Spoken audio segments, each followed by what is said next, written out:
The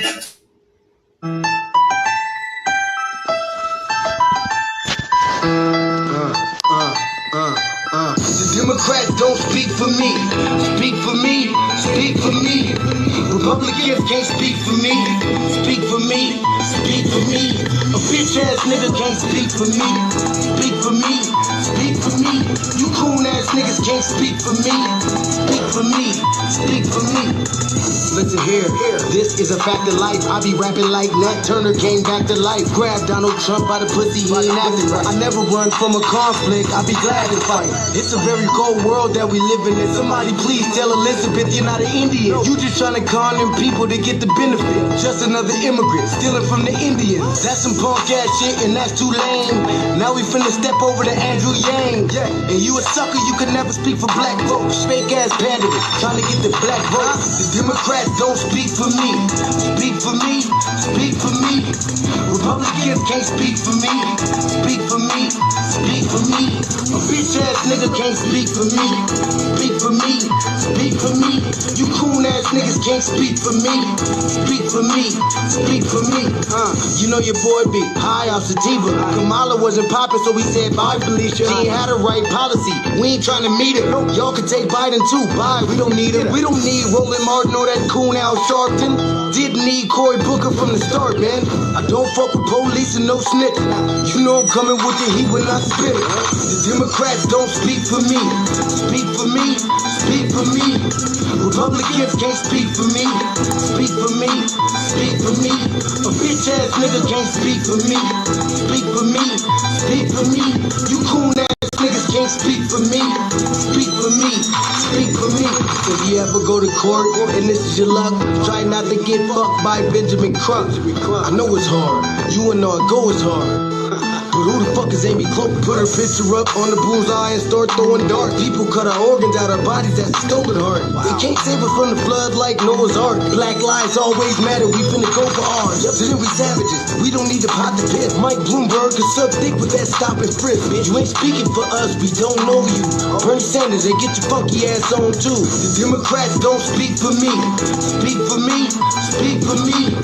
Republicans can't speak for me. Speak for me. Speak for me. A bitch ass nigga can't speak for me. Speak for me. Speak for me. You coon ass niggas can't speak for me. Speak for me. Speak for me.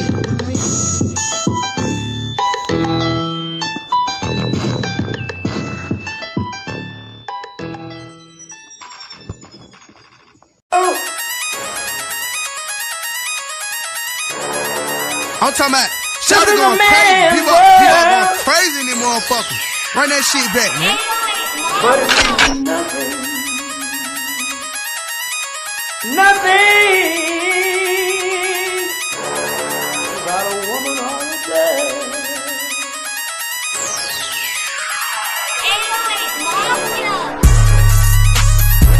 Man made the car.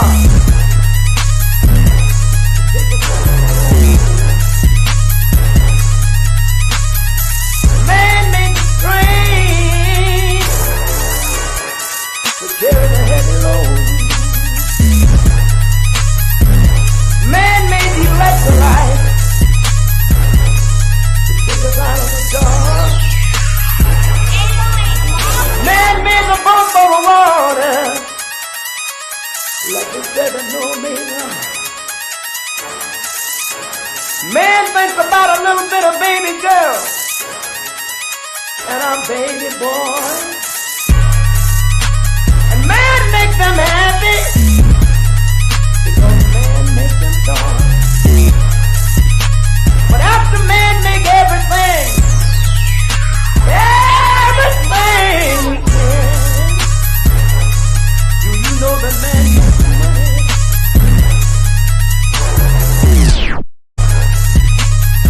To buy from other men. This is a man's world.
Greetings, Black family. Greetings. Thank y'all for tuning in to another episode of the Frontline Black News.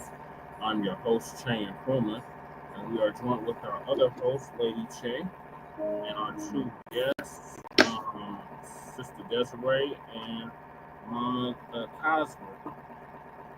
Greetings. Um, this is season 4, episode 34, part 3 of the Frontline Black News. We should be joined here shortly with Shabaka, our West Coast correspondent, who's on CP time. And we'll be discussing several things that we didn't get to, or several topics that we didn't get to in part 2. And the first thing is Advocate Jane Elliott tells Roland Martin show no reparations without Indians getting paid first. To audacity. Then black man calls 911 at home, gets shot on sight by cop in front of daughter. It's happening in Las Vegas too. MSDNC or MSNBC loses half of its audience. Who's to blame? I wonder who. Then we got Legacy Media admits it lost influence to content creators. Then we got Black media must keep applying pressure. Yes, we must keep applying pressure. And why defending words from redefinition matters. And we got Democrat Shield Bakari sellout tries to use Trump's cabinet picks to stir up FBAs into a tirade. Other groups are freaking out after FBAs have walked away from supporting them. Angry Kamala supporters threatening to call ICE on Hispanics for voting for Trump. Joyless Reed, Gabrielle Union, D.L. Hughley announced Twitter exit. We say, who cares? And Colorado, the state that we're in, joins Governor's Alliance against Trump administration's policies. Trump's cabinet picks skipping FBI background checks. Charles Tacone Barkley slams liberals meltdown over Trump election win. And breaking, Morning Joe. MSNBC begs Donald Trump for mercy. And there goes Shabaka right there. I don't know what's going on with Shabaka. Hold on. So we're going to be starting. Our sister Desiree is going to start us off with a poem. So go ahead, sister. All right, the poem is called Who I Am. You wouldn't know who I am from what you perceive, but if you listen when we speak, then you will receive a glimpse of who I am, and then you'll believe and have a life of peace because your soul is at ease. You see, my source is the essence of which the world is conceived, which means that I was here before the birds and the bees. Now, if you haven't guessed, I am eternity, but if you have guessed, then you have guessed correctly. This simply means we share the same destiny to realize we are the God and Trinity. That is talked about in Christianity. Now, some will say that that's vanity or go as far as insanity. That's because they believe in Western theology. But as for me, you see, we choose ancient Kemetic philosophy. Not to say that that's the only path to immortality, but that's the path for me, this life you see, as we devote our life to helping others to be free, so in turn may reach their full divinity. And this is done because of He in I, and I in He. Peace. And that was a poem written by Master Shep from Soul Healing. We are the all. We are all that we see. We are all that they see. And we have to understand that we were here before the birds and the bees. And until we actually take our throne up where we're supposed to be, there's not going to be any type of unity. We don't bow down to no one. We don't beg, we don't borrow, and we don't steal. This world is ours. This is our country. brothers and sisters. And you have to understand your worth. You're greater than everything they're telling you. Do not get caught up in this fear, this hypocrisy, or whatever they're doing. Our focus should be our community. And I say peace, and I yield. Race first, Black Power. Black Power, sister. Thank you for that. So Sabak is having computer technical difficulties, so he should be joining us once his laptop gets powered back up. So, like I said, the first topic is this damn Jane Elliott. So I'm gonna play the clip. Shout out to Uncle Phil for bringing this to our attention. So our so-called ally, Jane Elliott, is speaking against our reparations, y'all. So shout out to Sister Vicky Dillard. She's gonna give us the update on this.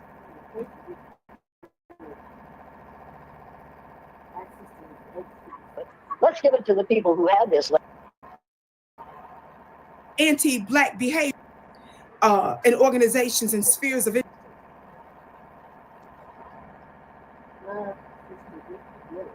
Yes. She lives in our state. Yes, she does. That's good. Better talk next to hashtag the Gallo Rap. And the war room. That's right. And one of our veterans. Sister Vicky, you're live on African Diaspora News Channel. Awesome. Peace, family. Thank you so much for tuning in to African Diaspora News Channel. We're so pleased that you are with us today.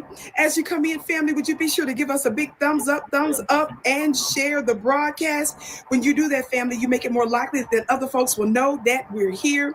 And how many of you all know how important it is for other folks to know that alternative grassroots voices who represent your interests are on? So thank you so very much, family. Now, I have a very, very interesting story to talk to you about today. And this particular story is not unusual for me at all because I have discussed this for a few years now. Yes, I have discussed this topic for a few years. Watch this. So, salute, twin. Salute, Kahari. There is a Caucasian lady by the name of Jane Elliott. She is respected amongst many Black folks, many Black churches, many Black spiritual groups and organizations, fraternities, sororities, colleges, universities, HBCUs, family. For those of you that don't know, HBCU stands for Historically Black Colleges and Universities. So this white lady has a major open door in Black society and some of our most important and prestigious platforms and organizations and spheres of influence. Yes. So they bring in this Jane Elliott No, just type in there unless you want to get on the panel. Stop making it your best. You gotta talk to the Winfrey. Get on the panel. Believe it or not, Oprah Winfrey was one of the first ones that caused Jane Elliott to reach to receive a claim on behalf of Black folks, because Oprah Winfrey brought Jane Elliott to her broadcast many years ago to discuss anti-Black racism from white society. But what made Jane Elliott so interesting is not often that you see members from the dominant society expose their own in great detail. And so Oprah brought her on to talk to her own people and to explain this issue and some of her social and sort of psychological and counseling that she gives to her own people about the absolute tragedy of their leader. Be super educational. So she received a claim on major networks, major platforms, and colleges, Black colleges and universities, right? Black media outlets as well. There's another white man in more recent years, I should say, named Tim Wise. Our people bring folks like him in as well, a white man to speak on behalf of anti-Black racism, right? But let me tell you something. There's always a test, and this is the problem that I had with her. When you listen to her, we cheer because not too many people that's a part of the dominant society admit their anti-Black behavior, right? They don't admit the oppression that they're responsible for, like folks like Jane Elliott. So we cheered them on. We said, let's bring her on. This is absolutely amazing. Maybe this will influence them. And isn't this wonderful? And let's sit her up here and let's help pay her mortgage and her rent and her bill. Let's send her children to college and universities by us giving her these honorariums and open doors and help to sell her programs and lectures and stuff that's connected to these folks. Watch this. But here is the test. Before I tell you, I want you to see a recent clip of a panel, a so-called really academic and expert panel family that was on one of Roland Martin's shows. Now, I want you to listen to mostly the audio here, and we'll be right back because I want to break down to you something. They bring on this Jane Elliott. I've been calling her out for years, and how I have such a problem with her. And I'm going to explain to you after we play this clip the exact problem that I have with this so-called anti-Black racism advocate. Watch this.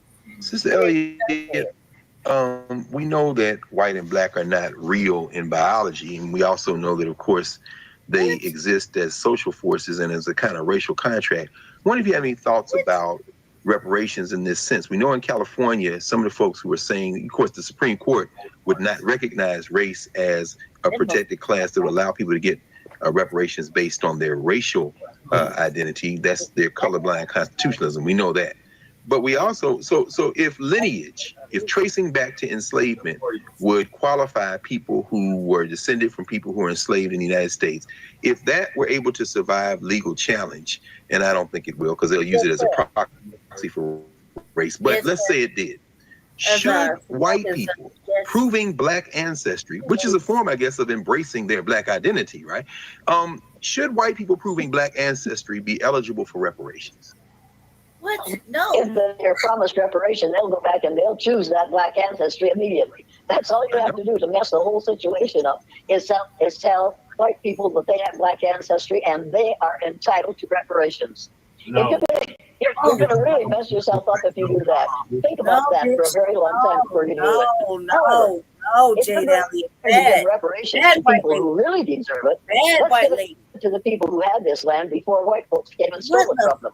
Let's give reparations to the First Nations people who also came from Africa and were here long before slavery started, coming from Africa as being brought here by white people who didn't want to work but brought people here to work and so they wouldn't have to.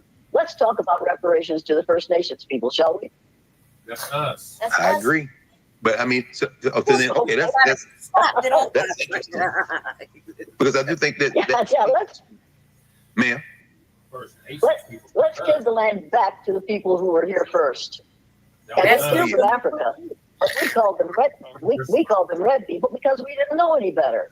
And we didn't want to admit that they were here long before any people from Europe got here. We think that Columbus discovered America. Or Harriet said you can't discover a place where people are already living. They discovered it before we got there. This land was discovered long before Columbus was living as far as I. But you see, we don't tell the truth in history. And we work really hard at deciding what is and is not true based on what white males say should be regarded as truth. That's scary to me, that we are still listening to white males tell us what is and what is not true. Yeah, absolutely. Yeah, and I agree with you on reparations. People, the people who think that lineage won't be used as a proxy for race don't really understand how the American legal system works today. It will absolutely be used as a proxy for race. Stop right there. Okay, family. Okay. No, bad Did white lady. Did you hear that blasphemy? Yeah, family, did you hear that blasphemy? Did you hear this undermining sabotage session that was conducted by your prestigious members of the Boule class? The man that's talking is Mr. Dr. Carr. This is supposed to be a professor, a lecturer, an educator. That's straight garbage, straight boo-boo right there. Colleges and universities with our young black minds. This is the mouthpiece that's influencing supposedly our next bunch of world leaders and influencers. This black looking panel. Did you hear what I said? I said this black looking panel too much background noise. brings on this white woman who's an anti-Black advocate. She is not an attorney. Why are they sitting here talking to this woman who chit-chats about her people and racism, asking her about whether or not if white folks can show that they have some Black in them, that they should be also have a claim to reparations? And then he knows that we made the legal distinction of pushing for lineage-based reparations, even though we use the word Black in our colloquial conversation. When we're talking legally, we often use the term, we're pushing for lineage-based reparations, family, because they come up with all types of codifications, rules, regulations, and policies that are against you receiving compensation in multiple legal forms in different jurisdictions if you claim race. So we push for lineage-based reparations. Now, then Dr. Carr bring on the Black attorneys and the other members of the team who are experts in this, who were successful in pushing forward, for example, the bills that would have made it and passed in California, but the Democrat leadership there sabotaged it because the white governor was afraid, threatened them based on information and belief in the stuff that we were told by some of the folks on the ground and people that do the work there in California. There are actual Black attorneys and professionals, family, that are guiding us legally with what we need to do in court. Jane Elliott is not a legal professional, and she is not in the reparations circle to be an expert and an authority on speaking on such things. So why in the world are your Black educators, your Black boule funny looking educators talking to this white woman about whether or not if white folks can show that they've got some Black ancestry in them, that they'll have a claim to reparations? We already have the stipulations of qualifications through our own committee set up. So why isn't Dr. Carr talking to such professionals? Let that lady live, man. Because he's willing to let that lady live. We're not gonna. This is diabolical what he's doing. That's number one. That's bad. What her name is called Fake, and she already been shut down. She got how one would qualify and prove that. More Science Temple. We know what to do as it relates to you being able to prove that there was actually harm. You're not hearing the message. So in addition to the other stipulations and qualifications that you must have, we have a great basis for being able to accurately prove that you are entitled. That's the purpose of going through the proper process so that you'll have approval. We don't need this pontification out there from Black-looking saboteurs such as Dr. Carr and the rest of that funny-looking committee on the Roland Martin show. Let the video finish. This is what we're talking about. Now, I want to remind some of you of this before I get on this Jane Elliott lady. I started coming for Roland Martin years ago in some of my other, I was on other multiple networks and stuff and other platforms. I've been dealing with Roland for years. She's and not just quote unquote name calling. Out of her. I treat Roland like a true adversary to Black society because he is responsible for undermining a lot of stuff that we've done. He is responsible for working behind the scenes against political in the media and legislative adversaries of Black folks so that he can get him a few bones and biscuits so that he can benefit himself individually and throw us under the bus. How many of you all know that I have done broadcasts exposing the fact that you all know that Roland Martin's name came up during the WikiLeaks?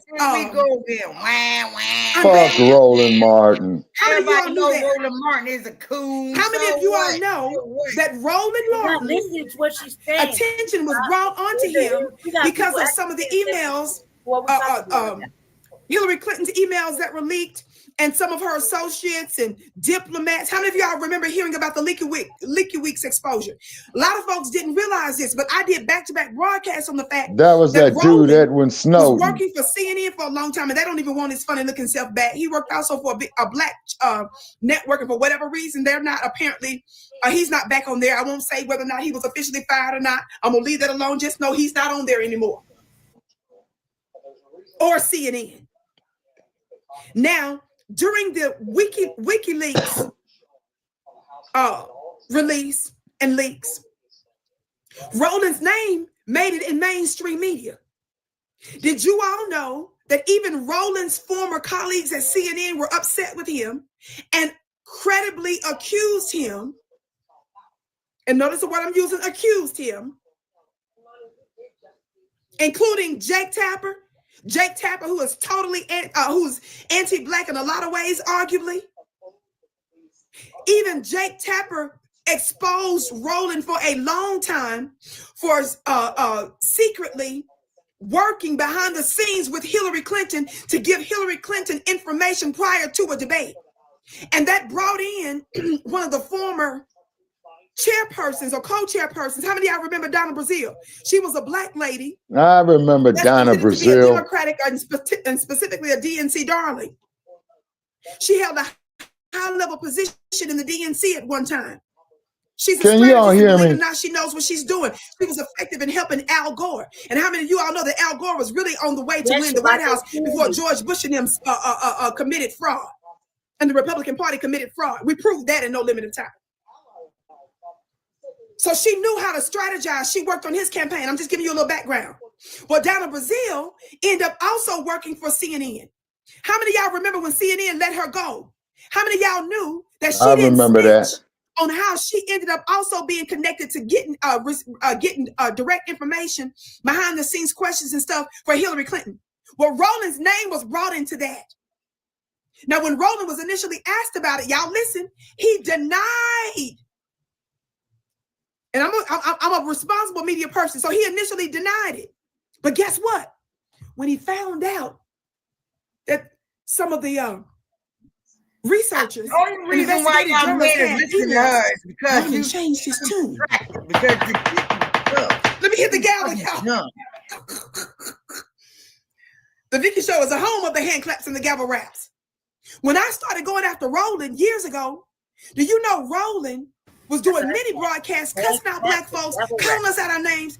And then sometime after I started going after him, do you all know that he did a broadcast? I can't even say the word because I'm not going to speak that language over here on this platform.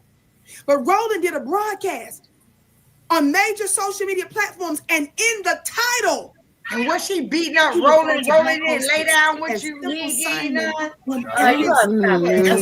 Roland Martin is a goddamn joke. I don't pay that stupid motherfucker no mind. Roland Martin, really? Come on. Fuck Roland Martin. Roland Martin. Reparations. I'm talking about from years back. That's what it is. Roland Martin. In his literal title. Fat ass. Down the motherfucking San of his broadcast and bag right there, calling us simple Simon MFers because we wanted reparations in part. And then he actually said the words on these major social media platforms. Look, she's only upset about Roland Martin because Roland Martin didn't give her Jane Elliott years ago. He did an interview with her on a big platform. Because and then Roland, this is his show with his poverty pimping too. Listen. He poverty pimps. That's not what we don't do. We don't do that over here. Not with Sister Vicky. Vicky would never be in the same motherfucking room with any of these motherfucking cool rabbit ass motherfuckers that we talking about with Roland Martin. She's not upset because he turned her down. None of that. He's a fucking pariah in the motherfucking. She's a fucking pariah. No, she is not. Brothers had come on in the Black Panther Party as well as in the Morris Sunday. She's a pariah. That's not true. She's a pariah. When the NOI and the Panthers actually. I know she's got a representation of what Black women are. Look at it. First of all, look at her nails. Look at her nails, and then look at her. What about her hair? She's no type of revolutionary. She's a pariah.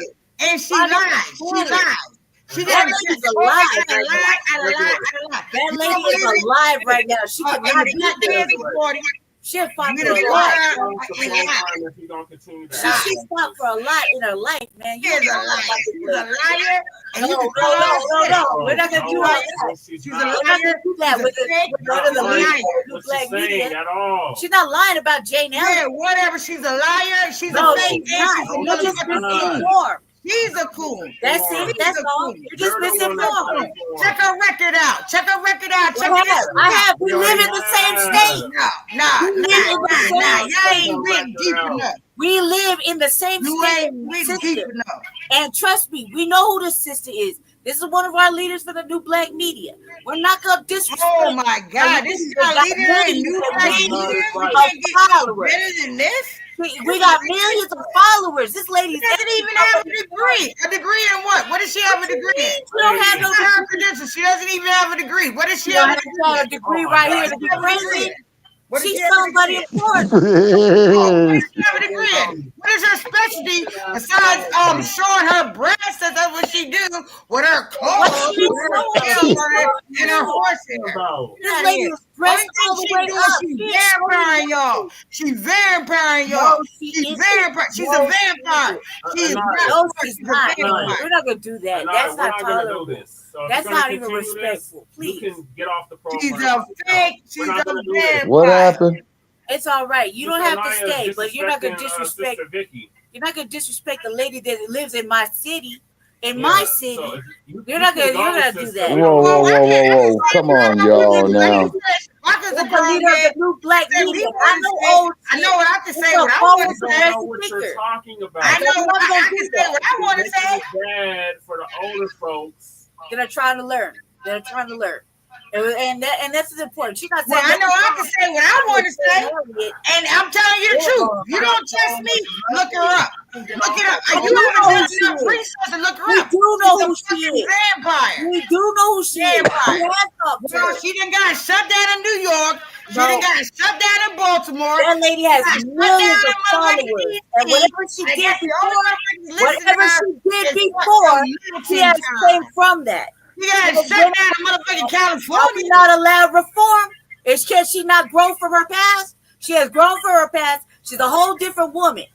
So now we ain't gonna do all that. We're not gonna crucify her for whatever she did before.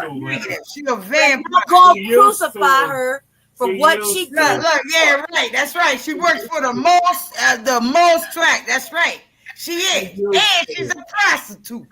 No, she is not. Look, no, she is not. Y'all. No, she's not. And we're not going to do that. Okay, wait a minute. Come on, folks. We're better than this. Focus on the messenger. You're too damn blind, deaf, and dumb to hear the goddamn message. No, we're not going to do this shit. You can get the fuck off the program, Desiree. We're not going to do this shit. Well, all you gotta do is act like you got some goddamn sense. Or I can kick you out the studio. I don't give a damn. All right, goodbye. Goodbye, girl. Do what you do. Do what you do. It's all good with me. Black power, race first. Go ahead, keep getting sucked up by the vampire. Studio, get the hell out of here. Anybody else want to go? They're not playing over here. Wow. We're not playing. That's disrespectful. This is one of our leaders of the new Black media. This sister got millions of followers now. Whatever she did in the past, that's the past. Are we supposed to be able to grow? And are we supposed to be believing reform now? Now, come on now. So, no, we're not going to do all that. That shit is disrespectful. Like, I don't give a fuck what she look like. I want to listen to what the fuck she's saying, and nobody give a goddamn about fucking Roland Martin or Jane Elliott. Yeah, twin. Yeah. Come on now. Come on, people. We better than all this. They missed the goddamn message. Listen to what the fuck she's saying. I don't give a fuck about her supposedly used to work with Moist Watkins, whatever y'all want to call them. Yeah. Y'all missing the goddamn message. She literally telling you these motherfuckers that you think is your friends is not your fucking friends. Right. And she's using Jane Elliott as a case point for that because all these niggas was like, oh, Jane Elliott, oh, she tells it like it is and all that shit. And we can clearly see that bitch is full of shit. And we have no allies. Okay. Another reason why we say we have no allies or friends. This is a white lady telling we gonna run this track without any fucking interruption because we want you to get the motherfucking message. The Boule class don't run shit. This is a new Black media message, okay? And it's important that you understand because this is going against our lineage-based reparations claim, which is why we changed it, why we keep having to make these little tweaks and shit, to the fucking thing so that it comes directly for foundational Black American freedmen, et cetera, who qualifies under that. That's why it's important. So if you don't like it, hey, we ain't for everybody. We done said really that. Not. We really said that. Everybody. We are not for everybody. And it's all right. Nobody has to stay, like it, love it. We don't give no fucks. We feel nothing from it. That's why that's why like on me, on my channel, I know I'm not for everybody. And right over here, though, we're going to respect the platform, just like we respect Shabaka's platform. Everybody has to get their little respect. We're not going to disrespect nobody that we're showing.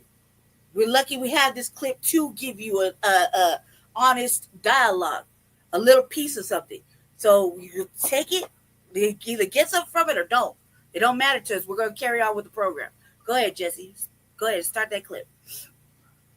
Guest, bringing in this white woman that once again is undermining our righteous demands for.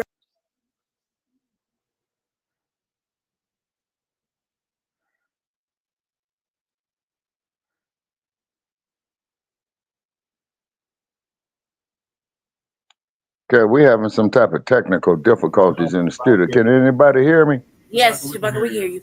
We're just getting because are on. So yeah, because what it is I have to family. Now I have a very, very interesting story to talk to you about today, and this particular story is not unusual for me at all because I have discussed this for a few years now. Yes, I have discussed. Go ahead, Shabaka. We're gonna pause it one last time just to let you say what you're gonna say, and then we're gonna run the video because it's important. Yeah, okay. We can't be having all this infighting. I mean, listen to an old guys because see, this is what the opposition wants. You know, if we disagree, please let us disagree agreeably. Now, I don't agree with as many times. This is exactly why I don't. We asked her many not times to share the link out to any and everybody because we have this topic. They don't know how we run this program. They don't know how things go over here. They think it's a free for all, like a damn battle royale, and everybody just say whatever and do whatever. Or try to change the format. The format and the trajectory of the program. No, that's not how this goes. We discussed that prior to you coming on for a half hour before you even got on the show. We discussed that, and it went to a different level to where we had to shut it down on several other private matters we'll discuss offline. But however, this was discussed and went in the private chat, which is only for us to see because we're back here. Right. You know, you read the private chat. I had already addressed that. We're not going to do that. Right. Because it doesn't matter. This is a lady that deserves respect because she has paid her dues after the fact. Right. It doesn't matter what a motherfucker does. Look, I could be the biggest motherfucking criminal in the fucking free world. Biggest motherfucking hooker ever, right? But if I've grown and overgrown that motherfucking shit and I'm a whole different person, they goddamn it recognize me as you see me now. That's what it is. She's doing work and she's giving us an honest dialogue with some facts behind it. And that's what we were trying to get was everybody to listen to. So all that other shit is unnecessary. See, it's a distraction. The damn messenger is gonna be like the perfect it's not gonna be individual. Perfect. No, they're not. Home on the goddamn street. Right. It's real shit. Like I could be whatever you want me to be, but respect my work. And this lady is giving her honest work. She lives here. And not to mention that lady is fighting all kind of fucking health shit. Right. We're lucky her presence is still here. Right. She's like on a fucking seduction doll fucking level of health right now. Yeah. Okay? And we're lucky that pretty ass lady you see on the screen, that beautiful sister right there, because that lady is very pretty, is giving us the news. So let's just take it, enjoy that. RFK Jr. that work. And she gave RFK Jr. that work. And motherfucking Jeff Fard. She gave Jeff Fard that work too. And that lady continuously gives out the fucking business because that's a real sister right there. Right. She confronts shit, and everybody will feel some kind of way about a motherfucker that stands on their shit and they know something. Okay, now can I ask this question here? And what it is, Pass, the only reason you see the Raiders up there, man, is because see my computer powered down. And I can't get it back up, so I'm on this damn. Yeah, right. Yeah, whatever. Shabaka wearing the Raiders and not by his friend. No, Desiree gonna call me up and cuss me out and all this. But what I'm just saying though is, okay. Now, Vicky Delia, you know, she's established. You know what I'm saying? We're established and what have you, you know. But these goddamn algorithms is fucking with us. You see? What it is that motherfuckers, look. For the older generation, on the messenger, we need you. The goddamn message. Yeah, we need the empowered to have guidance too with what we're talking about. But come on, man. Like, let's be serious. We're in 2024. Nobody give a fuck what somebody look like or what. It's about what the fuck they saying. Right. And you can't get behind what the fuck they saying and what you're hearing with your black ears and black eyes. Then you lost. You might as well just consider yourself lost in the sauce and don't turn on the TV or the internet. Right. Just stay under the rock.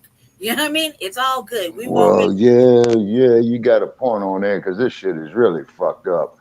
And I'm trying to get my damn computer back to power up, and I'm wondering if they fried this motherfucker.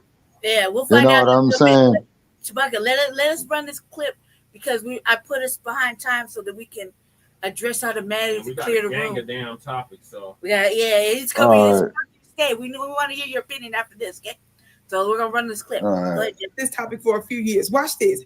So there is a Caucasian lady by the name of Jane Elliott.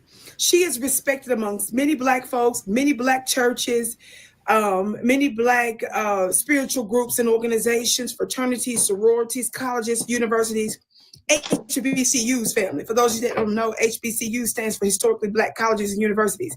So this white lady has a major open door in Black society and some of our most important and prestigious platforms and organizations and spheres of influence. Yes. So they bring in this Jane Elliott to lecture, to speak.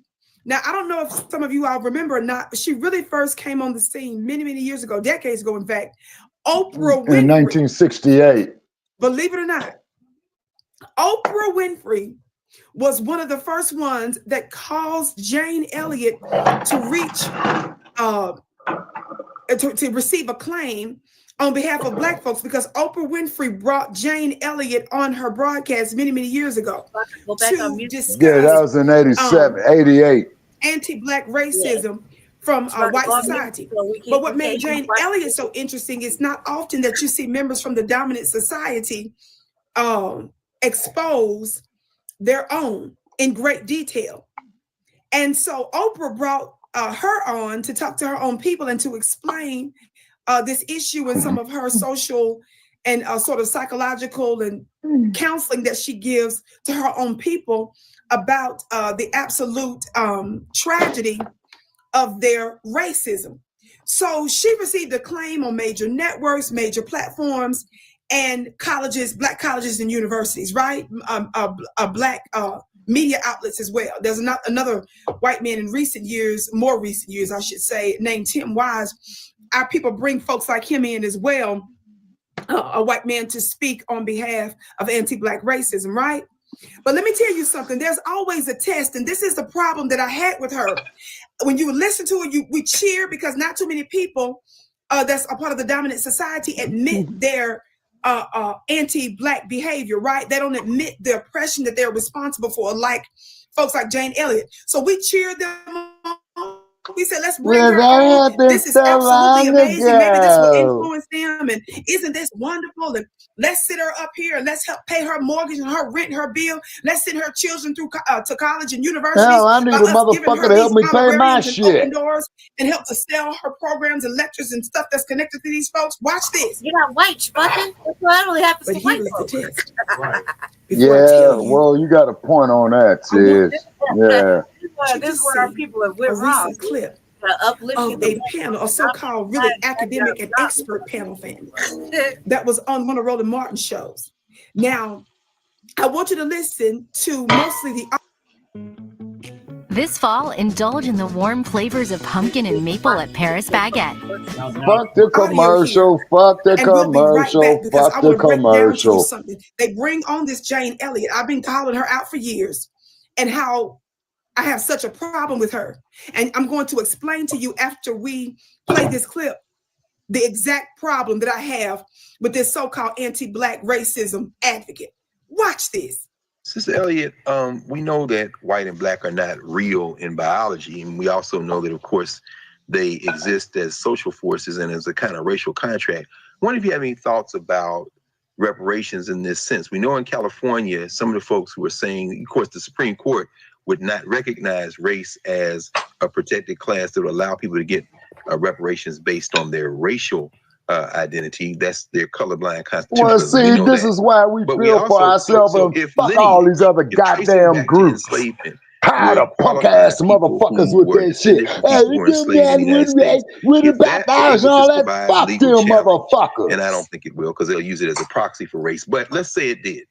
Should white Goddamn proving integrationist is black dangerous. ancestry, which is a form, I guess, of embracing their black identity, right? Should white people proving black ancestry be eligible for reparations?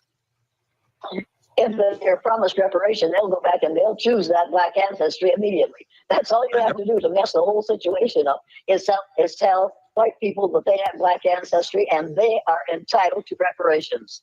If you're gonna really mess yourself up if you do that. Think about that for a very long time before you do it. However, if you're going to give reparations to people who really deserve it, let's give it to the people who had this land before white folks came and stole it from them. Let's give reparations to the First Nations people who also came from Africa and were here long before slavery started, coming from Africa as being brought here by white people who didn't want to work but brought people here to work, and so they wouldn't have to. Let's talk about reparations to the First Nations people, shall we? I agree, but I mean, that's interesting because I do see think that's the goddamn problem right there. Man. All these motherfucking tethers, as Brother Che points out, and they came from yeah, Africa. is these fucking tethers is the problem. We called them red people because we didn't know any better, and we didn't want to admit that they were here long before any people from Europe got here. We think that Columbus discovered America.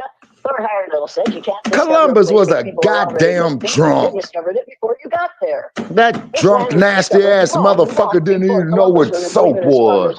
But you see, we don't tell the truth in history, and we work really hard and you never have deciding what is and is and not you true motherfuckers never based will. on what white males say should be regarded as true. That's scary to me, that we are still listening to white males tell us what is and what is not true. Absolutely. Well, she's got a point on that one. People, the people who think that lineage won't be used as a proxy for race don't really understand how the American legal system works today. It will absolutely be used as a proxy for race. Okay, family. Okay. Did you hear that blasphemy? Family, did you hear that blasphemy? Did you hear this undermining sabotage session that was conducted by your prestigious members of the Boule class? The man that's talking is Dr. Carr. This is supposed to be a professor, a lecturer, an educator in colleges and universities with our young black minds. This is the mouthpiece that's influencing supposedly our next bunch of world leaders and influencers. This black looking panel. Did you hear what I said? I said this black looking panel brings on this white woman who's an anti-black advocate. She is not an attorney. Why are they sitting here talking to this woman who chit-chats about her people and racism, asking her about whether or not if white folks can show that they have some black in them, that they should be also have a claim to reparations? And then he knows that we made the legal distinction of pushing for lineage-based reparations, even though we use the word black in our colloquial conversation. When we're talking legally, we often use the term, we're pushing for lineage-based reparations, family, because they come up with all types of codifications, rules, regulations, and policies that are against you receiving compensation in multiple legal forms in different jurisdictions if you claim race. So we push for lineage-based reparations. Now, that Dr. Carr bring on the black attorneys and the other members of the team who are experts in this, who are successful in pushing forward, for example, the bills that would have made it and passed in California, but the Democrat leadership there sabotaged it because the white governor was afraid, threatened them based on information and belief in the stuff that we were told by some of the folks on the ground and people that do the work there in California. There are actual black attorneys and professors, professionals, family, that are guiding us legally with what we need to do in court. Jane Elliott is not a legal professional, and she is not in the reparations circle to be an expert and an authority on speaking on such things. So why in the world are your Black educators, your Black boule funny-looking educators, talking to this white woman about whether or not if a white well, the more reason for us to build our own goddamn infrastructures. That's the shit that pisses me off. Up there trying to include these goddamn cave beasts, man. Fuck that shit. We already have the stipulations or qualifications through our own committee set up. So why isn't Dr. Carr talking to such professionals? Because he's willing to sabotage it. This is diabolical what he's doing. That's number one. And our groups that are set up to discuss how one would qualify and prove that, we know what to do as it relates to you being able to prove that there was actual harm.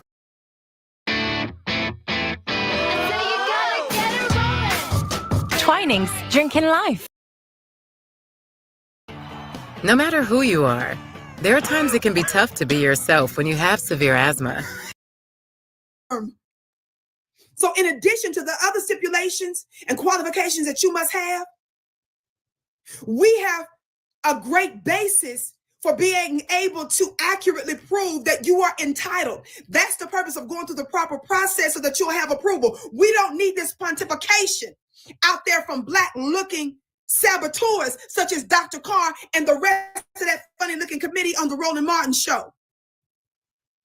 This is what we're talking about. Now, I want to remind some of you of this before I get on this Jane Elliott lady.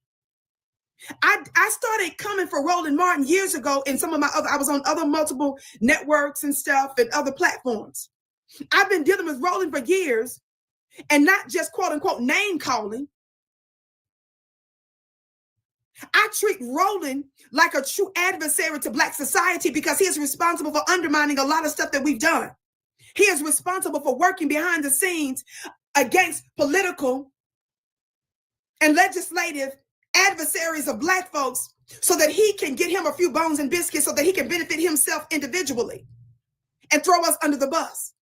How many of you all know that I have done broadcasts exposing the fact that you all know that Roland Martin's name came up during the WikiLeaks unveiling? How many of you all knew that? How many of you all know that Roland Martin, attention was brought onto him because of some of the emails, Hillary Clinton's emails that were leaked and some of her associates and diplomats? How many of y'all remember hearing about the WikiLeaks exposure? A lot of folks didn't realize this, but I did back-to-back broadcasts on the fact that Roland was working for CNN for a long time, and they don't even want his funny-looking self back. He worked also for a Black network, and for whatever reason, they're not apparently, he's not back on there. I won't say whether or not he was officially fired or not. I'm going to leave that alone. Just know he's not on there anymore. Or CNN. Now, during the WikiLeaks release and leaks, Roland's name made it in mainstream media. Did you all know that even Roland's former colleagues at CNN were upset with him and credibly accused him, and notice the word I'm using, accused him, including Jake Tapper, who is totally, who's anti-Black in a lot of ways, arguably.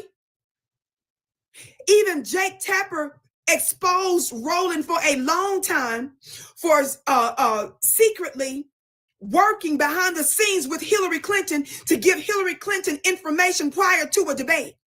And that brought in one of the former chairpersons or co-chairpersons. How many of y'all remember Donna Brazile? She was a Black lady that's considered to be a Democratic and specifically a DNC darling. She held a high-level position in the DNC at one time. She's a strategist and believe it or not, she knows what she's doing. She was effective in helping Al Gore. And how many of you all know that Al Gore was really on the way to win the White House before George Bush and him committed fraud and the Republican Party committed fraud? We proved that in no limited time.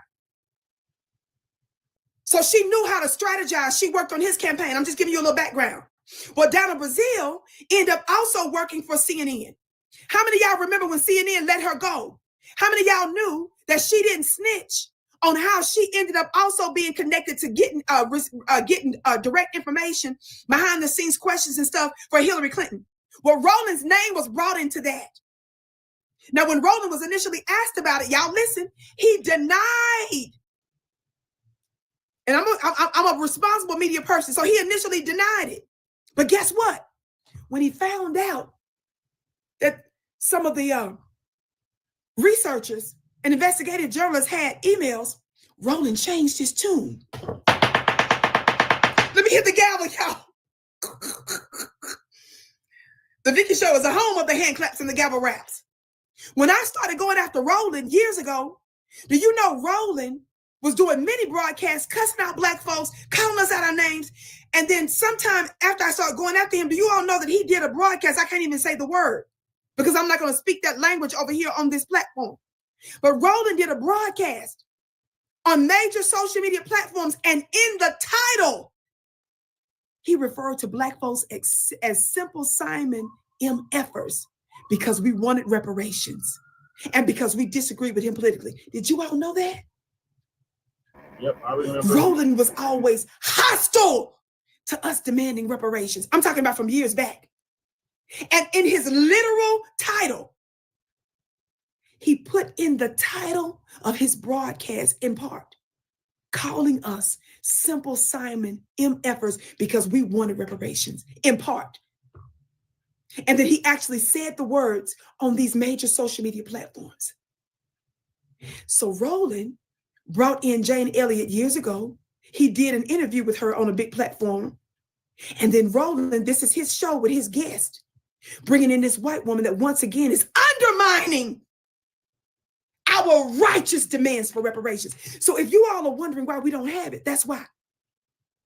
How many of you all know that when Barack Obama was in office, they controlled the House, they controlled the Senate, and they certainly had the White House, which means that if the Democrats control both the House, the Senate, and the White House, that means that it didn't matter if not one Republican was for reparations. All the Democrats had to do was use that period of time, that window of time, that auspicious window of time to pass that legislation. Instead, he used that power to make sure that he pushed for Obamacare, which was fine. I'm not tripping on that. But still, millions of Americans still don't have coverage. But he did what no other previous administration did on that. He pushed and advocated for favorable LGBTQ laws that end up passing under his administration that never even passed under the previous Republican or Democrat administrations. Do you all know that even former Democrat president administrations such as Bill Clinton, how many of y'all remember years and years ago, there was a little phrase that was called "don't ask, don't tell"? I got to help some of y'all understand how this works. Even Bill Clinton refused to give that community all of what they wanted. He came up with a compromise in the military for those that were a part of the LGBTQ.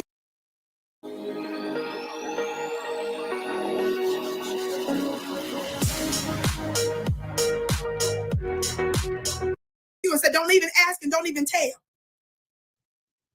Obama, he used his political power. He used his political pulpit, bully pulpit, and he wielded all of his influence to push through laws, controversial laws that nobody thought would ever pass. So when you all sit up here and tell us something about reparations, we don't want to hear it because you did not use the power and authority that you had when you had it to do it. And don't forget, when Joe Biden, when he first took office, remember they controlled the House, remember? They controlled the Senate, remember? And they controlled the White House. Did they use that first window of time to push through reparations for their top constituency after Joe Biden won? And remember, that race was tight. What did Joe Biden tell Black folks? How many of y'all remember what Joe Biden told Black folks 4 years ago after we made sure that he got in office? He said, you had my back, I'm going to have your back. Did he have our back, family? No. Hell no. And this is one of the things I want to remind you of. But now let me get to my other point here. Watch this. Jane Elliott. I've been calling her out for years. I want us to get ready to queue up one of the clips that I did I did clips on her years ago. I did one, I think, a year or two ago. I do back to back. I don't care what the news is saying. If I feel like there's a major topic that we are not talking enough about, family, yes, it's important that we get views. All of that is important, but we're trying to affect our people. Yes, we're trying to affect our culture, our country. I want y'all to get ready to watch 2 brief clips where, which is proof and receipts that I've been giving Jane Elliott this everlasting word. And we're going to talk a little more about my problems with her when this white woman who's supposed to be so pro-Black, so anti-white racism. But when you start to hold white folks accountable and say, what is a response? How should we hold white folks accountable for what they did? Watch what they say. Watch a couple of the clips of me back in the day going off on them about this. Watch this. And this is why I'm saying this woman is a fraud. And I'm going to tell you one reason in particular that I can't stand her, because she disrespected the philosophy of a Black woman that was shunned by Black folks, the very people that pay her to come into these colleges and universities and schools and churches. You guys wouldn't give Dr. Frances Cress Welsing the time of day. And Dr. Frances Cress Welsing was an academic. But you guys were upset because you didn't like how she used her intelligence. So after listening to some of you all, just like some of y'all love this white man named Tim Wise, because he's always out there talking about white people being racist and all this kind of stuff. But it's the same test. When you asked him about what you're supposed to do to repair it, these very seemingly anti-racist white folks that's going around here making a whole lot of money saying these things, when it comes down to saying, what do we do to hold white people accountable? What do we do to even the playing fields? What do we do to restore Black folks? Since you white people, Jane Elliott, go out there and tell the world how horrible your people have been to us and how terrible it is for them to keep this up. What do you propose to do in terms of accountabilities? That's the test. And in each test, whether it's Tim Wise or Jane Elliott, they give us the big, fat middle finger. So here you are, excited that these white folks are out there talking about racism is wrong. You say white people never admit it like this. So let's bring them on and pay all their bills. Let's act like what they're saying is so profound. Let's cause them to have books and essays and speaking engagements and stuff like that. Let's put that all together for the handful of white people that's willing to admit that racism is bad.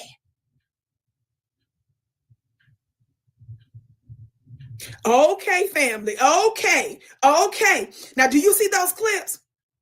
I've been dealing with this woman for years, and even during recent history of the past year or so, I've been discussing Jane Elliott because reparations are very important, and our people continue to bring on this lady who appears ostensibly on the outside to be a partner and an ally for Black folks. But when you ask Jane Elliott what should be done about it, when they asked her about reparations for Black folks, what did she say, family?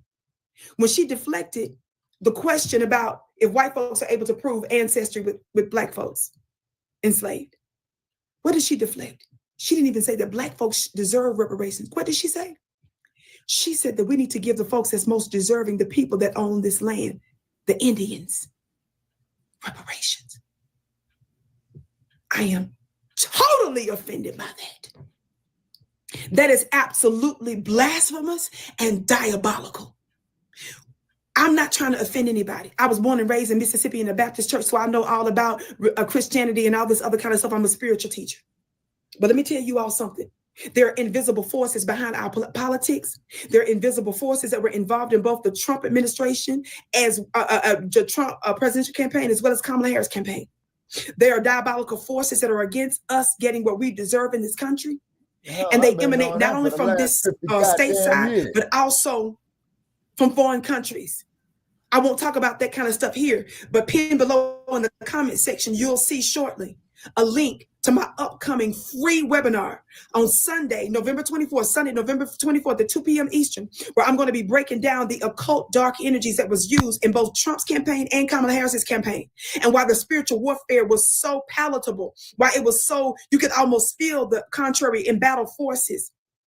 I'm going to break down the occult forces behind it, and I'm going to give you the accurate interpretation of the prophecy about the dry bones army rising up. It's absolutely free. There are things that I cannot talk about online. It is so sacred. It is so specific. and it calls out the hidden hand. So I have to talk about this kind of stuff offline. So make sure that you click the link below to save your seat. Make sure that you mark your calendar so that you do not miss it. I'm going to be telling you stuff that nobody else will tell you during this time. You can just consider this to be a digital war room session. I'm bringing that up because I want you all to understand that there are forces that's also working with these very voices that you just heard, buying through Jane Elliott, buying through these other social media platforms and other media platforms that pretend to be pro-Black. She wouldn't even give credence to Black folks. Now, when I brought up the religion a minute ago, some of you all will get offended. Some of you all, I was raised this way too, to honor and worship white images of a man that we call Jesus Christ. Blue eyes, stringy head images that we would see pale face all over the place. And we would talk about a man who died on the cross, we said in Calvary, now somewhere over there in Palestine in the Middle East area region, who died on the cross. Yes. This isn't just a video switcher, nor a live streaming solution. It's not just a video console or an... Who was crucified. But we don't think about the number of Calvaries that took place with our direct Black ancestry here in the United States. Did you hear what I said right there? Baby, there are Calvaries all throughout this country where some of our mothers and our fathers were strung up on trees and their bodies were not kept intact. You will forgive me for being emotional about this. I won't say the exact words, but you know what I'm talking about. Their bodies were sexually assaulted. Both our mothers and fathers. Their bodies were dismembered. They were castrated. Some of the members of the other side, do you know they ingested some of our ancestors' body parts? Do you know that some of the white clergy conducted these crucifixions, these lynchings on Sundays? A lot of them did. When you see images, do you wonder why so many white folks were dressed up and why they were conducted by clergy? Because they were doing Christian rituals, family. Some of y'all don't know that they were reenacting what they believe to be a Moses ritual. And when we talk about the term barbecue, I wasn't even supposed to be talking about all of what I'm talking about now. When we talk about the term barbecue, barbecue was not just a taste of a sauce that goes on meat. Right. Barbecue was a type of slow burning. Right. They were reenacting what they read in scripture when they used the Black bodies. Do you wonder why they would put those very images on postcards back in the day? Do you know when you used to enter white grocery stores, white places of businesses, they would have body parts and so forth as treasure sitting in there? When the lynchings were over, do you know that they used to fight and spend money over certain Black body parts? You're talking about a man that you never met from 2,000 years ago, but your auntie, your mamas, your daddies, your uncles, your sons, your daughters, by extension. And your backyards were strung up on trees. And you want me to believe that if I remember them, if I honor them, that that's somehow demonic. What is wrong with you? Do you not understand that that's a level of spiritual warfare? Every day in America, they got us sitting here honoring their ancestors when we have to go to their museums, when we have to look at their statues. Warfare. Talk black to me, somebody. There's your Trinity right there. That's your pyramid forces and the true dark magic that's being done, even when you exchange your dollars. You ain't ready for that. You got to sign up for my free webinar where I'm going to be exposing these dark occult forces. Sunday, November 24. Click the link below. Pinned in the comments. Watch this, or will be pinned after the end of this broadcast. And make sure you share the broadcast, by the way, family. What do I want to say in the next couple of minutes here we don't mind about sharing this yours, but please share ours. and your Black we got a lot of money bringing her in on to sit here and sabotage and to undermine reparations for our people? I brought that up specifically about what our ancestors dealt with because some of you all think that because you make 6 figures, some of you think that because you got 7 figures, some of you think that because you can pay your mortgage, you can put your kids through school. Well, I don't need a handout. I don't need reparations. Are you out of your mind? Reparations is not a handout. It is. The stuff that I just said that they did to your mothers and fathers, that alone means that we should make the demand. Your ancestors will be ashamed of you. All of what they went through for you, and then to hear you sit up here and say, we don't need reparations. And they shed blood for this country. We fought in all their wars, even when we were in chains. Do you all know that Foundation of Black Americans fought in all the wars with the hopes that we would one day be free, that there would be some benefit? Yeah, and they keep bumping our heads. Look at old Sambo. Look at old Sambo's ass. You feel me? Let me tell y'all something. I'm reading from this book here. I didn't even give the producers the book information here, but this book is called How White Folks Got So Rich. The Nation of Islam put this book out. I always quote from this book. Even when I did my speech, my reparation speech, how many of y'all saw my reparation speech that I did with our brother Tariq Nasheed and some other powerful speakers this summer in Washington, D.C. when I spoke to thousands of folks in a plaza there just down the road from the White House. I quoted from this book, and I always do broadcasts, and I speak about this book and many other books. I'm going to make some quick references here because I need some of you all to understand this. The name of the book is How White Folks Got So Rich. The reason why I let you know this is because white folks got so rich because they got handouts and welfare. Mm-hmm. They sure did. They got so rich because not only because of chattel slavery, are y'all hearing me today? But because even after, during that time, and even after that time, and even into modern history, their incentives for their white supremacy and their anti-blackness was codified in law, baby. Watch this. Mm-hmm. That's right. In the book, and I want to read you this quote here, which is so interesting, and I need you all to understand why we are pushing for reparations the way that we do. Yes, give me a few minutes, okay, family? On page 10, it makes it clear. The fact is that since the end of legalized slavery, whites have cunningly employed every mechanism of government, listen, religion, and private enterprise specifically to hamstring Black prospects for success, and some of America's institutionalized injustices were devilishly ingenious. All sectors, listen closely. Police department. All sectors of American society harmonized to institute a series of affirmative action initiatives that gave white people exclusive material advantages, and none have anything whatever to do with merit or hard work. By gangster force, it says on page 11, and wily deception.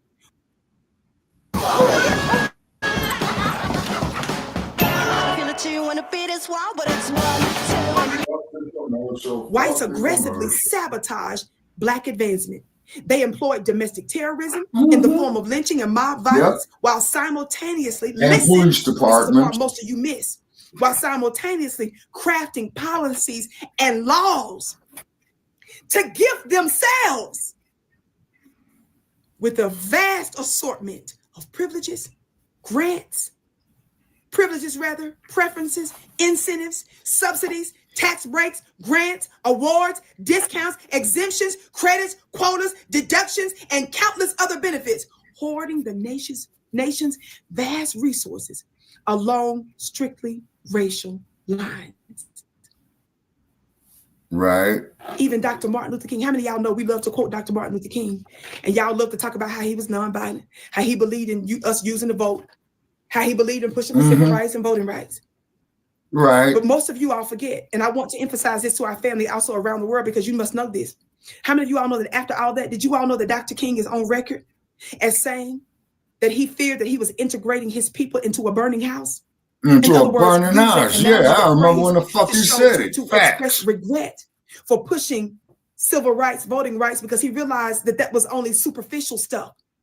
Dr. King, before he left the planet, before the United States of America deleted him, right, before they unalived our hero like they did so many of our other ones, do you all know he started demanding reparations? Do you all know that he specifically demanded tangibles from the United States government? Do you all know that when they did the March on Washington, what did Dr. King say while they were going? We're coming to How come y'all don't play this all the time? They love to play the part of the speech about the white folks when black men can hold hands with black men and little white children and little black children. We can get together and hold hands. No, he said we going there to do what? To get our check. Somebody say in the chat, cut the check. I can't even see the chat, but I'm telling y'all in the chat to cut the check. Somebody type it in the chat, cut the check. Your favorite. Dr. Martin Luther King, before he got out of here, started saying, that's cute, the little civil rights stuff. He said, that's cute, the little voting rights stuff. He said, no, baby, cut us our check. But that's not all that Dr. King said. Guess what else Dr. King said? It was Dr. King that was on record that said how the United States of America gave white folks a whole lot, thousands and thousands of acres of land. It was Dr. King that exposed America for her pioneering of the great West and how we brought over immigrant white Europeans from all over the world so that they could migrate to the United States, colonize the United States so that black folks wouldn't be able to do it. He went so far as exposing the fact that the United States government understood that it was black folks that were the agrarian or farming or land geniuses. How many of y'all know that we were agricultural geniuses? That's why we worked the land. Africa is the birthplace of agriculture. Dr. King said, called out America, said that they knew that their new white folk done. So what did America do? He exposed the United States government for creating colleges for white folks to go learn how to work the land. Dr. King said, y'all not only gave them the land, he said, you taught them how to work the land. He said, then you turn around and you gave them low-cost grants and loans so that they could buy the equipment that they needed for the land to mechanize the land. Dr. King exploded on the United States of America. Why am I bringing that up? We need nobody telling us we don't deserve reparations. We don't want nobody telling us it's a handout. We built this, baby. Everybody be sure to hit that thumbs up button, share this broadcast. He started talking like that after he met with Malcolm X. Watch this. Yeah, exactly. And I'm going to give y'all a big quiz. Watch this. Elder McChesney told us that. She disgusts me. This is how you know you're listening to a fraud and why I called her that. Because as we used to say in South Central LA, white folks getting your head bumped. That they were racist, and they are racist. Y'all will sit there and shout all day when you hear a white woman call out her own people. Who cares if their rhetoric admits that they have racial problems? But when you ask them what should be done about it, when you ask them about accountability mechanisms, when you ask them about making the playing field even, because you admit that they screwed us over. What does your favorite white advocate say, Jane Elliott? She disrespects us. And she feels we shouldn't be getting reparations. And she deflects and says that that the Indians ought to get reparations. Well, first of all, let me check her before I get off of this channel. I'm about to go. Miss Elliott, first of all, ma'am, do you understand? Because she noticed that she used the word, how they call them red Indians, right? Well, ma'am, do you understand that we're the original people and that we populated the entire planet? Do you all know that some of the ones that are technically foundational Black Americans are not only our Black families that were brought from the continent of Africa, but they include the actual original Aboriginal Black-skinned natives to this land? How Black to me, somebody, Miss Jane Elliott. Because Africa is the cradle of civilization. Africa is the cradle of humanity. I don't just scream and bam a gavel. I know people be like, because about people tell me sometimes you go straight to college with us. Yes, baby, don't play with me. That's why they're scared of me. Yes, I'm passionate, but I always have receipts, and I always have the historical background, and I always have spirit back in my words. Here's another book. I didn't even tell the team that I was going to quote from this book. That's why they had the Black Plague. One of our modern heroes, who's an octogenarian, who's still alive today, a living legend, the great Dr. Claude Anderson, the great Dr. Claude Anderson, who was appointed to work in the presidential administration of Jimmy Carter. How many of y'all know that about Dr. Claude Anderson? I can barely hear you. Dr. Claude and I'm very interested in what you have to say. Economist and authority, wrote multiple books. Dr. Claude Anderson, who pushes reparations. Dr. Claude Anderson, who spent thousands of dollars of his own money to sue for a form of reparations for Black folks. Watch this, Jane Elliott. Sit down, Jane, and get your lesson from Vicky Diller today. Guess what Dr. Claude Anderson teaches us? That there were provisions in some of the Indian treaties for Black formerly enslaved. Miss Jane Elliott, did you know that while you're deflecting to natives getting it? So natives already got a form of reparations, ma'am. I said, Miss Jane Elliott, and you all know she knows this. That's why they call reservations. Reservations is land. The stuff that we worked. I crossed many of them. The stuff that we was in promised the at 40 West. acres and a mule that all of us didn't get. The stuff that we gave white America to come work. 285. That's what you gave, what you all call now the Red Indians. What are you talking about, ma'am? And to this day, we continue to give them allocations of actual money in cash. What's wrong with you, ma'am? Do you all see how twisted the thinking of our so-called allies are? But that's not all. That's not all, beloved. I'm gonna make. Amazing means the tooth fairy made it to the house last night. Fuck the commercial. Amazing. Fuck the goddamn commercial. Thank you all for your patience. Again, my name is Vicki Dillard. I'm tuned in to you from the great state of Colorado, but I was born and raised in Mississippi, but I live in the Wild Wild West. I'm here on this amazing platform with our founder. Come to Nevada. I'll show you the Wild Wild West. I almost call him Dr. Come to California. The African Network, who has multiple platforms. He's doing a great work to get the message out of our people across the world. So it's important that you share, that you like, that you download the African Diaspora News Channel app, that you support. Because how many of you all know that not everybody likes what our brother is doing? So it's up to us to make sure that the message is out. It's up to us to make sure that we support. It's up to us to make sure that we share and that we tap into this platform and to support it in whatever way that you can. Yes. And make sure that you tune in tonight when he comes on at 8 p.m. Eastern. Watch this. Dr. Claude Anderson wrote many books. The name of this book is called Dirty Little Secrets. Again, I didn't even tell the team I was going to quote from this, but I'm going to quote from this. I'm going to get out of here because we got to humiliate these folks and show them up. So she's sitting up here talking about the natives. So I just told you some of the original natives were black-skinned people, right? I just approved to you in no limit of time. You already need me to tell you this. We already gave them a form of reparations. Guess what Dr. Claude Anderson teaches us? Everybody be sure to share this broadcast. Watch this. On page 196 of the book called Dirty Little Secrets. Y'all better get $5 Indians. Y'all hold on to your seat. I wish I could read your comments right now. I hope y'all, somebody put a car in the chat. Put your seatbelts on, family. Y'all ready for what I'm getting ready to quote to you now? We're going to put Jane Elliott and the Black Boulay in their place. Let's correct the record with facts and receipts. Watch this. This section is called Indians' Unpaid Debts to Blacks. Y'all, I try not to act like this on Brother Phil's channel. On my channel, if you get on TV, y'all, I got a comment on what she just said on that there too, Brother Trey. I'm trying, y'all. Listen to what he says here. It says, in the early development of colonial America, Europeans included incentives to dissuade allies between blacks and Indians in every Indian treaty. Did y'all hear that? Yeah. Somebody please tag Jane Elliott this in the Black Boulay. Listen, culturally, politically, and economically, Indians were classified above blacks. Miss Jane Elliott, listen.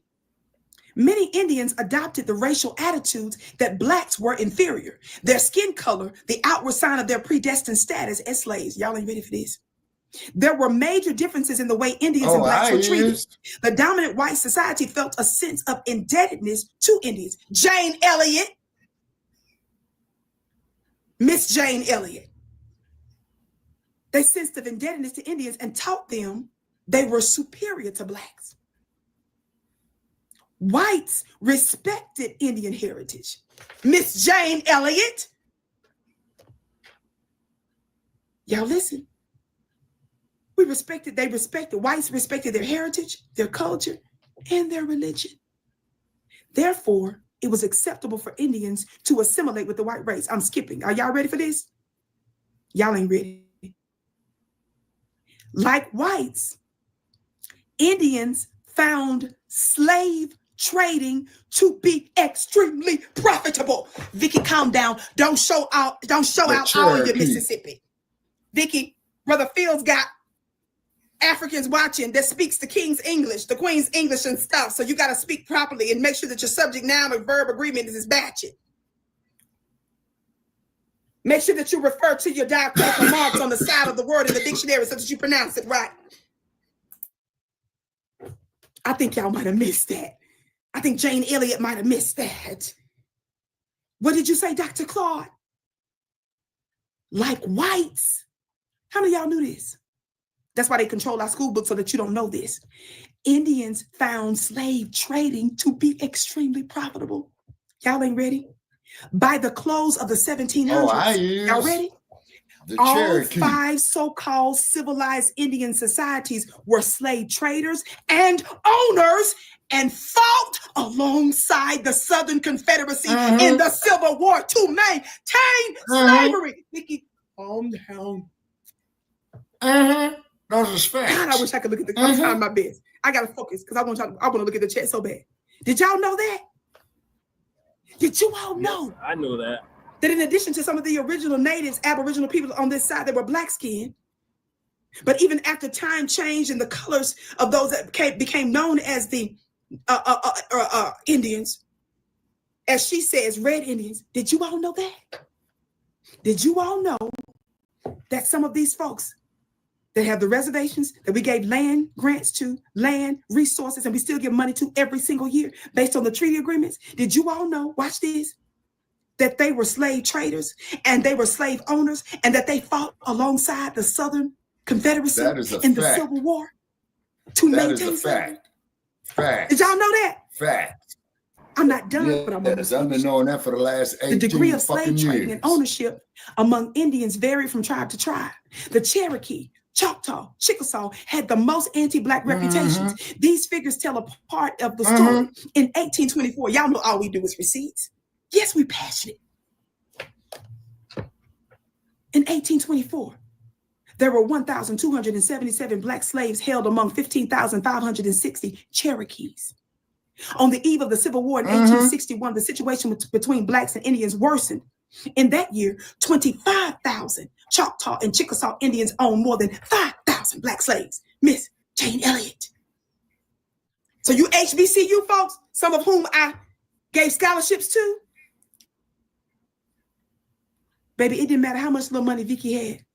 I scrambled together $500 here, $500 there to give some of you all money for school. Many years ago, when I had previous businesses, almost 20 years ago, I used to do that. So I have a right to talk to some of you HBCU students because I helped some of you through school. Fuck the goddamn commercial. Fuck the commercial. Fuck the motherfucking commercial.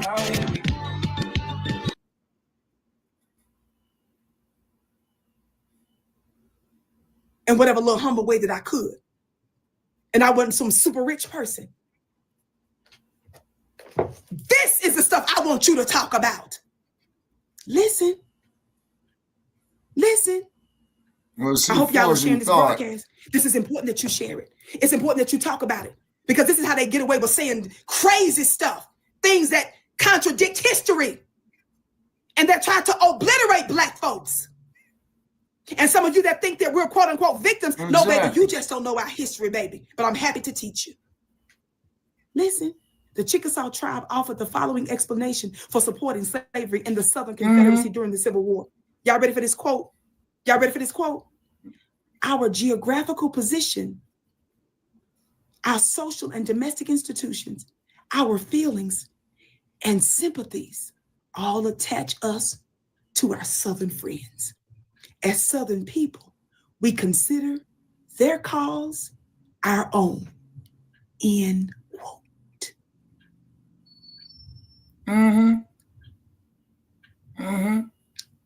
What was the last tribe That's what that I I was just told you talking that with made that the broad quote? down there in Chickasaw Montana. tribe Indians. Don't y'all play with me. That ain't all. I'm That's almost done. I gotta Oklahoma.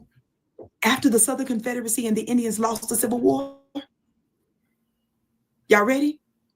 Neither Southern whites nor Indians wanted blacks to have their 40 acres in a mule. That's right. Somebody please tell this white lady that y'all bring in as a lecturer, like she's some kind of authority and expert to speak on racism. Okay, that's cute. But turn around and tell us she don't want us to get reparations. Telling us, let's give the Indians reparations. Ma'am, you better go have 15, 16, 17, 30, 40, 50 seats in the back of the bus that we used to be on. Yeah, I met Rosa Parks. I do security for her. That ain't all. Consequently, a committee of colored people of the Choctaw and Chickasaw Indian nations Look this up, family. I'm giving you receipts. It's called the Southern, what did I say? After they lost the Civil War, they didn't want us to have 40 acres in the mule. There's a committee of colored people of the Choctaw and Chickasaw Indian nations. Guess what they did? They filed a letter of protest with the U.S. Senate and the House of Representatives of the United States Congress in January 1870. Don't you play with me. Don't get this Mississippi girl mixed up. The reason why your current press secretary of the United States got me blocked on her personal accounts. The reason why CNN, MSNBC folks, the Griot folks, Essence Magazine, and all these black authorities got me blocked or disrespect me or mad at me. This is why. Oh, you too? Oh, yeah, Vicky gonna scream a little bit here and there. But she ain't no dummy. You too? Watch this. Your Indian little allies, allegedly family, filed a letter of protest to the U.S. Senate and House of Representatives of the United States Congress in January 1870. They argued that the ex-slaves of Indians, that were still being deprived of their rightful economic inheritance. In a treaty at Fort Smith, Arkansas in September 1865, the Choctaws and Chickasaws, y'all ain't ready for this. All the stuff that I just explained to you, y'all ain't ready for this next part. In a treaty at Fort Smith, Arkansas in September, what does it say? Yes, September of 1865, the Choctaws and the Chickasaws were paid $300,000 by who, y'all? The U.S. government for a district of lands west of the 98-degree longitude. The treaty provided that the United States government pay the Choctaw and Chickasaw legislatures $300,000 plus 5% interest for the land contingent upon, y'all ready? Y'all ain't ready. The land contingent upon Indians drafting laws and rules to free all their black slaves and give, quote, each black slave and their descendants 40 acres of land from each nation, end quote. Guess what happened, y'all? In addition to the 80 acres to have been given to each slave, each tribe was to give each slave $1 per capita. The treaty further stipulated that should the treaty further stipulated that should the Indian legislatures not craft these laws for black slaves within a 2-year time period from the ratification of the treaty, the $300,000 shall cease to be held in trust for the Indians and given instead to the black ex-slaves. A contingency of ex-slaves traveled to Washington, D.C. This is why I fight for my ancestors. This is why it matters to me. A contingent of ex-slaves traveled to Washington, D.C. in the early 1870s. Put your mind back in time and imagine our ancestors doing this and complain to Congress that they never received the 80 acres of land nor the monies for both them and their spouse.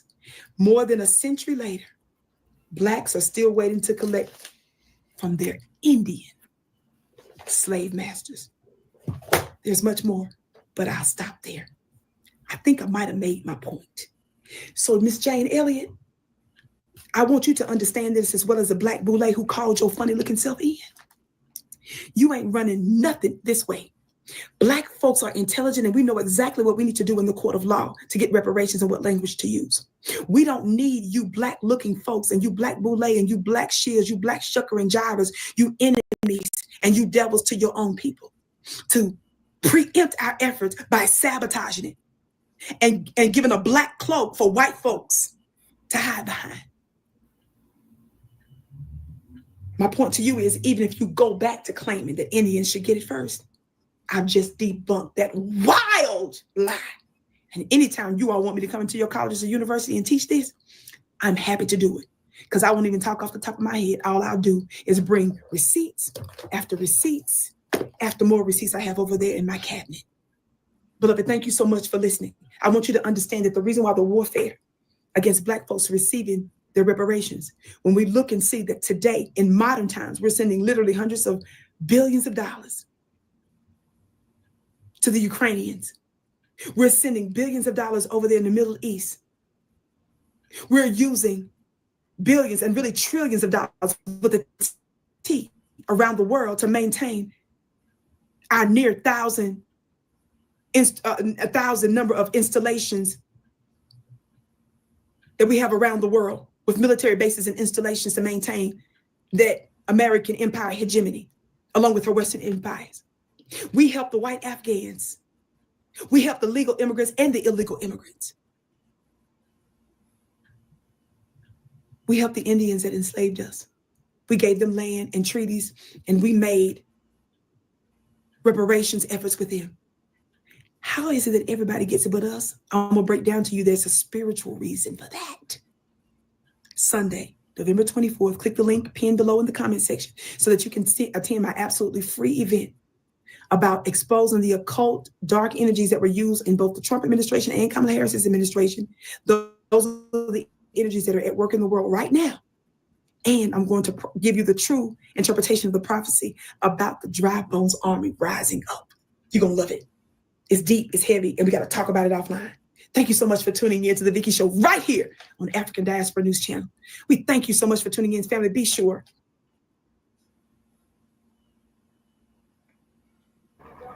Yeah, that's right. Thank you, Sister Vicky, for that awesome history lesson. And all these mugs owe us, including these $5 goddamn Indians. $5 Indians. Hey, Brother Paris, every time you say $5 Indians, the first thing that comes to my mind is a $5 hoe. God damn. Sorry about that. I had to unmute the other side of the working desk right here so Jesse could get in some words. Man, yeah, no, fuck them too. They owe too.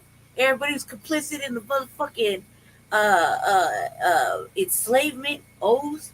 I mean, that's just any motherfucker stood in the way, fucking cock blocked their way to the motherfucking to the debt being paid. Man, you owe. Fuck you, pay me. That's the way it should be. I was saying in the back, I was like, just open up the motherfucking reserves or wherever whatever the fuck the prince of money. Open that shit up and just walk away, fuckers. Walk away. Why ain't y'all got the mint there in Denver, Colorado? Yeah, we got the mint here. Yeah, just open it up and just walk off. Yeah, just open it up and walk off because it belongs to black people. Let black people just go ahead and the same thing with the goddamn Federal Reserve too. Yeah, we got it all. Yeah, the same thing with the goddamn Federal Reserve too. Yeah, that's what I said. Just open up the reserve and walk off. Like that's it. It's a wrap. You'll never just let us have control. We'll print our shit. We worry about it on our own end. Fuck you don't get nothing. Just to burn and starve in hell. I was saying like this is it. Only thing I could say is this. I need them motherfuckers to pay my ass as soon as possible since I'm on my way out. I at least want to have a little bit of fun with some of my reparations money. Goddamn right. I want the ladies in Tulsa to have some fun too. Yeah. They really no, I've been to Tulsa, Lady Che. I've been to Tulsa. You gotta go. You gotta stop that shit. Oh my God. Yeah, we're tripping. Who gives a fuck what her hair look like? What was I gonna say? Oh Lord, we just got a Queen Amadilla supporter in the building. Yeah, we just booted a motherfucker. We just booted off somebody for that type of shit. We gonna let you do it too. How she gonna expose her and they was on the same platform together? Right? Yeah. That don't even make no sense. Yeah, just let it go. Let it go. Let it go. We're not for everybody. Anyway, move along. I think that as far as Gene Elliott's concerned, I'm glad that we don't really talk about it that much. I don't understand why Roland Martin, even his panel, are even relevant in any kind of black discord, because they're not. That is straight treasonous material they put out. Was epic. Yeah, that fallout was epic. It's just treasonous, un-black narrative that they keep that is spewed over there. And even if he was buying for a job or doing whatever, that motherfucker has shown many times, on many different occasions that he is not for the black community as anything. And nobody on his panel is. They're very off-brand. like basic, average, not even relevant type of commentary to come out from over there. Freaking trash. It's just trash, and I don't understand why that they even think that they're relevant or have a platform. The other day, I saw a thumbnail where he was begging for donations in every type of monetary platform. Get the food. And it should be really bad. Like considering all the shilling and shit that he and motherfuckers like Joy Reid and them was doing throughout the year, you would really have to wonder why the fuck too. They still have a platform. Joy Reid is a tether. Dorless Reid is a tether. Yes, definitely a tether. Rolly Polly Martin's a tether. And she was that'd be big bust to me up.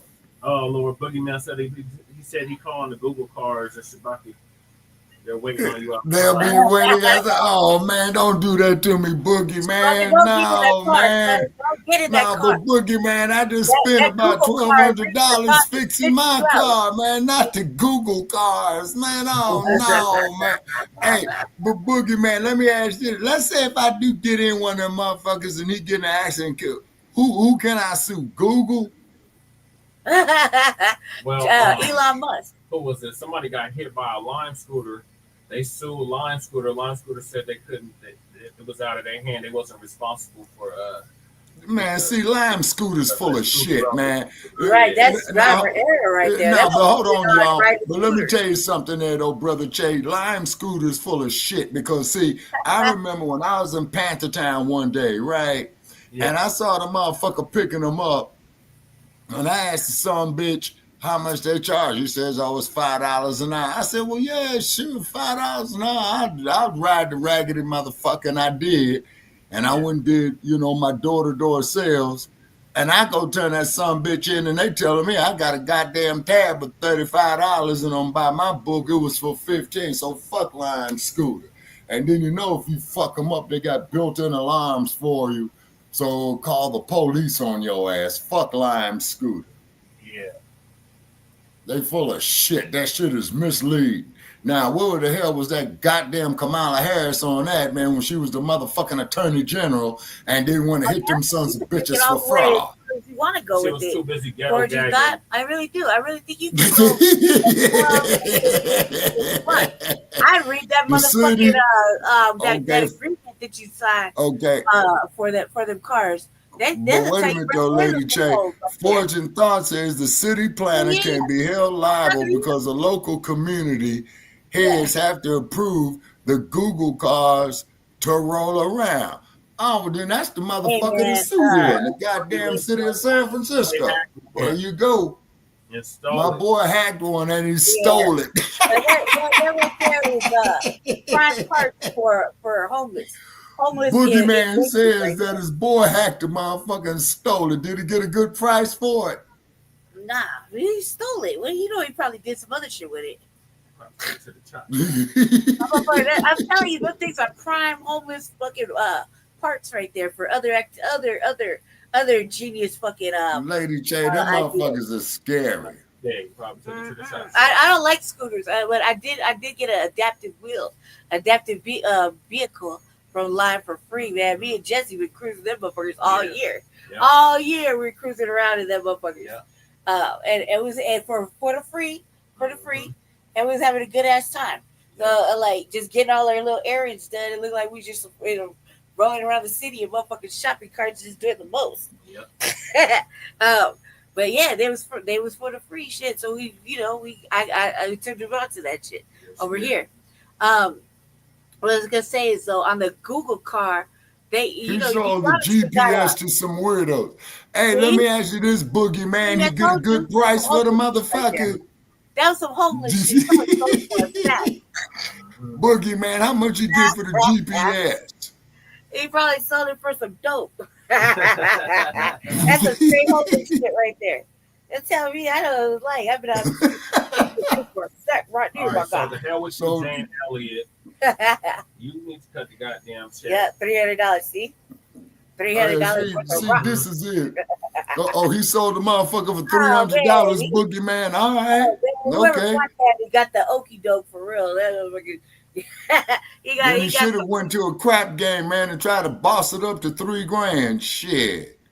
Hell, I ain't mad at the brother selling that raggedy motherfucker for $300. There's a local cat who's few ribs short of a family barbecue who stuck his foot out to get rolled over. Local news said the company settled it, so that tells me the city and Google will just pay. Oh yeah? Yeah, that sounds about right. Shit, like fuck the Amazon. goddamn city of San Francisco. There you go. Dope fiend rental scooters. I know. I know. Trust me. I know. All about damn boogie, man. That's some funny shit right there. Hey, shit. Damn, there's some funny shit. Real shit though about this Jane Elliott situation. Anybody like that? I mean, when you start to think that they put them fucking red Indians or $5 Indians in front of black folk getting reparations, and they keep saying that that they need reparations, and like you got Biden over there apologizing to them this year, just like a month ago. It really seems Biden said the exact same thing Jane Elliott said. Yeah, and he apologized. In 2021. But he apologized just recently to them fuckers. Like a thorough fucking serious with bass in his voice type apology. And I feel like he said that shit. But he said it just recently, like last month. So I'm just focusing on the just recent last month shit. I find it to be a very disrespectful thing, and that's why it's now like, well, we're gonna see further on in the program how they're gonna start to miss us, because that's just straight disrespect, right? And blatant disrespect, and obvious. It's not ignorance, it's disrespect. Right. It's not like, oh, I didn't know you were oppressed. No, it's just straight ignorance. Because by this point in time, and as old as Joe Biden is, and he called Jim Crow Biden for a reason, that he does not know. Yeah, he knows. So he's disrespecting. Mm-hmm. So now it's clearly just blatant disrespect. Because there's no way you don't get no pass at all once you get it after high school. You get no pass after all.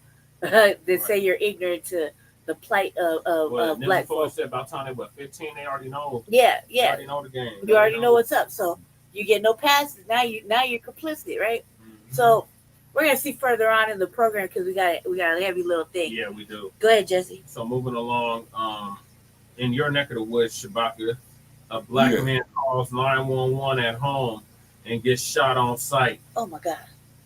In front of his Las Vegas Police Department. Yes, in front of his daughter. Oh my God. Man. Like, okay, all right, I'll get on top of it. Las Vegas cop kills a black man who called them for help. Go to the video, and I will give you the update. Here it is. Hey, they said they made entry. We got to go in there.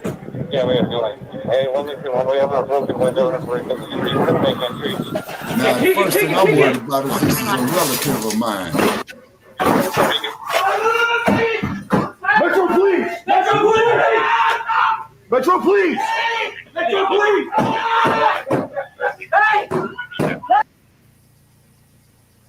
Oh my God. Put up the picture. And this happened under the Biden-Harris administration, y'all. The Las Vegas police killed the black homeowner in front of the daughter after he called 911 for help, mistaken. When was this? For an armed intruder. Today? Atlanta Black Star reports it took 1 second. Whoa. Hold it. I just pulled the story up 27 minutes ago. Alexander Bookman to shoot and kill Brandon Durham. This was Tuesday after ordering him to, quote, drop the knife, firing 6 times after entering. That's what I just said. Damn. The man's home that he owned and had this rights happened to. November the 12th. The owner of the home on Wine River Drive and his daughter were there. They called police to help, to report home invasion. Exactly. And the video appears to show that's what I said. it was the female intruder holding the knife while Durham was holding her wrist. with both hands to keep from being stabbed. The first bullet appeared to strike Durham in the head, causing him to groan in pain as he fell to the floor. Bookman then fired an additional 5 shots after the homeowner was on the floor, the victim of a crime. Quote, "Put your hands up," Bookman yelled. And then he was on the floor and they shot him 5 more times. Ain't that a bitch? The only person capable of lifting overkill. Their arm I don't know what that. I don't even want to know, Bob. I don't even want to know. And they put 5 more shots in him while he was on the ground. I don't even want to know. It's probably something. Little niggers. That's what I said. That's what I said. Alexandra Marie Bordeaux, I thought it was. It was the ER. Was arrested on charges of home invasion while in possession of a firearm or deadly weapon. I didn't want to say it. I didn't Assault want to say it. constituting domestic violence with the use of deadly weapon. I don't even want Child to say abuse or neglect. And disregarding safety of personal property. That was not allowed which in my are house. felonies according to online court documents. We never had It's ironic that all those damn that she's charged with some of the crimes that the cops should be charged with. They were all at school. I learned about that shit. He told local media at school that Ms. Durham had a prior relationship with the woman, but did not elaborate on that relationship. Doesn't matter. You know what a nursery Durham's 15-year-old daughter. There was 15-year-old daughter. Mother did, but daddy didn't. Isabella. All right, you see what I just put up there in the chat room? Was in the quote. I heard the gunshots. Overheating or something. I heard them, and I'm disgusted. The daughter said at a news conference late Thursday outside the home. How do you know? According to the Las Vegas Review-Journal. Quote, when I grabbed my phone and I handed it to him, that was the last time I saw my father live. Quote, my brother is dead because a police officer was not properly trained.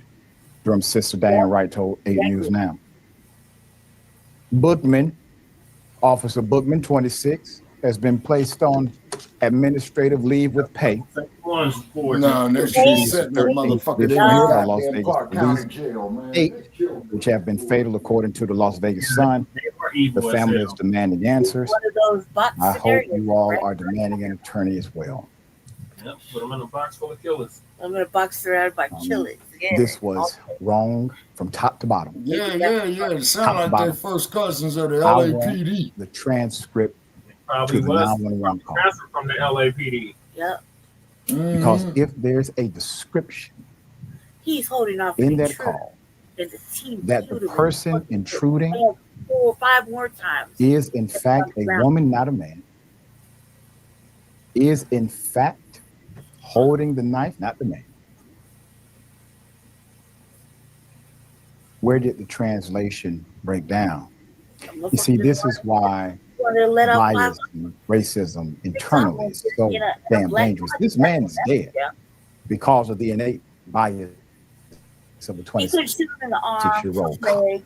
No foot action. How do we know this? Hit somebody in the leg, man. Because he responded on instinct rather than rationale. That's how we know.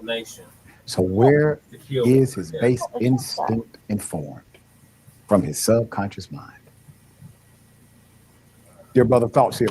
My thoughts are, not only is this a tragedy, honestly, we have to understand being a police officer is a dangerous thing.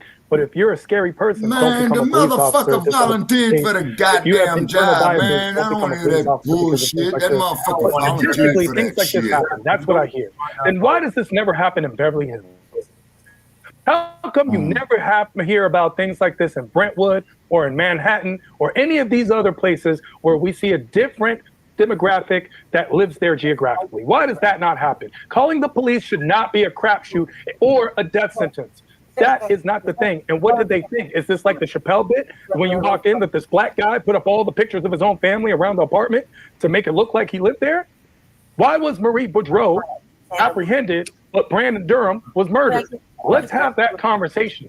This is what we're talking about. And once again, much due respect to the police officers who uphold the law and do their best to protect and serve. But just tell me this before we go behind that blue wall of silence. Yeah, Was you're this right, protecting Forging Thought. or And they was this doctor those serving? Because it videos. sounds like it was neither one.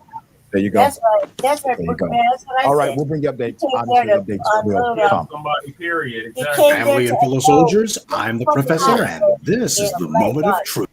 That's what he came there to do. To offload 6 hot boys, 6 motherfucking hot ones in a black body. That's what that motherfucker came to do. That was the intention. That man came to shoot a brother. He didn't what, like, he's protected himself. And the motherfucking house from a woman with a knife. An intruder. It said intruder. Not family member, intruder. So you're not even allowed to protect your motherfucking self or your house or your family from a motherfucker intruding on you. First of all, bitch, what are you doing in breaking in a house like that? Like, what the fuck is this bitch on? You know what I mean? That's one of them damn Becky's, Lady Che. It's a Becky, Lady Che. It's a Becky. It's a fucking Karen. A man is, and with a fucking shank. Karen with a You know what I mean? You gonna go in there where a man is, breaking his crib with a motherfucking knife, bitch. You stupid off top. That's stupid. I don't give a fuck how many hot boy stereotypes. That is the dumbest shit I ever heard. First of all, you ain't supposed to be. Nobody's supposed to be home. Secondly, don't go in there, bitch, by yourself with a fucking knife against a man. A man. I don't care what size he is. That's a man. She's gonna hurt you. Stop it. But none of that. He calls the police and asks for help. Yeah. And here they go. And this is the help they gave him. 6 hot ones. That's the help they gave him. Yeah, you're right on that there, Fortune Thought. Yeah, they can manipulate that bullshit. Body cam footage has to be downloaded Whatever they want.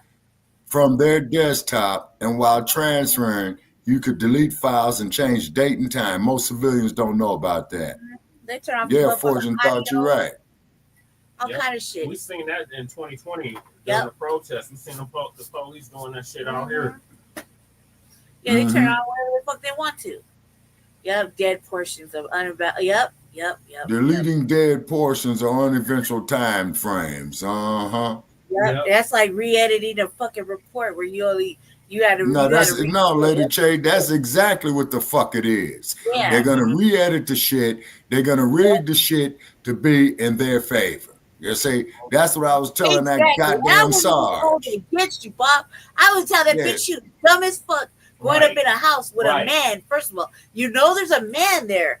I don't care who else is there, but just know there's a man there, right? Right. A man. Right? I know that's right, Boogie Man. I used to break in all the time to motherfucking shit. You know, I look dangerous when I was little, like to live dangerously. But even though I knew, I mean, like, you know, we out there watching motherfuckers sleep through the walls, right? But I know if there's a man in there, I know he gonna grip me up and hurt me. Okay, I don't give a fuck how tight my little hands and feet were. They weren't in no comparison to a man who has fucking whatever. And we already know how black men get down. They got melanated strength. Okay, so melanated strength. That's like times 10. Right? So you're gonna go in. You're like, that's stupid. Just be stupid. Superhuman strength. Yeah, right? like that. I was gonna say it in a normal. That's what stupid ass Darren Williams said about Mike Brown. No, just what Sam said. It was like he said he said was it melanated super strength? Yeah, something like that. Yeah, no, fuck no. That was a straight. He said intruder. That means he didn't know that bitch. Right. Not that he didn't know the pussy. He didn't know that bitch at all. That's what he said. He didn't know that bitch at all. And she came in there with they ex-lovers or something. You know what, Boogie Man? I believe that this bitch got loaded on some goddamn dope, got the wrong dick somewhere, probably got drunk in a motherfucker, and saw a brother over there that she probably want him to fuck her. And she went up in his crib and he said, bitch, get your crazy ass about my goddamn house. You out your fucking mind. I don't know your raggedy, stinking, nasty ass. I want you on top of me, bitch. Get off me. That's what it is. So once again, Here we go with the Carolyn Bryant syndrome once again. Here we go with the damn Becky syndrome once the fuck again with the white woman to tell the brother doing slavery, like I told Sarge's ass that if the brother don't fuck her, she's gonna cry rape. You see what I'm saying? Then after that, he's damned if he do, damned if he don't. This is the same bullshit that you had, for the last 200 goddamn years. And I will debate with any motherfucker on the next episode of Shabaka's Black Experience. And wait a minute, man. Tomorrow. Oh my God, that's tomorrow or today No, now. nigga, no. Hey, no. He didn't want to know nothing about none of that pussy because he called for help. So he was like trying to get that shit out of the house. Sister, the pussy was probably infected with maggots. That shit was trying. He was like, "Don't touch me, bitch! Get the fuck up out of here!" Right? So he called for help. Right. And this bitch is like, look. First of all, I like a little crazy too. But goddamn, man, I'm not going to a fucking house where I know that or my melanation is not gonna be better than a man. A man has more strength than a woman. I don't give a fuck what anybody says. Right. It's stronger. It just got better skills. Jesse gripped me up the other day. Lady Che, you got inner strength, you have mental strength, and you have spiritual strength. Okay. Now the thing is this. Listen to me when I tell you this, folks. It takes it takes 6 guys to carry a man to his grave, right? And it only takes 1 woman to put him there. And like Boogeyman says, she was trying to give him some strange Shabaka. Yeah, that brother probably looked at that raggedy asshole and said, "Bitch, get your stinking, nasty ass, cave dwelling ass up out my motherfucking bitch, crib." You look like you're wearing a pajama. Get the fuck up out of here with a knife. She looked like she broke in the house with a nightgown and a fucking bonnet on with a knife. Like, nah, bitch, not tonight. And he called for help. And this is the help you give him? 6 hot boys? Come on, cuz it's gotta be. It don't even make sense. You know what I mean? Yeah, they didn't have to jump on that brother like that. What they should have did is took them same bullets and dumped on that stinking raggedy ass bitch for home invasion. Right. I'm not gonna fight with no dude, man. Like I said, there's a time like I'm really sick. I'd be like, man, help me, Jesse. That has this old man out of nowhere strength to put me in this little section of my little nest that I like to be in, right? Because I'll slide off, right? I'm always sliding off somewhere. So, but I'm like, God damn, this is fucking straight out of nowhere. You know what I mean? So no, I don't know why any bitch would want to go up in a crib and do that at any point. You like, why would you just stop? Oh my God, Boogie Bay, you stupid. Just twerking in there with the knife, talking about call me Taylor Swift. That bitch don't. Oh my God! You don't want Miss 6 o'clock or Miss Midnight or noon, Miss Noon to be doing any of that. Okay, just leave this little twig alone. The little twig shouldn't be doing nowhere nothing around black folk. Okay, leave them alone. Leave her alone. All right, brother Chase. So what should I make this the title of for tomorrow night, man? Do you want to talk about this on the show tomorrow? Yeah, Las Vegas Intrusion. Yeah. That's the title of it. All right, cool. Well, hopefully we'll get that stupid ass Sarge on there. Go out to this brother's family. Yes, please. His daughter has to absolutely. Mm-hmm. Hopefully the ambulance chasers don't get up on this. Right. Yeah, they don't got nothing. That Ben Carson or the what is it? Ben Carson. Ben Crump. Excuse me, Ben Crump. Well, Ben Carson, he a coon too. So Ben Crump. That motherfucker right there don't ever really stay for the whole motherfucking shit. That's been said. He just show up and make a little public announcement and dip off, and and he's not really there for the people that need his help. Men have physical strength, but women can own those men. Well, what? Yeah, that's probably true. But even sometimes you can't really. And sometimes they just have. It depends. Submission is kind of free, man. It is. I just gotta say that sometimes submission is free. Like we be doing the most. Sometimes you just submit. It is a free experience. Like hello's free, okay? Yep. I was like, yeah, you should. Fuck it. All right, I give up. I quit. I submit. Trust me, we don't need to be running everything, man. We really don't. We need to take a break. Yeah, that one eyebrow. Yeah. I don't know. My mama didn't have no mama, so I don't know. But I've heard. I do. My mama, she give me that look, and I already know. Oh, I'm in trouble. Shit, I know. But like, damn, that silence I give is cold. I'm gonna get my ass beat. Yeah, and my mama say, "Wait till your daddy come home." Ooh shit. Wait till your father gets. Ooh shit. Wait till I tell dad. Ooh shit. You know, that's an ass whooping coming out of nowhere too. I was like, man, I was little. I was like, let me just go ahead and get this ass whooping cracking and start Italian. That's his father. Then you sneak up on a motherfucker with the ass whooping. Wait about the middle of the night, like, what the fuck? Nah, she didn't have no ass whooping. Las Vegas. Mm-mm. So R.I.P. to Alexander Bookman. Alexander Bookman. Wait, hold up. Piggy. That's the Piggy. He sure did say that. Bookman. R.I.P. to Brandon Durham. Brandon Durham. Yeah, he sure is Durham. That's why Durham. His name his name comes from like a lot of other motherfuckers that left it. Yeah. They got hurt by the police. Mm-hmm. Yeah, he did say that. Like, freeze, pause. Nah, our mother snitched to our father about our shit. We just catch it. Family and fellow soldiers, I'm grown man ass whoopings for motherfuckers. Grown man ass. So yeah, we'll keep y'all updated. Like Shabaka said, we're gonna be discussing this even further on Shabaka's Black Experience events. So make sure y'all tap into that. That's also gonna be simulcasted on StreamYard as well. Exactly, Boogeyman. He said this nigga. Yeah. All right, brother Che. The son of a bitch won't let me create the episode, man. Oh, that's okay. That's why we got StreamYard. We'll figure it out, Shabaka. We'll make it work, Shabaka. We always figure it out. Yeah, no.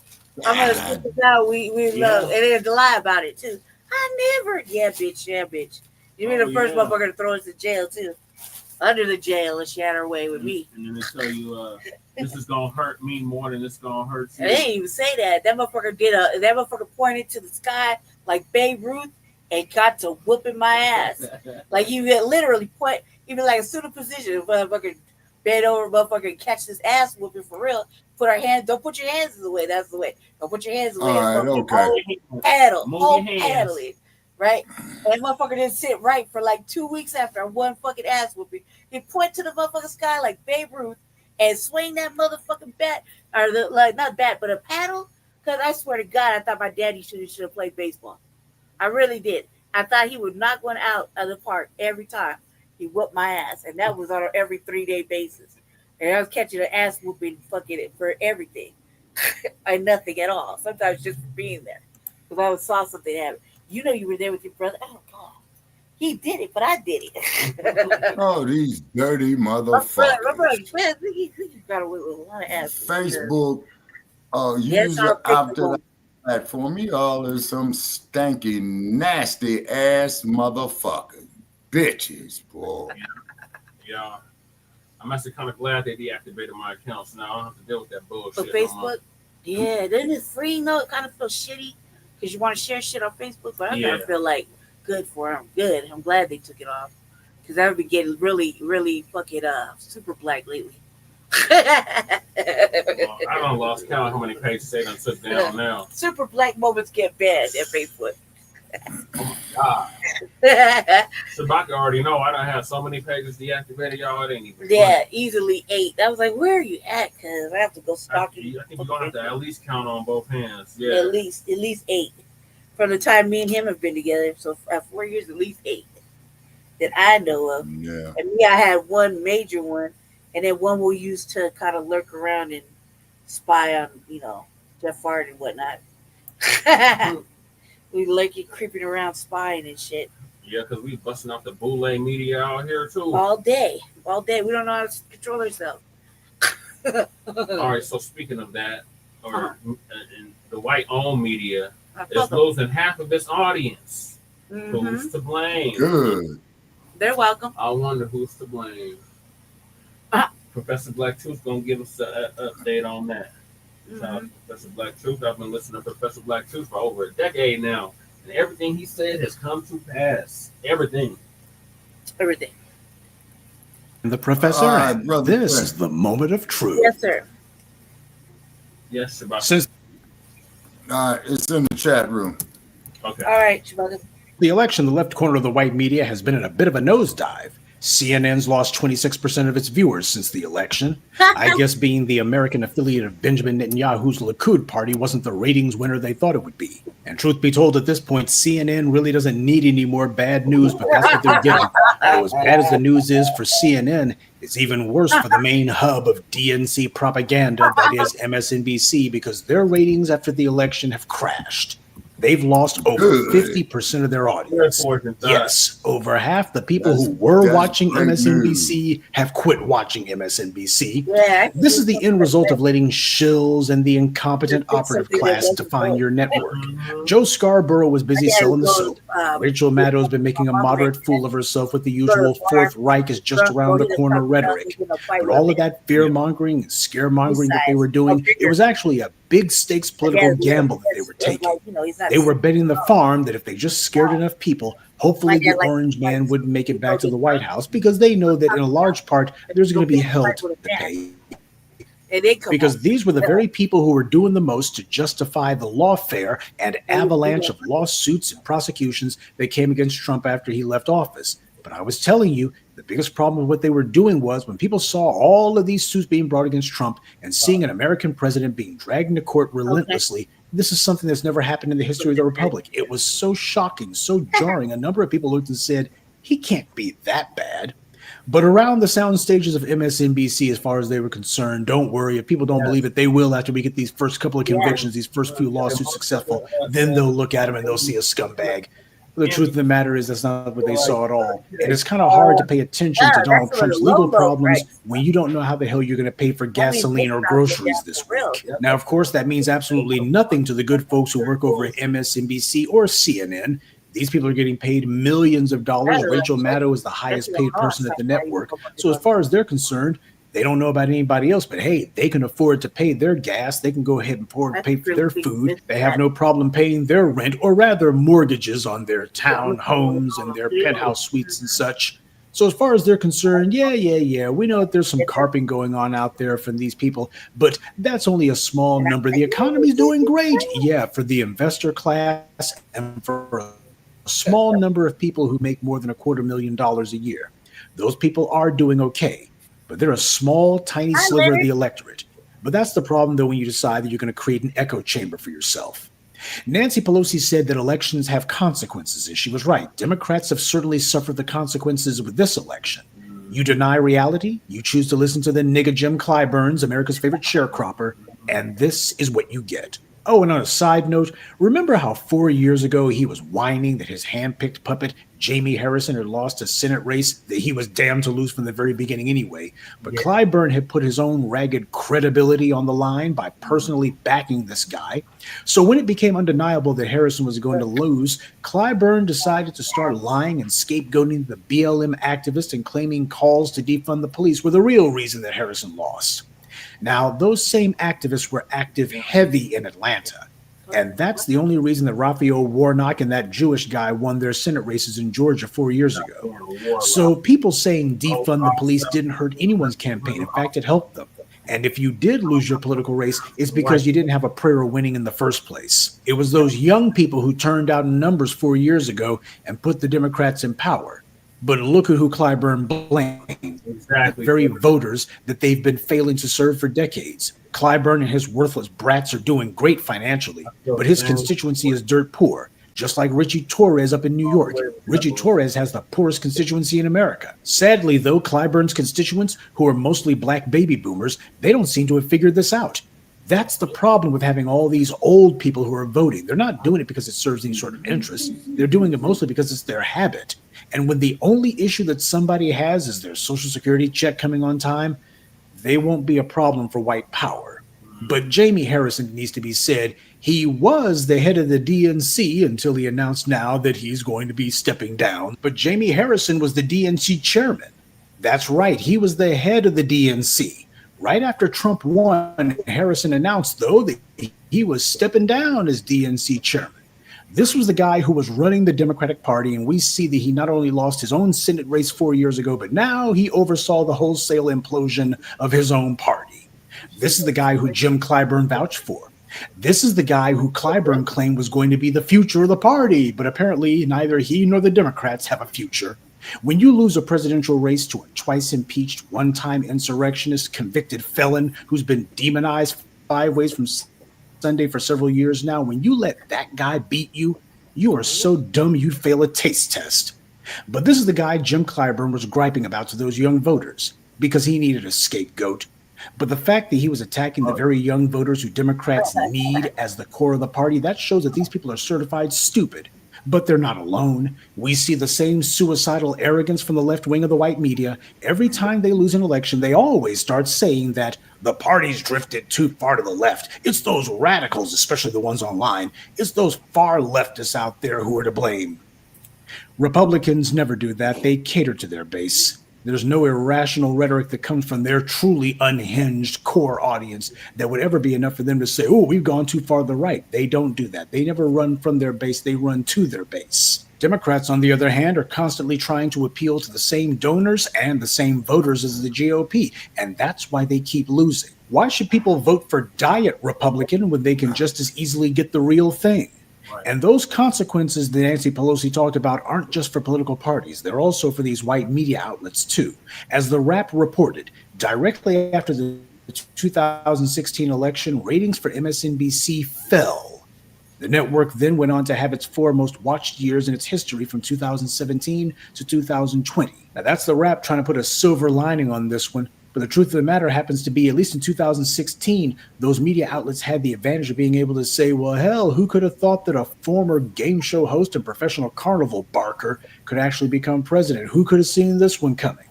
They had that shock value, but they didn't have the controversy of the 2020 election outcome. And they also didn't have the fact that you had an unelectable candidate like Kamala Harris running this time either. They don't have those advantages this time around. They don't have the fluke, the novelty of, oh my God, I can't believe the orange man won.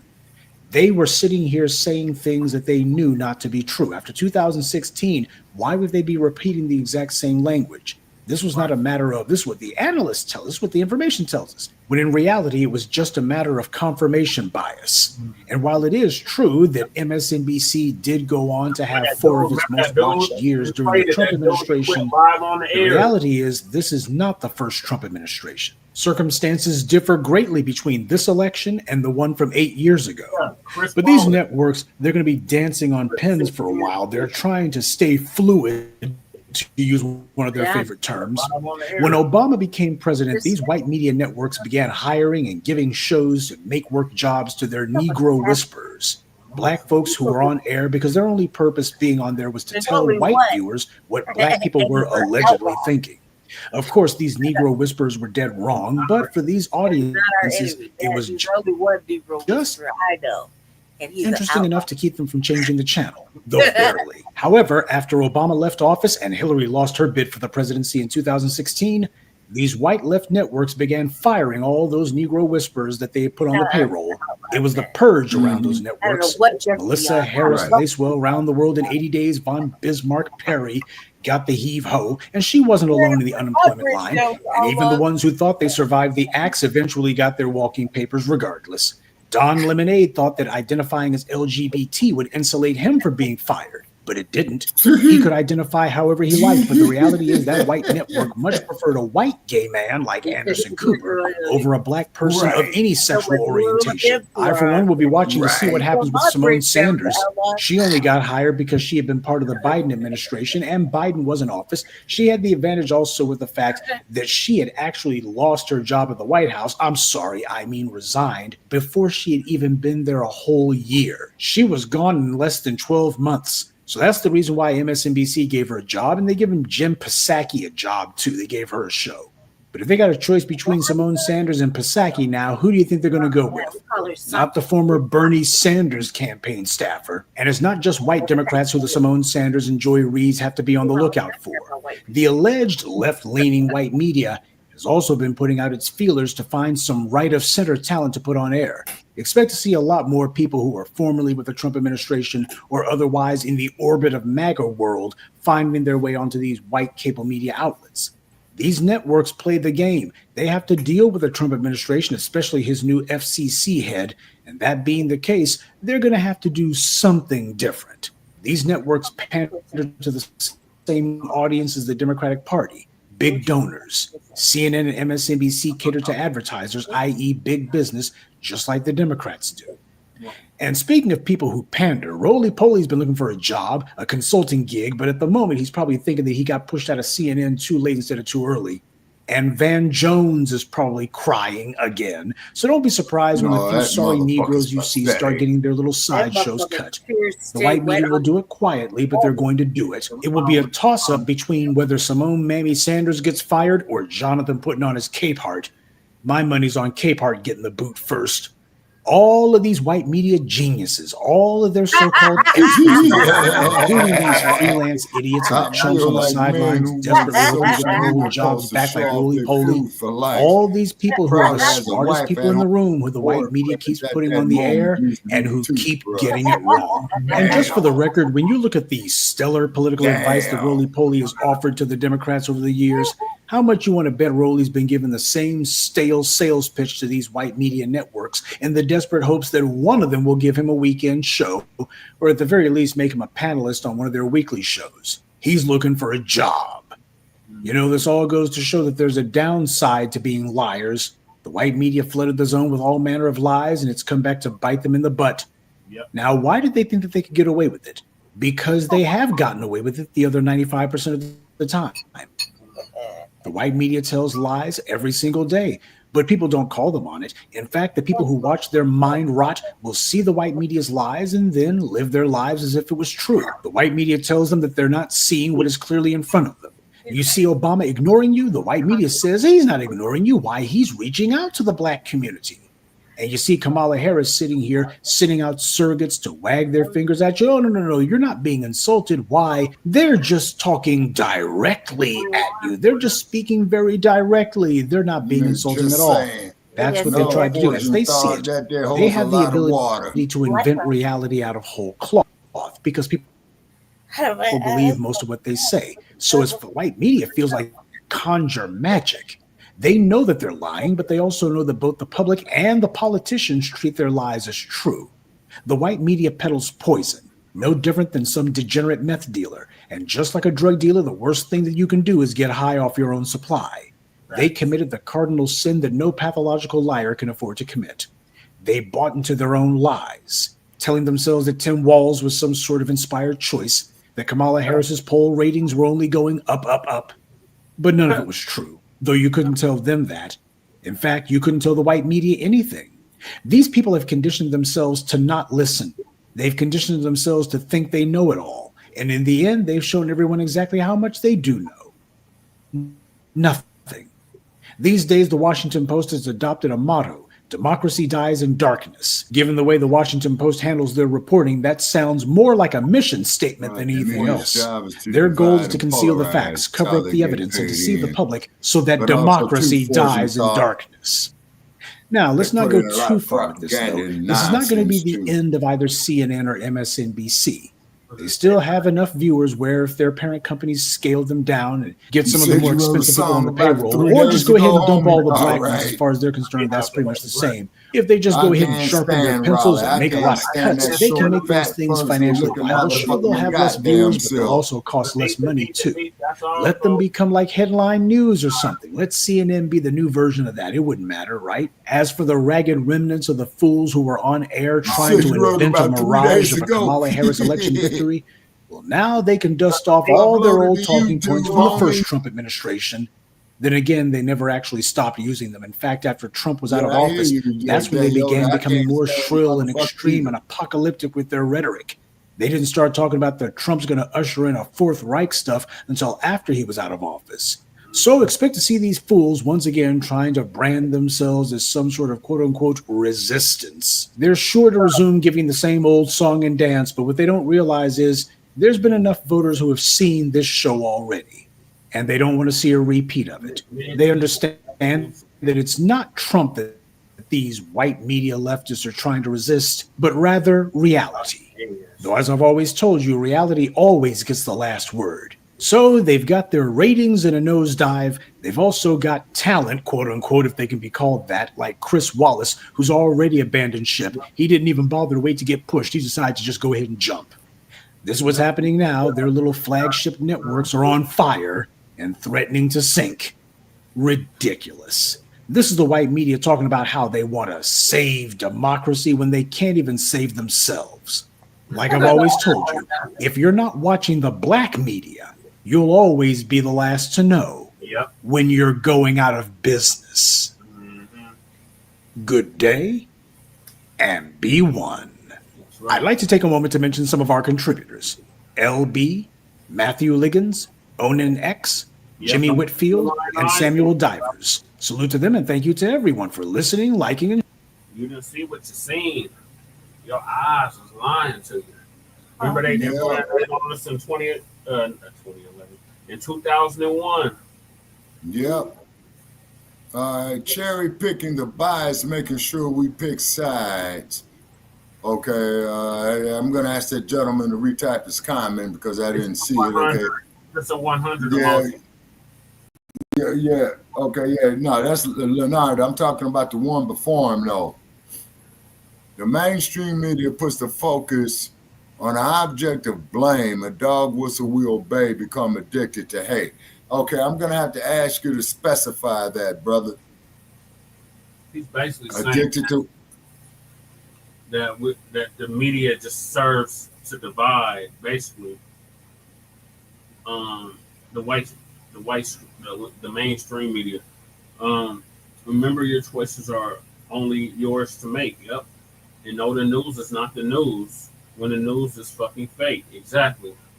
Yeah. Well, it is, you know. There's a whole lot of goddamn fake news out here. Yeah. You know what I mean? We're not that. Yeah. All right. So what I'm going to do, man, I took my medications, man, and I'm going to sign off. So the preliminary work is in there, Brother Chad. You definitely want to stay for this next one. All right, what you got for the next one? The legacy media admits its lost influence to content creators. Black media will keep applying pressure. Okay, all righty.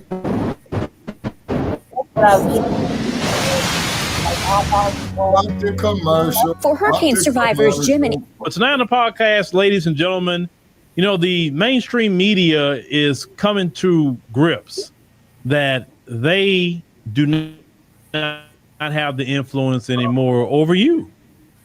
They have multi-million-dollar studios. They pay their hosts millions of dollars, you know, to do the news, and yet they don't have any influence. A lot of these people have been to different colleges, some of them Ivy League, and yet they have no influence anymore. And now, after the 2024 election, they are finally, after many years, finally admitting that they don't have the pulse on the people no longer, which we already knew that because most people don't have time to sit down and watch their boring programming. Let's go ahead and check that out. NBC News, 1 in 5 U.S. adults get their news from social media influencers, according to Pew reports across platforms. Male news influencers outnumber women, and creators with explicit political orientations lean conservative. So they're saying social media influencers were a hot topic during the 2024 presidential race, and let me tell you something, that's not changing. Mainstream media get used of it. Now, what maybe eventually the mainstream media... To that point, y'all, we went to these bull-ass summits and meetings here in Colorado and Denver, and these bull-ass sell-out Uncle Tom, yes, Boston ass Negroes kept talking about don't believe social media. Don't believe everything that you hear on social media. And people spewing it. It's disinformation, misinformation. We're misinformation. No, Russian. you motherfuckers They is call us Russian disinformation bots. and misinformation. They called us Russian bots. Russian bots in 2020. They sent it to us directly there. They called us Damn. Russian bots because they said we was Russian bots. I was like, oh my God. Like, no, we are not. Even if I was, that would be tight. No, shut up, bitch. That's not what this is. Now let me make sure I understand this here, Lady Jack. I'm gonna say it in a nutshell. So if we're talking about a dude shoving ketchup up his funky, nasty, stinking ass, we're supposed to say that he's having a menstrual cycle. When we look at a raggedy ass, stupid ass motherfucking opportunist like Al Sharpton waving a rainbow flag with a banana in his mouth, we're supposed to say that's appropriate. I gave him $500,000 to try to get Say that again. Shabaka, you starting to lose your short term. We covered this last week, last episode, where Al Sharpton got $500,000 to to try to influence black voters, right? Follow laws. Yeah. They lost all they good black stock. That's it, man. If I'm losing my short-term memory, that may try to start recruiting people from social media platforms because of their influence. But we'll see if that happens. It says both parties courted creators ahead of the election. They say now a new Pew Research Center survey reveals just how impactful. It says so-called. Why you say so-called? They are news influencers. They are in the current information ecosystem. Say about 21% of U.S. adults are turning to news influencers for information, with most saying creators help them better understand current events and civic issues, according to the study. Cut through the air like so they say, now look at it, they say 21%, they're going off of this, but you look at it, 1839, 37%. You got 30, 49, 26%.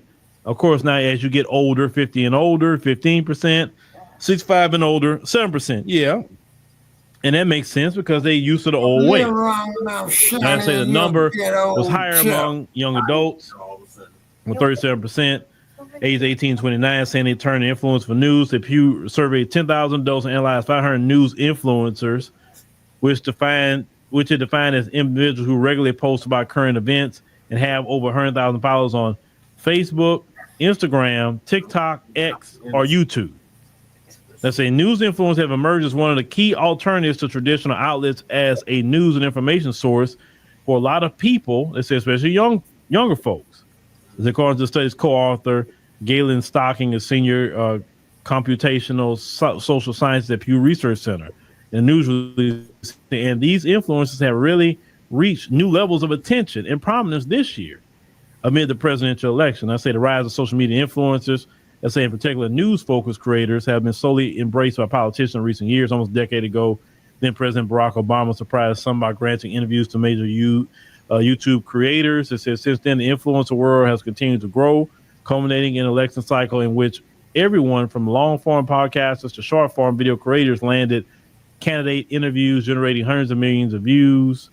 It's saying the Democratic Convention in Chicago was the first to open its doors to social media creators, credentialing 200 of them for the 4-day event in the effort to connect with younger audiences. And the Republican Convention in Milwaukee hosted more than 70 influencers as part of a content creator program.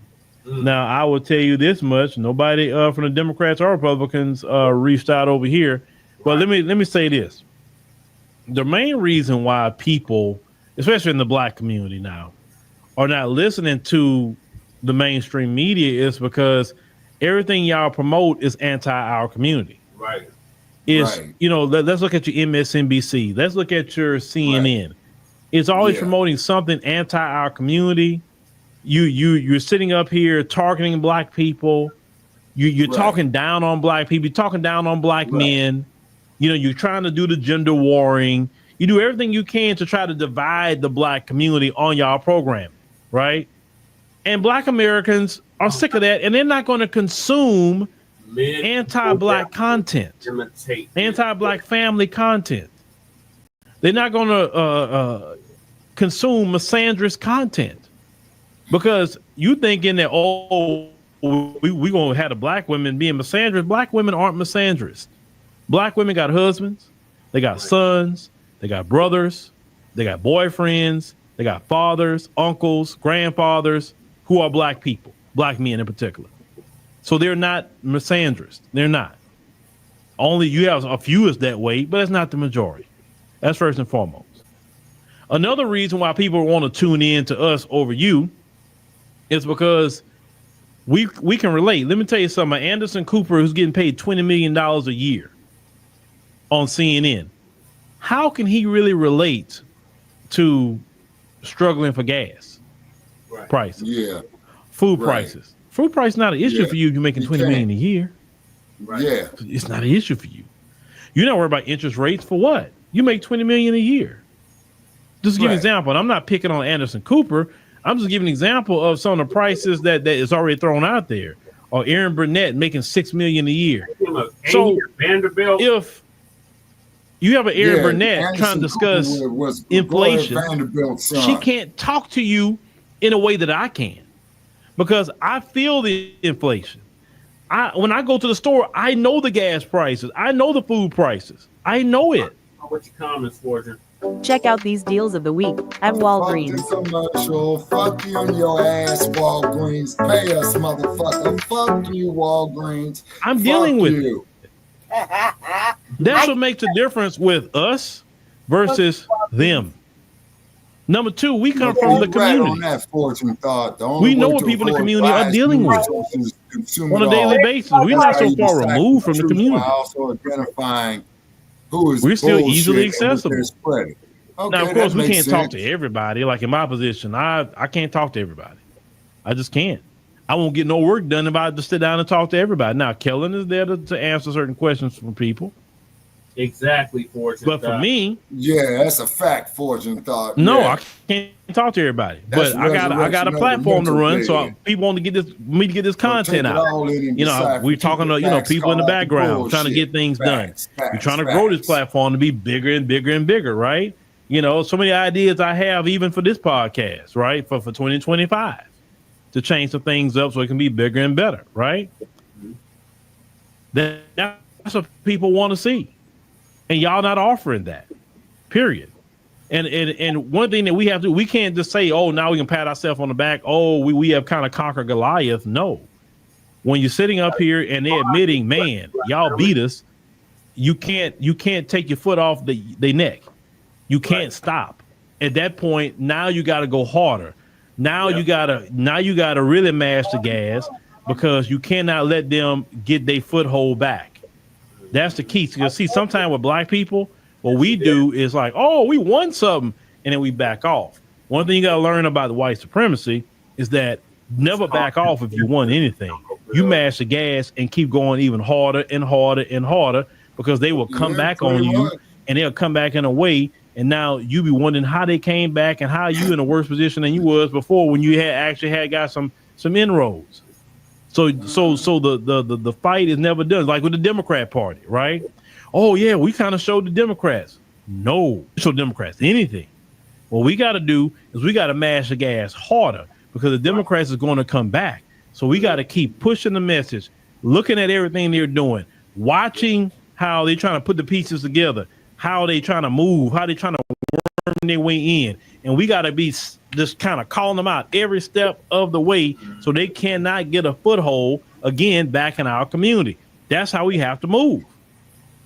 So the work is never done. Just because Vice President Kamala Harris lost the election doesn't mean the work is done. The work is far from over.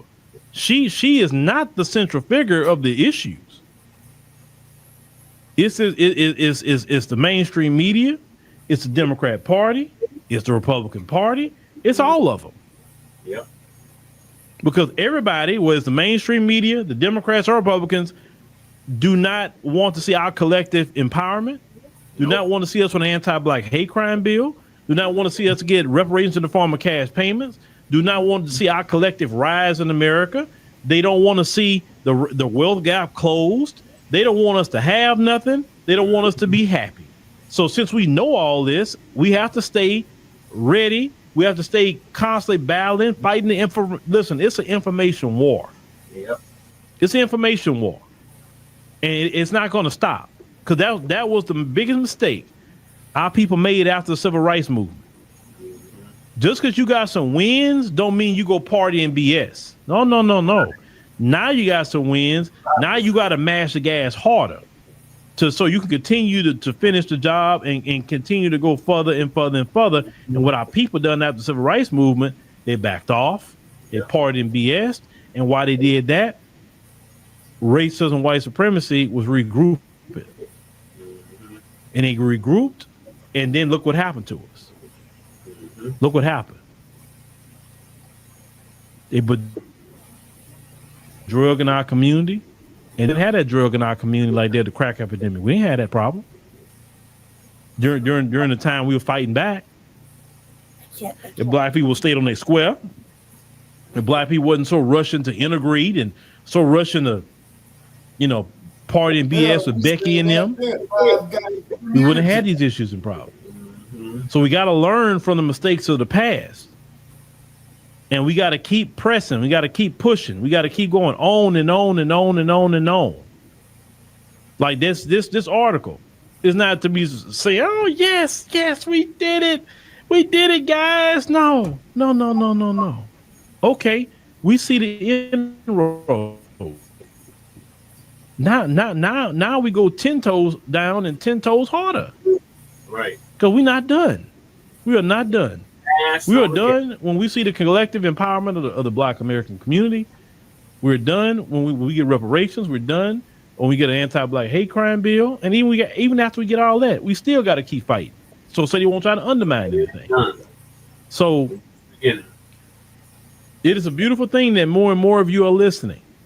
And you're getting the pulse right here. That's why I tell you, tell your friends and family about all the programming you watching. Don't keep it to yourself. Let your friends know. Your friends at work. Your mom and your daddy. Tell everybody you can. Share it with them. Say, hey man, look at this video, man. Look at this. Y'all got cell phones. The best way to share is you can send it with a text message. Or share it to somebody and say, hey man, subscribe to this channel, man. I want y'all to see what they got going on. This is what I be watching. And like, oh, for real? Because some people don't even know until you share it with them. So share it with your friends and family through text messaging, and get them to start watching. Because trust me, they would love to watch programs like this instead of watching MSNBC. Right. MSNBC is boring. Right. Who wants to watch that? Right. But the mainstream media, like I say, ladies and gentlemen, what they're trying to do, and also the Democrats, they're crying about, oh, we need to get programs and podcasts, that's going to fight for our messaging and things like that. Well, y'all got Boulay Martin. Y'all not gonna put no money behind Boulay Martin.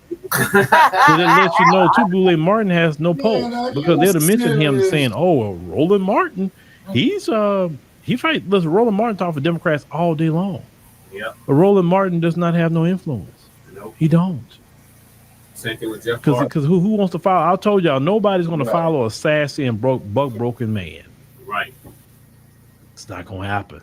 If they're going to follow a man, he going to be a man that's a traditional man, an alpha man, a straight lace alpha black man. If they're going to follow a black man, that nobody is questioning. Period. So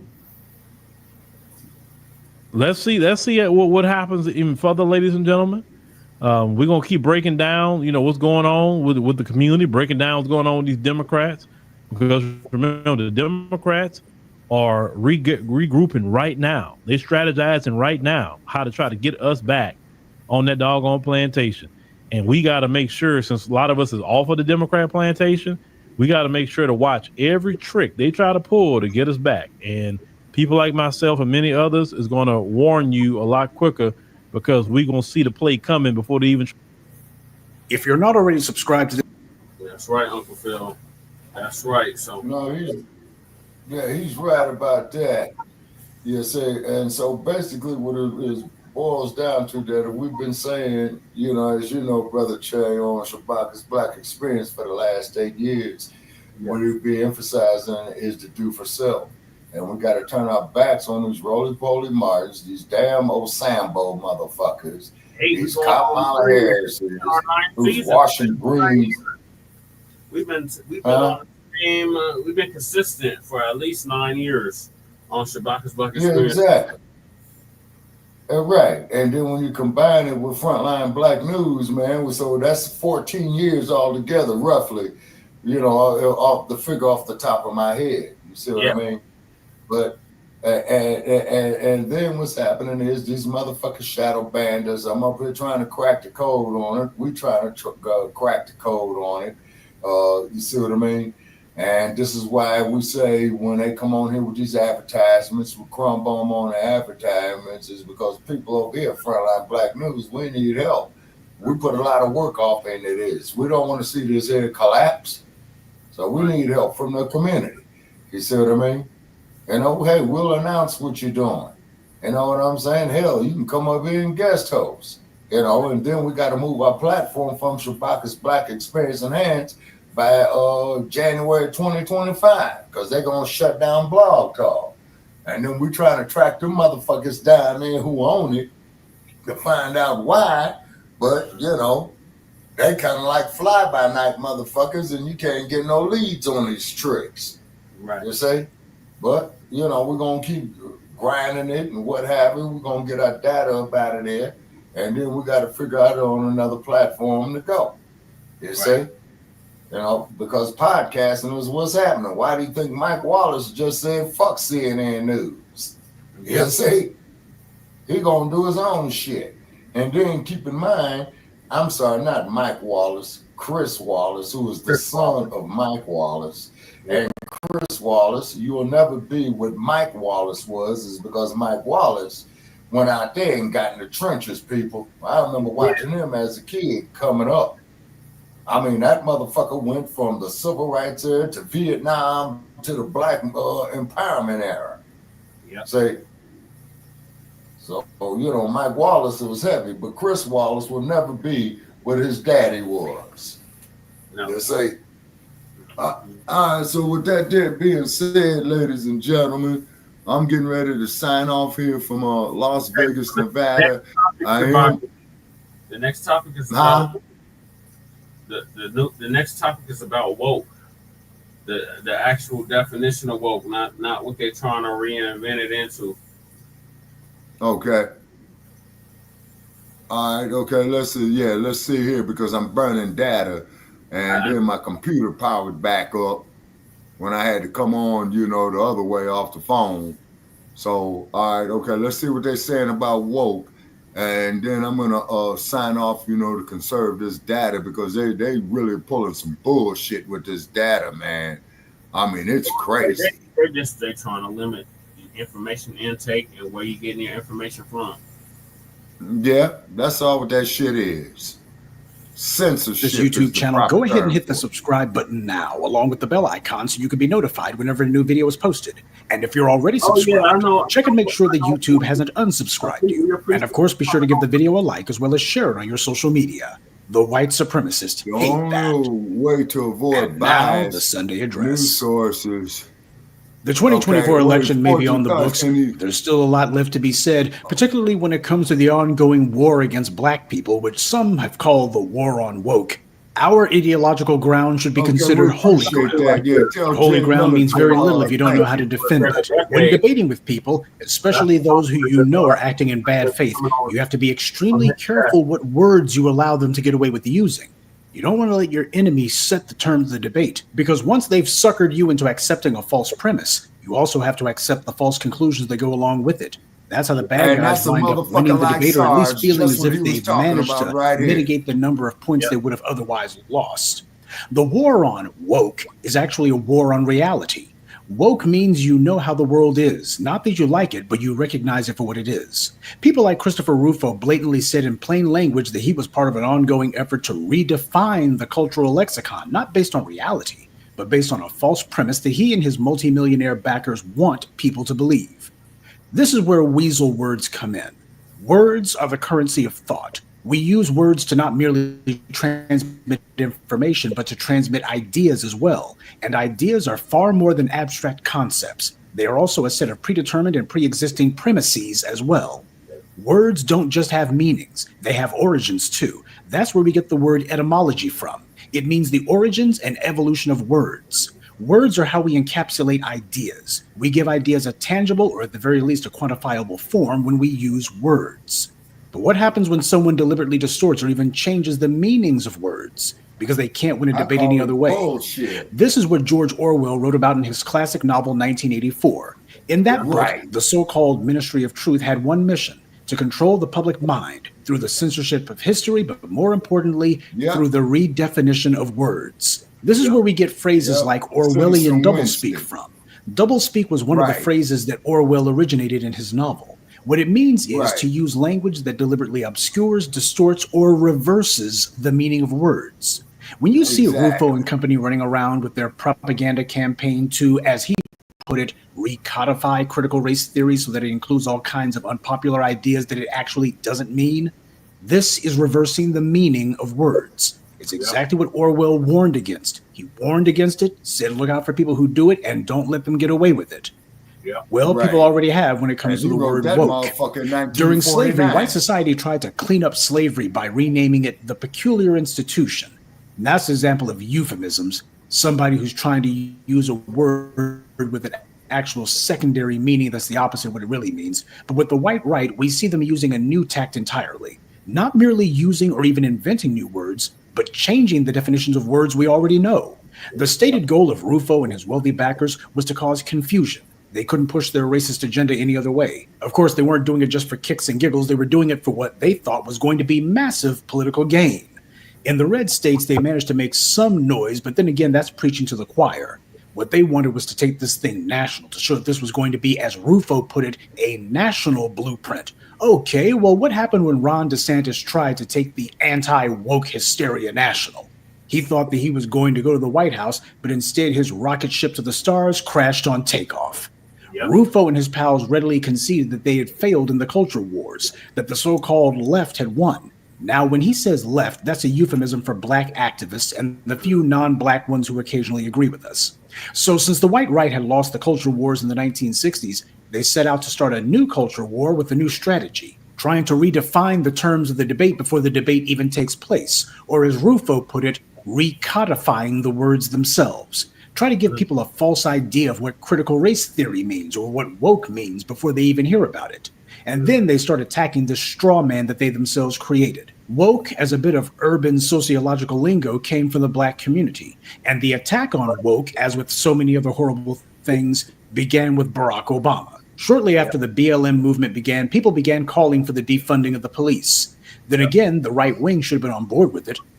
They're always calling for schools to be defunded if they fail to perform at a certain level. They call for certain government agencies to be defunded if they disapprove of them. So you have people on the left who took a page from the GOP playbook. They decided if it's good enough for everybody else, it ought to be good enough for the thugs in blue. But of course, white supremacy is all about double standards. Now, Obama was the one who led the charge to attack woke as being bad and terrible. And I don't want to hear any more about this. And this sentiment was echoed by clowns like nigga Jim Clyburn, who viciously slandered activists as threatening to cost Democrats the 2020 election with all this woke nonsense about defunding the police. You see how well that worked? In 2020, Democrats had a clean sweep. Meanwhile, in 2024, when Negro Jim Clyburn got to have it all his own way, Democrats crashed and burned. They got run out the yard. The white left sent out a couple of black sock puppets to lead the charge on wokeness, but that opened the door for all of these white racists to do the same. Remember, Obama came out the gate first. The next thing you know, you had Fox News and others who followed. That was deliberate. Wokeness came out of the BLM protest, which also coincided with Rufo's phony hysteria about critical race theory, sending these roving bands of largely paid crisis actors to go from one school board meeting to the next and make a nuisance of themselves, screaming and yelling at the people there at the school board. And of course, Fox News always makes sure that their cameras are in tow. That's a prime example of manufacturing a controversy. There was something that nobody was even complaining about, that nobody even cared about, but these guys decided to invent it out of whole cloth because they were already losing the fight with the 1619 Project having swept the country, and this was supposed to be their half-brained attempt at counter-programming. Since both critical race theory and woke had to do with black people, Rufo and his white media allies on the right, such as Fox News and others, began to use a classic rhetorical trick: false association. That's when you take a word and use it in close proximity to another word that has nothing to do with it. For example, say critical race theory and white genocide, or critical race theory and attacking white students, or to say woke and transgender bathrooms. Two separate things that have nothing to do with each other, but if you use them in close proximity long enough, people start to think that there might be something connected, right? Now, again, the people who are misusing these words, they know exactly what they're doing. Chris Hedges showed us that one. They use arguments about transgenderism as a shield to hide behind, but whenever they talk about woke, they always make sure to tell you that, well, woke includes a lot of things. Their rantings about transgender this or that is merely camouflage for their real gripe, which is always against black people. They'll say a few words about transgender bathrooms just so they can go ahead and say, see, I addressed it. But then they start blabbering about cancel culture, which they never have a problem with if the person being canceled is someone they don't like, especially if they're black. Notice how they never actually stick up for anyone who they don't like who's being dragged or quote unquote canceled. But these attacks by the ideological right could never have been pulled off without the intentional and deliberate collaboration and cooperation of Democrats and the white left. Because when Obama began to attack woke, everyone understood exactly what he was talking about, that he was directly replying and attacking the goals and aims of the black community. Again, you can't separate words from their origins. Woke, critical race theory, this came out of the black community. So when you have people who are claiming that these are quote-unquote Marxist ideas, that's a lie. Last time I checked, Karl Marx never said a word about critical race theory or woke. The people you see jumping on these bandwagons to attack CRT or woke, they know that the way they're using these words is more or less a pack of lies. Look what happened to Bethany Mandel when she was merely asked to define what woke means. Would you mind defining woke? Because it's come up a couple times, and I just want to make sure we're on the same page. So, I mean, woke is sort of the idea that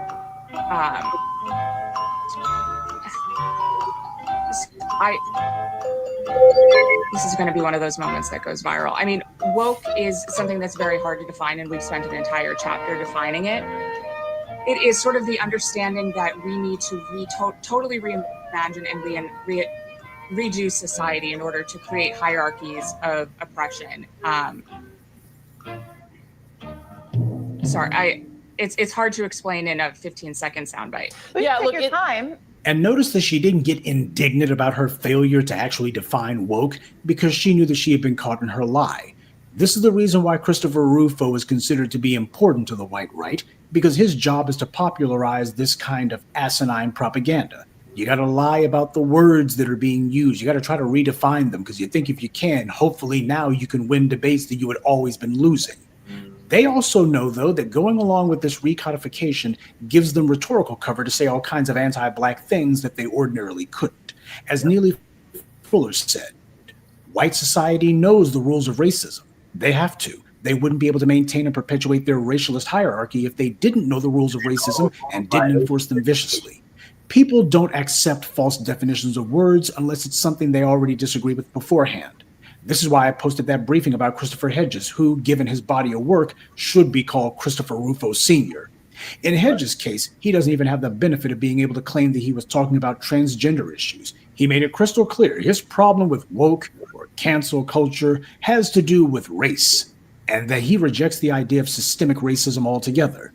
This guy is a case study in the prototypical white liberal who hates black people but tries to use us as a cloak for his own white agenda, one that benefits only him. Why does truth matter? Because truth is reality. Truth is what's real, and we have to live in reality. Now, you don't have to live in the real world, but the problem is you can't live anywhere else. Lies are a problem, not just because it manipulates and twists and destroys, but it's a problem because ultimately it doesn't work, largely because it doesn't exist. And this is the reason why, as black people, we have to be very careful of the debates that we get into and the words that we use, and allowing people to pejoritize terms that they ought not be able to. If you're not able to protect your ideological ground, then your opponents are going to run you right off of it. And this kind of failure to actually learn how to debate starts in the home. What happens to black children who are not being taught the rudiments of point and counterpoint? In the black community, this is the majority of the people who are becoming parents. And what are they teaching their children? What are they preparing their children to do in the world? Not enough. bad guys are teaching their children how to tell lies, and they're trying to fortify their lies with paid propagandists like Chris Rufo. Are you preparing your black children to tell the truth? Or are you preparing them to get turned up at the club or to get turned out in the streets or in prison? There's an old saying that history is a lie agreed upon. Well, that's what white power is made of it. I gave you a more practical definition. History is whatever people are told the most often. And it's true. History is whatever passes into popular knowledge. Whatever is repeated the most often is what people remember. And if they don't remember it, then it's as if it never happened. And even if you tell people about it, they'll believe it wasn't very important if you don't mention it very often. Well, like so much else under white supremacy, that's how things are, but that's not how it has to be. History can be 100% accurate, but in order for that to happen, we have to be 100% honest. The problem isn't history. It's who's telling it. That's the problem. History books written by paid liars who are themselves being paid by the racist power brokers who control the society. They've perverted history into nothing more than a justification of all their crimes. To make the depraved satanic carnival we call a society seem like it was inevitable, that things had to turn out this way and couldn't have gone any other way. And for those who managed to remain skeptical regardless, they also created an associated narrative that things are getting better all the time. Ours is a journey of inevitable progress. Things are certainly better now than they were in the past. Now, if you buy into that one, they can go ahead and walk you straight through the gates of hell and telling you the whole time is the gates of heaven. The myth of progress is the quintessential American lie, but it's also one that people have bought into the most. Again, if you allow people to set the terms of the debate, you've already lost before you even begin. You got to make sure that you come into any sort of discussion with somebody that you know is operating in bad faith with the presupposition that anything they say isn't true. Don't just allow it. And that starts with the words that they use. As Dr. Claude Anderson and others have taught us, things haven't changed one iota since the plantations. All we have are a handful of compliant bootlicks who white power put on TV or gave token positions in the government or corporate America to. That's it. As black people, we've made a bad habit of giving up things that we've created. It doesn't matter if it's the music that we create, art that we create, or if it's the ideas that we've contributed to the society. Everybody gets to claim what we've created, shoehorn themselves into our story, or invalidate it altogether. I'm not saying that you need to go on a jihad in order to defend the word woke, but what I am saying is the principle of defending what you've created, especially as it pertains to your life, that does have value. When you allow your enemy to come along and call himself pejoratizing the words that you've created, especially as it pertains to your liberation and your life, then what they've also done is they've invalidated your ideas as well. This is what Orwell warned about. How do you say that you're oppressed if you allow somebody to say that the word oppression doesn't mean what it actually says? Or worse, if they try to say the word oppression doesn't exist at all. This is the danger of black people who decide that they're going to be repeating what they see all the time, attacking words such as woke or going along with a phony definition of it, or attacking critical race theory. These are black people who have gone along with the okie doke. They've stopped thinking for themselves. And a group of people who have stopped thinking are a group of people who will never be able to plan their liberation. So family, make sure that next time that you're in a debate or any time that you're involved in a debate, not only do you arm yourself with knowledge, but make sure that you don't allow people to call themselves redefining words. That's part of how you got some scoundrel who's thinking that they're going to win a debate by undermining you before it's even began. In a society where you're trying to institute ideals of justice, it's an absolute requisite that you hold your ideological ground. And that being the case, you must debate, you must contend. You're going to have to persuade people, but more importantly, you're going to have to help people understand how they're being tricked and hoodwinked. And if you're going to do that, then you better get used to what it means to have the last word. Good evening, and be one. I'd like to take a moment to mention some of our contributors: Mouse, Zell1, Kenneth Johnson, Sakina Collins, and Tariq. Salute to them and thank you to everyone for listening, liking, and sharing this message. Black empowerment only exists because of you. All right, okay.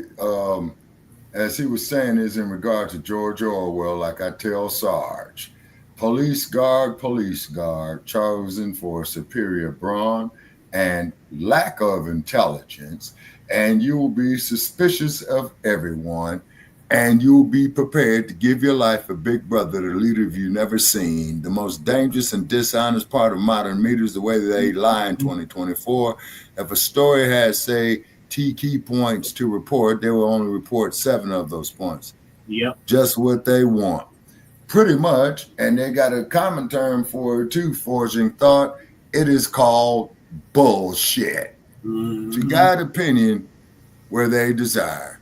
Okay, folks, on that note there, forging thought, the way that they can claim they only spoke the truth, but what they did was withhold specific prices of the pieces of the story, I think what it means to manipulate and puppeteer. Oh, yeah. Oh, yeah. And this is why it's information weaponized. Oh, yes, sir. And this is why, you know, they limit our exposure. This is why they suppress us. You see what I mean? It's because we don't sit here and go for prepackaged bullshit. You see what I'm saying? Don Lemon, Whoopi Goldberg, Jamie Lee Curtis, Joy Reid over there, Tether, you see, they're in the bullshit business. They own motherfucking puppet strings. You know what I'm saying? I bet you if they tell her to go suck a dog's dick, she'll do it so she can get a story, you know, to keep her $20 million like Anderson Cooper has. You see? Them motherfuckers ain't worried about the high price of groceries. They ain't worried about paying rent. Yeah. Okay, so I'm out, Brother Chad. I'll give you a call tomorrow, sir. Okay, thank you for joining us, Shabaka. Have a good night. Yes, sir. All right, thank you for having me. Okay. Oh, man, what Professor Black Truth was just talking about, I had a real live experience with this with the Blacc media out here in Denver on Jeff Fart's show. I went on his show. It was the second time I was running for office for mayor. When I was running for mayor, and he had this young man up there that obviously endorsed that alphabet agenda, and he had called me a bigot. And I asked him, I said, define bigot. And he got up and walked out the room. So, yeah, definitions are very crucial. And we got to keep these people from weaponizing information against us. Like, and redefining words that we created. It's very essential that we do that. Because like Fortune Thought said, they'll redefine it, and then the younger generations will start believing it as true. Quote you exactly. If you change definitions and push it hard enough for long enough, the younger generations will take the new definition as gospel. In time, the new definition becomes the recognized sentiment. So yeah, we can't let up, Black family. It's just the beginning. So moving along, these damn shills, they all about to get their pink slips, and now they're trying to scrub their social media. Any involvement with Kamala, any kind of endorsement of Kamala, any kind of shilling that they did for Kamala, they now trying to scrub their Twitter and Facebook and whatever else of it after this massive defeat they received at the hands of the new Blacc media. So Juan B is gonna give us the update on that.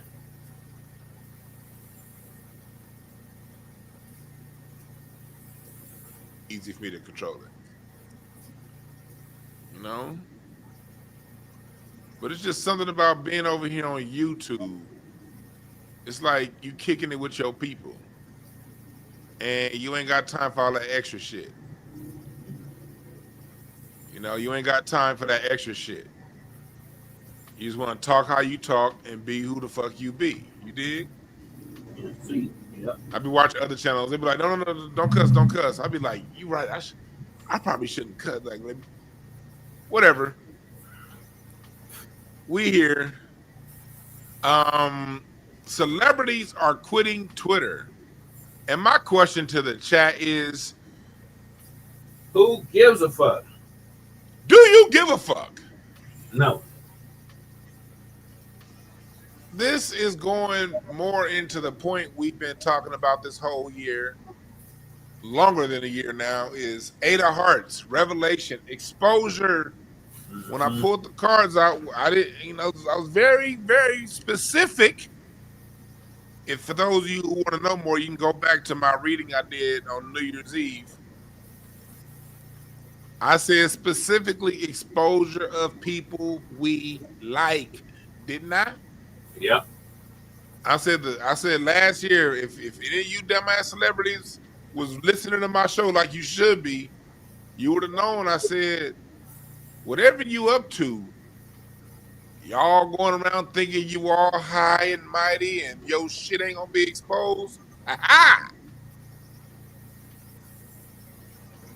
Yep. Exposure don't just mean putting people in jail or anything bad necessarily, but it just means whatever you was doing is gonna be shown. That's all. Good, bad, or indifferent. So now what's being exposed is the fact that nobody gives a fuck about what a celebrity thinks about anything. Right. Kamala had paid millions of dollars for celebrity votes. Celebrity endorsements, didn't nobody give a fuck? Right. You know, celebrities, the ones that was telling us to 4 years ago, go take the whoopty wham boonty bam ha ha ha in your arm. People looking at them now like that, because that coronavirus time, all the ones that jumped on that train. Yep. All of these ones that told us vote blue no matter who, Biden is going to fix the economy into 2020 and take that shot to go along with it. Yep. Trump is going to end the world and vote Kamala. These are all the people that's now saying they leave in Twitter.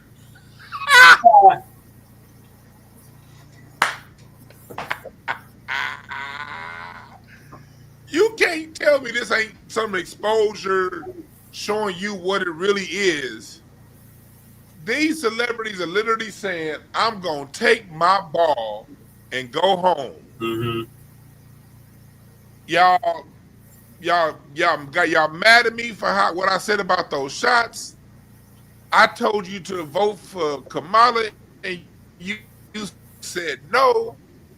Now y'all on this Twitter holding us accountable. In Gabrielle Union's case, I said a girl is a boy and a boy is a girl. Mm-hmm. And America's like, man, hell no.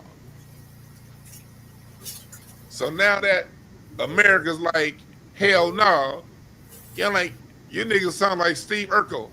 I don't have to take this. I'm going home. Y'all remember when Steve Urkel used to do that shit to Carl? Yeah. I don't have to take this. I'm going home. That's what y'all doing. You nerdy, weird ass niggas. Right. Celebrities, I love y'all. Like, we love y'all as people. We love y'all too. Because a lot of y'all been on TV shows we grew up on. Yeah. Or in the case of some of the media people, you reported on 9/11 and key events that we'll never forget, and you're a part of our life but don't get it twisted. Jamie Lee Curtis, when I was a kid, you provided my favorite scene on Trading Places when my little 5-year-old and 7-year-old self got to see some titties on TV. Yeah. That was my scene when I was a kid. And any straight kid up in this motherfucking boy know what I'm talking about. Yeah. When she was like, she was like, food and groceries are the only things free. You sleep on the couch. Mm-hmm. Man, when you was a kid and that scene happened, nigga, you was with it. You don't give a fuck about no race when you're a horny little boy. Yeah, that's true. I loved Jamie Lee Curtis when I was a kid. But y'all overplayed y'all hand is what I'm saying. Hold on, let me close these blinds over here. Hold on.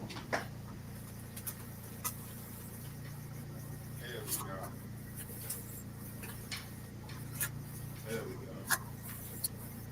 That shit be, that sun coming in be fucking with my my camera lighting. All right. So, y'all know what I'm talking about. The fellas, you know what I'm talking about. Yeah. So these people, you do have an impact on our life in some way. Not gonna say you don't have that kind of impact, celebrity folks. But what I am saying is, how can I say this? You don't have the impact you think you have. Right. See, let me tell you something. When the common folks see you out on the street, hell yeah, they happy to see you because you played a particular role in our lives in some way. And regular common folks don't get to see celebrities every day, even those of us who live in LA. Celebrities travel in a whole different circle than common folk. So when a common folk come across a celebrity, it is a special moment.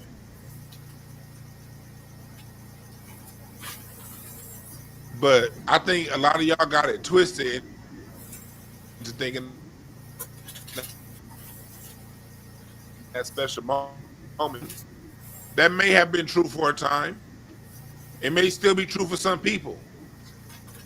But we're in a different time and space right now to where people can't afford eggs. They don't give a fuck about y'all. And I think y'all starting to see that. So that's what we starting this off about today. We're going to get into it. We about to go through some tweets, go through what I'm talking about. In the meantime, welcome chat room. I appreciate y'all for joining me today as we talk this shit and laugh at these celebrities who just not finding out they ain't shit. And I want to salute all the celebrities that don't go around with that extra ego. You know, I know the ones that I know for the most part are just regular ass people. And that's why I fucks with them. I can't fucks with them kind of people who are on that crocker shit. Right. You know? And the crazy part about it is, if you ever hear in LA,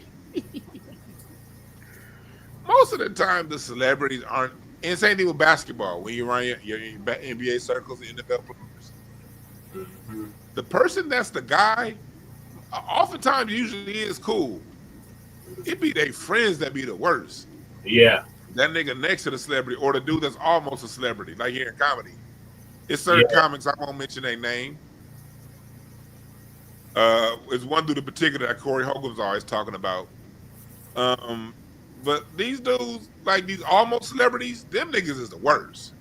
Yeah. Them niggas be the worst, the almost celebrities. The ones who are always around celebrities, but don't nobody quite know you yet. Them niggas is usually the worst. Mm-hmm. I got a few of them on Facebook, just from the comedy world. I be looking at them like, nigga, you ain't rocking nobody's opinion. If you don't sit your ass down, everybody love your homeboy, nigga, not you. Right. Fuck your problem. But yeah, welcome to the chat room. We're about to get it started with going through reading some of these tweets. We're about to go through reading some of these tweets. But in the meantime, if you want, like, see my hoodie I got? This is the older cut. I don't have my the newer one I have in the other room. But I got even higher quality than the one I got on right here. And you can get it right here at DewanB.com in the shop. The trucker hat for the limited edition. You can get it right here. Black people don't owe anybody anything but an ass whooping. Mm-hmm. Black people don't owe anybody anything but an ass whooping. Get that now. Also, next Friday, book your reading. But for those of you who on my email list, you got to be on the email list on the homepage. You got to get on the email list. People on the email list are going to have exclusive Black Friday. My Black Friday is gonna last a week. I'm starting my before Black Friday. And we're gonna have a 10-day Black Friday sale. Starting this weekend. Well, it's Black Friday? No, Black Friday the following weekend. It's starting this weekend. We're gonna have a nice Black Friday sale on readings. Nice. We're gonna have a nice Black Friday sale on readings, especially packages. All right. So that's coming. But let's get into it. So let's go to some of the stuff. This Twitter exodus has been happening for a little while now. I know it's really been happening ever since Elon Musk bought it. And I will say this, Twitter has become a much better place now that these over self-indulgent, self-important celebrities have left. I will say that. So you see here, Jamie Lee Curtis says she left. She made an announcement. Don Lemon made an announcement. And I'm sure that hurts all the soy boys out there. Don Lemon says, let's see here. Hi, everyone. I have loved connecting with all of you on Twitter and then on X for all of these years. But it's time for me to leave the platform. I once believed that it was a place for honest debate and discussion, transparency and free speech. But I now feel it does not serve that purpose. In addition, starting this Friday, November 15th, X is implementing new terms of service, which among other things states that, quote, all disputes be brought exclusively in the U.S. District Court for the Northern District of Texas or state courts located in Tarrant County, Texas, end quote. The full terms of service can be found on my written statement or on the X website. Now, as the Washington Post recently reported on X's decision to change the terms, this, quote, ensures that such lawsuits will be heard in courthouses that are a hub for conservatives, which experts say could make it easier for X to shield itself from litigation and punish critics. I think that speaks for itself. You can find me on YouTube at The Don Lemon Show, or I don't want to promote your shit, but bye. I don't give a damn. Look, at least the conservatives won't punish me for calling a boy and a girl a girl. That part. At least I won't get punished for that.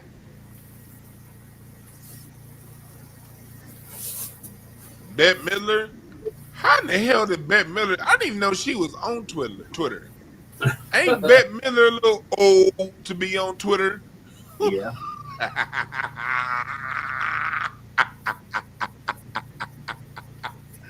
I don't think. Who the fuck woke up to read Bette Midler's Twitter account?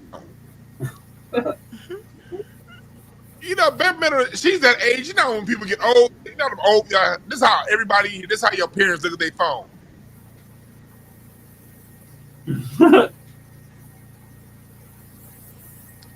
And then when they get to looking at their phone, they.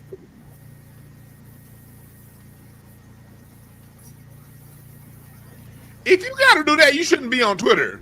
If when you pull your phone out, you got to do this, and then punch it with your finger like this. Where is that? Oh, it's X now. Hold on, X. Hey, Josephine, quiet down. I'm trying to get this Twitter. Josephine, quiet down. I'm trying to get this Twitter to work. Okay. Hey, son, can you come over here and show me where that Twitter is? Okay, there we go. There we go. If you scroll like this,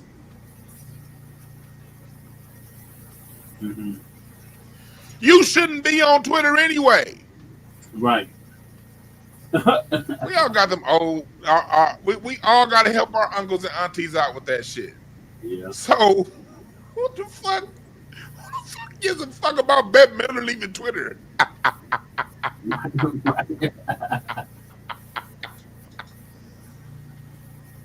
Okay, The Guardian. Who gives a fuck? All right? That's going to hurt you. That's going to hurt you. So that's some of the first people to leave Twitter. And then you had, let's see here. So then you have D.L. Hewley. This is the dude. I'm glad he's leaving Twitter because he had me blocked anyway. Because D.L. Hewley is a dude about around the time of the coronavirus. This nigga got me kicked off Twitter. The first time I ever got kicked off Twitter was because of this asshole. I salute it. I said something he didn't like. He said something back to me. I wasn't even fucking with him.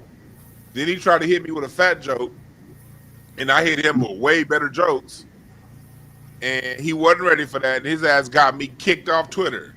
So now that he been wrong about Kamala, wrong about Joe Biden, Okay, thank you for wrong about the shot, just wrong. Always Now welcome. he leaving Twitter. Have a Good good night, riddance. This is my boy Jocko. Man, Jocko, that's my guy right there. But get your ass out of here. You did it last week. That's my guy, though. I love Jocko. So what? Like, let's see. Is Dale Healy on Twitter? Let's see here. Is he? Let me see. Let's see if he came through on his promise first. Yeah. Let's see if he followed through on his promise. I guess he did. I don't see his. Is it DL Hewley show? No, the radio show is still on. Okay. Okay, so it's radio. So he left Twitter, but is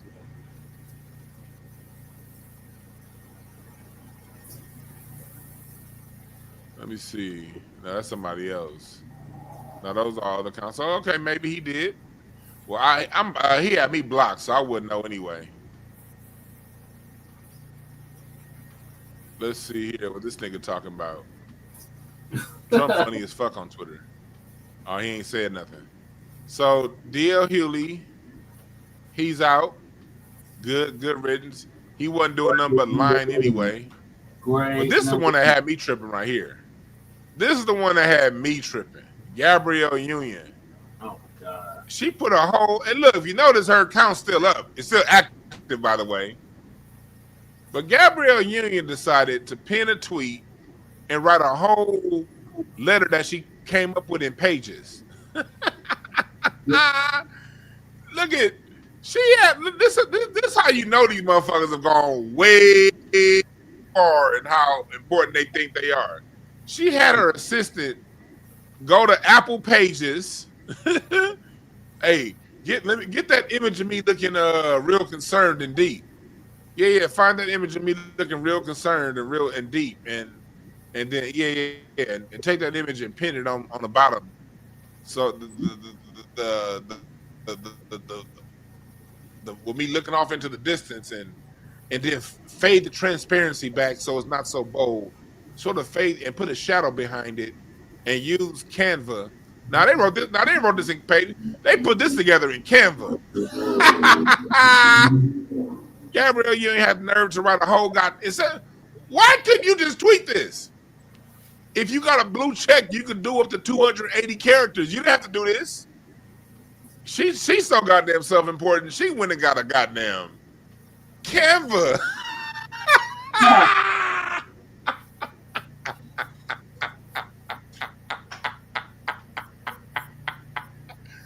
Let's read this.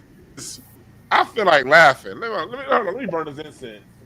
And go to DewanB.com right now. Go to DewanB.com for your shit. Get your name on the email list if you want to be part of my Black Friday sale coming up. My week of Black Friday. Oh shit. But we're gonna read this together after I light this incense. I gotta create the mood. I gotta get some good sense in my room because it's about to be a bunch of bullshit. So I got to make sure my incense is burning real good so I don't smell this bullshit that's about to come out my mouth as I read this letter. As a matter of fact, when I'm done talking to y'all, I'm gonna have to go brush my teeth again after reading this shit. But let's go.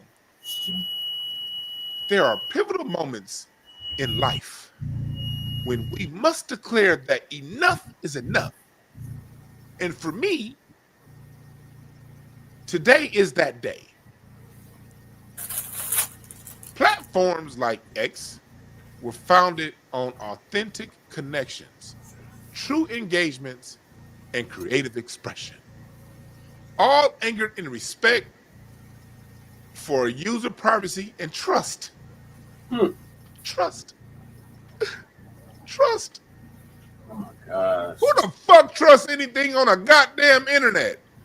Whew, I digress. Woosah, Dewan, woosah. Let's keep reading.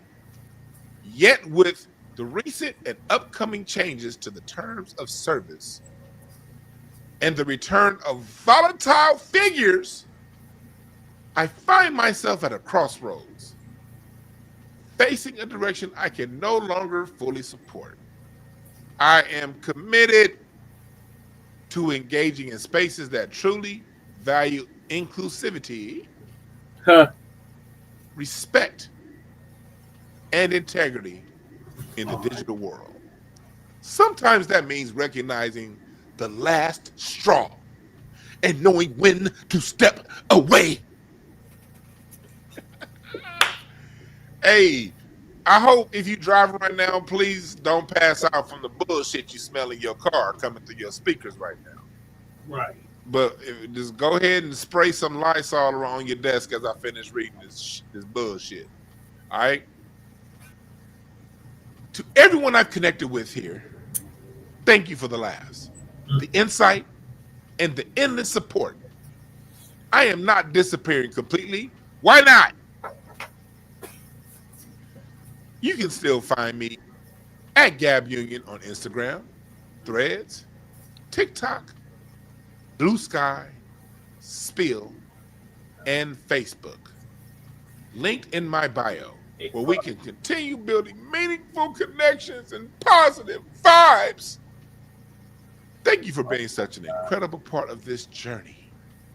Let's keep spreading love and light to one another in ways that truly matter. So she's talking about going to Facebook.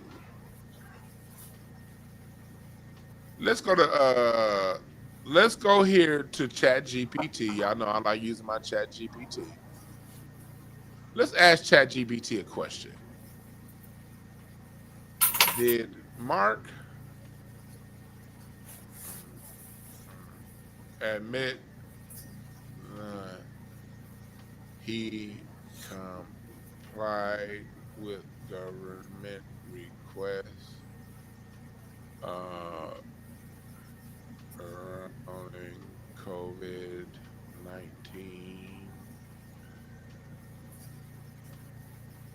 Let's see here. Yep. All I had to do is Q1. Look at all these citations that are coming. Look at all these citations. I wanted to ask ChatGPT to give me some citations. Let's look, shall we? U.S. News, August 26, 2024.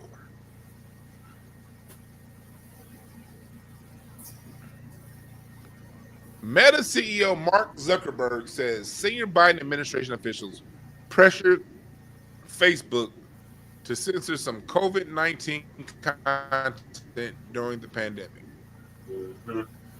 So she's leaving Twitter because we could no longer share freely to go to Instagram and Facebook. Instagram is owned by Facebook, a company that admitted to colluding with the government to label people that didn't say certain things the way they wanted said misinformation.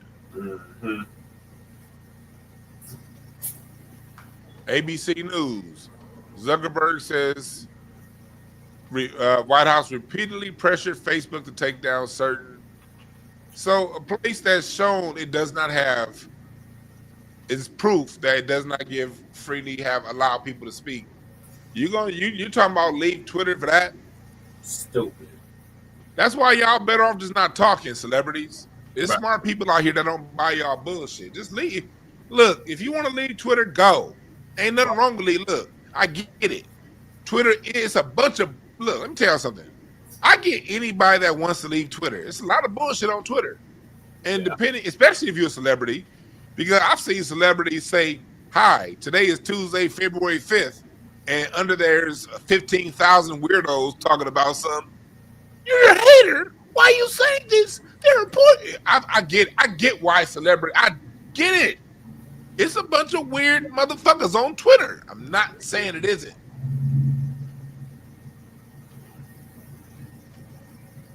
We just don't care enough for you to write a memo about it, though. That's all. You're not that important. If you gotta go, go. Just go. All these places are full of shit. These platforms. Stony Tats won't leave Hollywood. Yeah, you're right. But they won't leave Hollywood for all those atrocities, though. Right. You hear about all kind of sex rings. You hear about, you won't leave the Democratic Ed Buck. When the story came out about Ed Buck, y'all never recognized that. Democratic donor. And rest in peace to Dane Brown. He was the black man that got Ed Buck sentenced. Yeah, this is why I do Ed Buck. This was a Democratic donor that was going around raping and killing black men. And the brother that got him sentenced and killed, this brother right here, Dane Brown, he passed away here in LA living on the streets 6 days ago. Damn. So rest in peace to that brother that took down this Democrat donor dickhead right here. Y'all ain't never got nothing to say when these people like this are running around, running roughshod over people. And hell, Gabrielle Union, you like boys transitioning into girls and all that shit. This dude was fucking over gay black folks. That's right in your community, Gabrielle Union. You don't have nothing to say about your Democrat folks then. Did you use your Twitter platform? The 8 years black people were trying, longer than that, because Jasmine Shannick had been trying to get this dude convicted for even longer than that. But on Twitter, there was a movement for at least 6 or 7 years that was going on to get Ed Buck arrested. Did none of y'all people that's leaving Twitter because of a goddamn decision of terms and policies, the shit that these goddamn celebrities stand on? Gabrielle Union, where was this? D.L. Hughley, where was all this shit when it came for reparations? Don Lemon, right? Joy Reid, where was all this self-righteousness when it came to reparations? Right. Where was this self-righteousness when it came to reparations? Most of y'all live here in California, and it was happening right here in this state with that Terry Steele-looking governor from Karate Kid 3. Gavin Freak-Off Party Newsom. Yep. Where was y'all using y'all? Don't get all self-righteous now. Oh, these people ain't listening to me. They're not following what I say. I'm gonna leave Twitter. Take your ass on.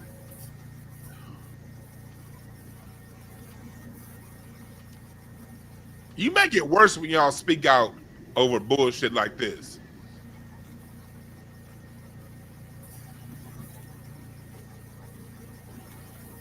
Where was y'all?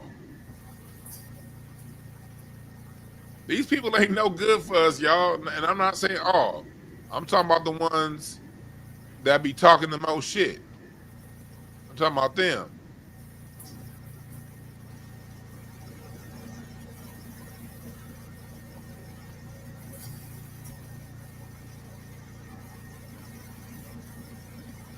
I'm talking about them. But in a global in other news, let me we talked about this yesterday on the show. Or what was it yesterday? Was it yesterday we talked about this? Let me airdrop this to myself. Yeah, we already talked about that. He about to go on to Trump supposedly giving white people reparations. We already covered that in either part 1 or part 2 of season 4, episode 34. So make sure y'all go back and listen to that. Yeah, the hell with these celebrities. Goodbye, good riddance. We don't care about you getting off of Twitter. We don't give no fucks about none of that. But I actually jumped ahead because I had 2 more topics before that one that I wanted to get to, and that is These damn Democrat shills are still at it. Democrat shill Bakari Sellers tries to use Trump's cabinet picks to stir up FBAs into a tirade.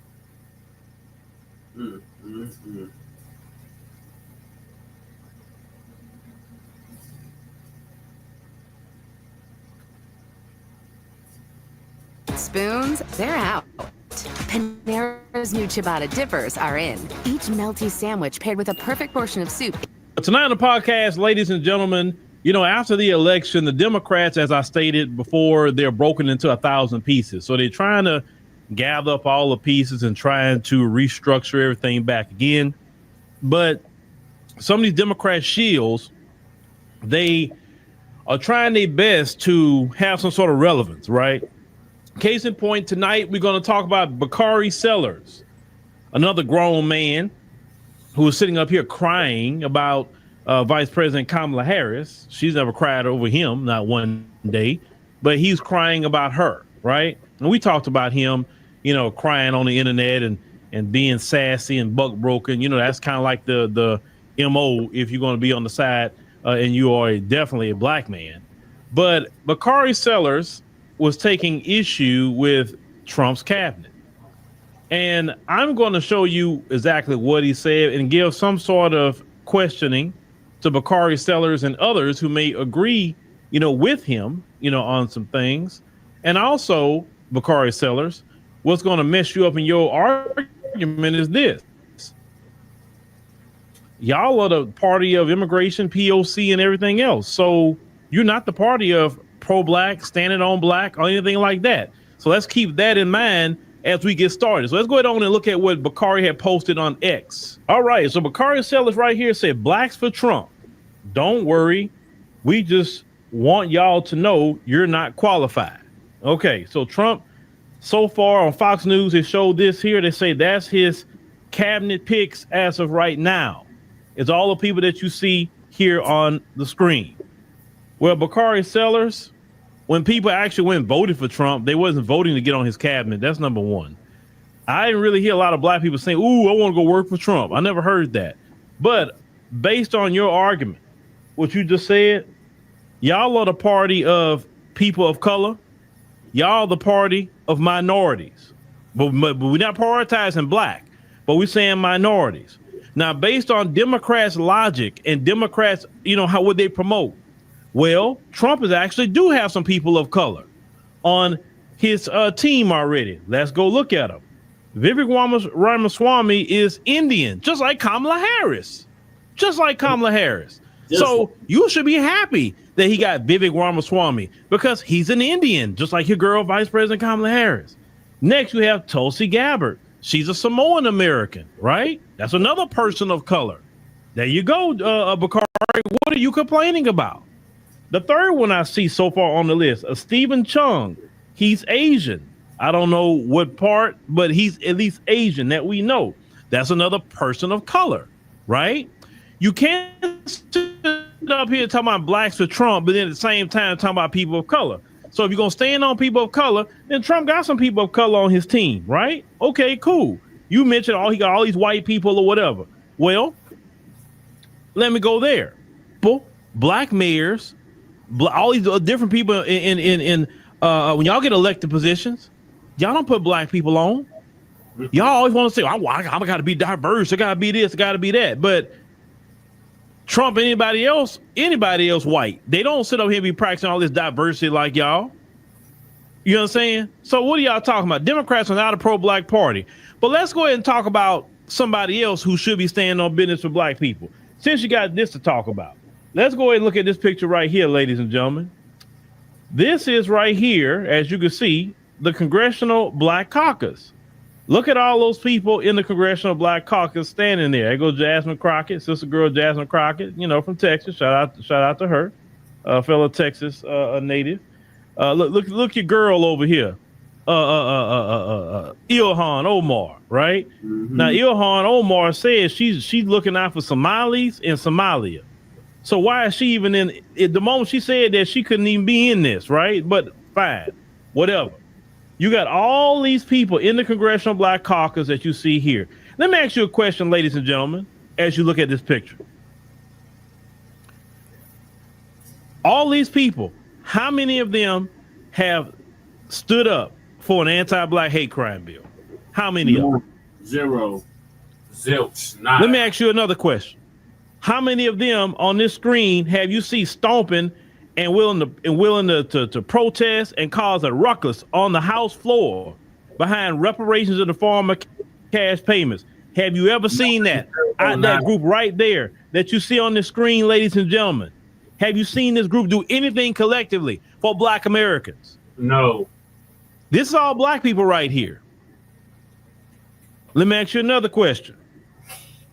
Has this group ever stood on business about ending qualified immunity for the police on unison? Have they ever said that if you do not vote on bills for Black people, we're going to abstain from every vote in Congress? We're not voting for nothing until you start doing some bills for my community. Because I got to go back to my constituents and show Black Americans that we're actually doing something for them in this caucus. Have you ever seen that? This caucus right here advocates for more immigration than Black Americans. Mr. Harsford here, who's supposed to be the leader of the Congressional Black Caucus, he's Caribbean. And he be advocating for immigration too, just as much as Ilhan Omar and all the rest of them, right? But I don't hear you advocating for Black Americans. So we got a whole caucus right here that never advocates for us, never at all. But y'all talking about Trump's cabinet. Let's go somewhere else real quick. This is the African American Mayors Association. Okay, I'm on the about section, right? And we have all kind of looking at Georgia, a popular state. You know, we got Andre Dickens right here. You know, he's the mayor, right? You got Lithonia. You got Mayor Shamika S. Reynolds. You know, Georgia got a lot of Black mayors. Look at all these Black mayors. Now, let me ask you a question about all these Black mayors that you see here, Michael Owens, and you go to a place like, let's say, like Illinois. Of course, you're going to see Brandon Johnson right here. Has Brandon Johnson stood on business for Black Americans? Let's call it what it is. Have they done it? Y'all up here talking about blacks for Trump, and then I don't know them people, whoever they are. I've seen them. They look silly to me. But why don't we talk about all these Black mayors that we have that's not standing on business for Black Americans, not putting on Black Americans? Brandon Johnson is up here advocating for migrants and not advocating for Black Americans. He's one of the main ones, right? These are your Black mayors. Which one of them is standing on business for Black America? I want to know. Is it Mayor Sheila Charlams Curran, or is it a mayor? Okay, we just clicked her, right? Is that same woman twice? Okay, cool. What about Katrina Thompson? Is she standing on business? And I don't know that sister. I don't know her at all. I don't know. But you know, you go to New York, of course. You got Eric Adams. You know, he's a mayor of one of the largest cities in the nation, right? New York, and you know he's just recently coming out against the migrants. You know, you got all these Black mayors. Buffalo right here, Byron Brown. I'm pointing all that out to say this. You know, look, I come to my state, Texas, and then we can see we got you know, this Glen Heights, Texas, Sonia Brown. And look at, you know, hey, you got that sister, Rachel Proctor, DeSoto. We have Black mayors. In some states, you have no Black mayors at all. Now, the reason why I'm pointing all this out, I'm pointing all this out for a reason, ladies and gentlemen. It's for a reason. Just follow me. We have all this representation. And notice our condition has not changed at all. Our condition has not changed. All these wonderful Black mayors, all this Congressional Black Caucus, all these state reps that's in the states who are Black, and nothing changes for Black Americans. Bakari Sellers, the last thing you should be talking about is Trump's cabinet, when all these people that I'm showing you are Democrats that have not stood on business. Let me tell you something. If all those Black people were doing excellent work for Black people, Democrats wouldn't be in trouble like they are right now. You wouldn't have had registered Democrats who are Black that voted for Trump. When people voted for Trump, what do they say? I'm voting for the economy, immigration, kitchen table issues like food prices, gas prices. They wasn't voting to see him put somebody on his cabinet. Nobody care about that. I don't care about it. Right. The only cabinet I'm worrying about is my own cabinet, my kitchen cabinet, and my cabinet in my company. Right. That's the only cabinet I'm worried about. I'm not worried about what Trump do in the White House. That's on him. He just need to do what he needs to do. But see, you childish Democrats, I want somebody that look like me. And then when the Democrats give you somebody that look like you, they give you a Ketanji Brown Jackson who can't even tell you who a woman is. That part, Uncle Phil, get him. That's who they give you. One of the most embarrassing things I've ever seen in my life. You can't even, you a whole woman and can't tell somebody what a woman is. I don't see how she got confirmed to the Supreme Court. I'm like, look, if you can't even tell somebody what a woman is, I can't trust you to be a Supreme Court justice. Right.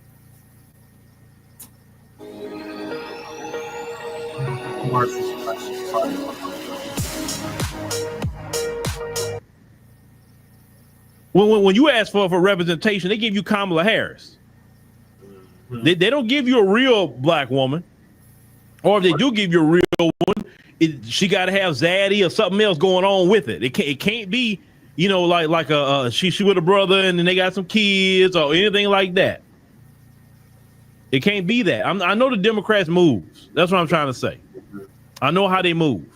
Yep. They pass over the real black women. They pass over black women that stand on business for black people. But Bakari Sellers, the last thing you should be worried about is Trump's cabinet, and you should be worried about getting the Congressional Black Caucus to do something for black people. Why, Bakari Sellers, I didn't hear you say one thing about Gavin Newsom and what he did about reparations. I didn't hear you at all, sir. You didn't say a word about what happened to black people in California. You said nothing, but you're going to open your mouth about Trump's cabinet? That's the last thing black folks are worried about is who's on Trump's cabinet. Right. But then reparations in California, black people paying attention to that. Mm-hmm. That's the things I'm talking about, ladies and gentlemen. They sit up here and ignore things that are supposed to come for black people, like reparations, but they want you to get you stirred up on some racism and, oh, look, Trump racist. Look, he ain't putting no black people on there. Well, didn't he have Dr. Ben Carson last time? Mm-hmm. And he's not finished yet. So okay, if he don't put nobody black on it, I don't care. I'm not like I say, once again, most black people don't care about that. But that's you Democrats. You what you want is a black face to manage white supremacy. That's what you want, because that's what we get. We don't get a black person that's going to say, you know what, I'm fighting for my community because, hey, listen, your congressional rep, they have no excuse not to do for you. Let me tell you why. Right. If they live in a district, and let's say that district's 80% or more black, right? You are their constituents. They don't have to worry about you. Like some maybe in a blended district, so they got to think about what they're going to do for the white people, what they're going to do for the Hispanics, the Asians. They got to kind of think about everybody. And I get that because everybody got to vote for you. But some of you congressional reps live in districts where it's like 80 plus 90% black. So you can go hard in the paint for reparations. You can go hard in the paint for anything for black people because you're not worried about your seat because your seat is fine. Right. Because you got black people that's going to go vote for you. And you and they still don't do nothing for black people. Mm-hmm. They still don't do anything. So I don't care about Trump's cabinet. Black America don't care about that. What we care about is, hey, is Trump gonna do what he say he gonna do? Is he gonna fix that economy? Is he gonna start up these mass deportations? He gonna make these prices go down? Well, that's what we looking for. We don't worry about who's on his cabinet. Y'all, last time he put his cabinet together, he had a lot of white folks on that too. Why you didn't say nothing then? Y'all tried everything possible, Democrats, to try to stir up black people, because that's all thing you can do. Listen, black people is over the identity politics, because when y'all were doing identity politics, y'all did nothing for black people. Yeah. See, if y'all would have, okay, you stirring up identity politics, cool, and actually did something for our people, then that's different. But if you did something for our people, Harris would be the president-elect, not Trump. So that is what y'all have to accept. Period. All this representation that Black Americans have, and we still at the bottom. You know the migrants don't have the representation that we have? Do you know Asians don't have the representation that we have in this country?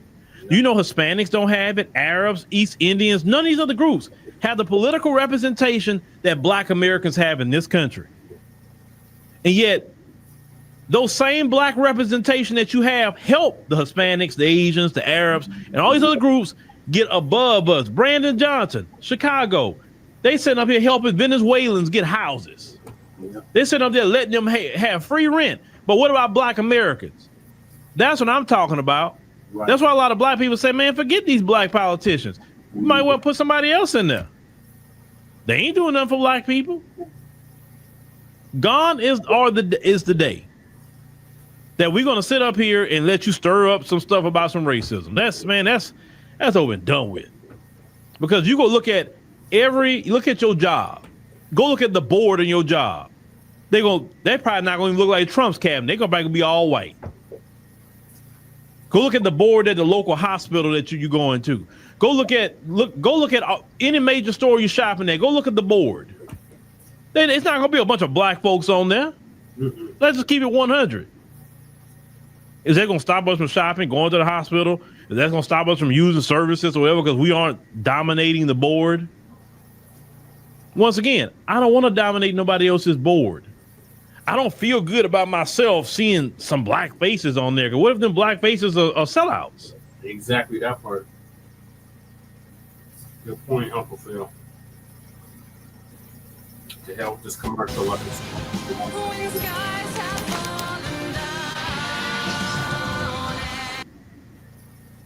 I want my own board. That's right. Putting my own board together, my own company that I can pick people. And let me tell you something about hiring. Hiring is intentional.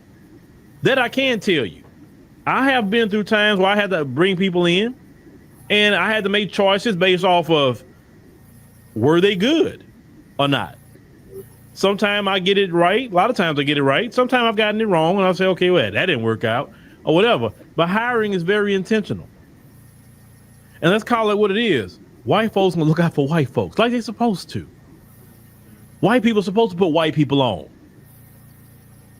We supposed to be putting our people on. Right. We supposed to be prioritizing Black people. When I go to Asian businesses, I see a bunch of Asian people working. A lot of times it's family, whatever. You go to Hispanic businesses, a bunch of Hispanics working. Yeah. East Indians, it be them working. Arabs, it's them working. They be in our communities and don't even hire us. That's how cold they are. Yep. But when we get businesses, you know, I'm not saying all of us, a lot of us put our people on, but some of us don't even do it. That's all I'm thinking that I'm saying. So Bakari, man, you can miss me with that, bro. And until the Congressional Black Caucus start doing for Black people, until these Black mayors start doing for Black people, I'm not talking about one or two, because you may say, well, this mayor is great. Maybe they are. But that's a minority. That's not the majority. Until we get the Democrats who are Black to get on code and fight for Black people, man, I can care less about what's on Trump's cabinet. And Black American care less on their cabinet. Find something else to argue about, Bakari. Find something else. Right. Because your usefulness is just, you're not useful to the Democrats no more. And that's what y'all worried about. Y'all relevance have went away with Vice President Kamala Harris. You're trying so hard to stir Black people up. It's just not going to work. Yeah, they are. Unleash the power of knowledge and connect with the heartbeat of the... They are trying their damnedest to stir us up. All right, thank you for that, Uncle Phil. Moving along, these other groups are freaking out, Black family. They are losing their minds after we, Foundation of Black Americans, Descendants of American Child Slavery, have walked away from supporting them. We told them to hold their own nuts. You know, fight your own fight. We are not caping for you other groups. The cape has been off for 4-5 years. And they are losing their minds. So, Sister Demetria K gonna give us a quick update on that.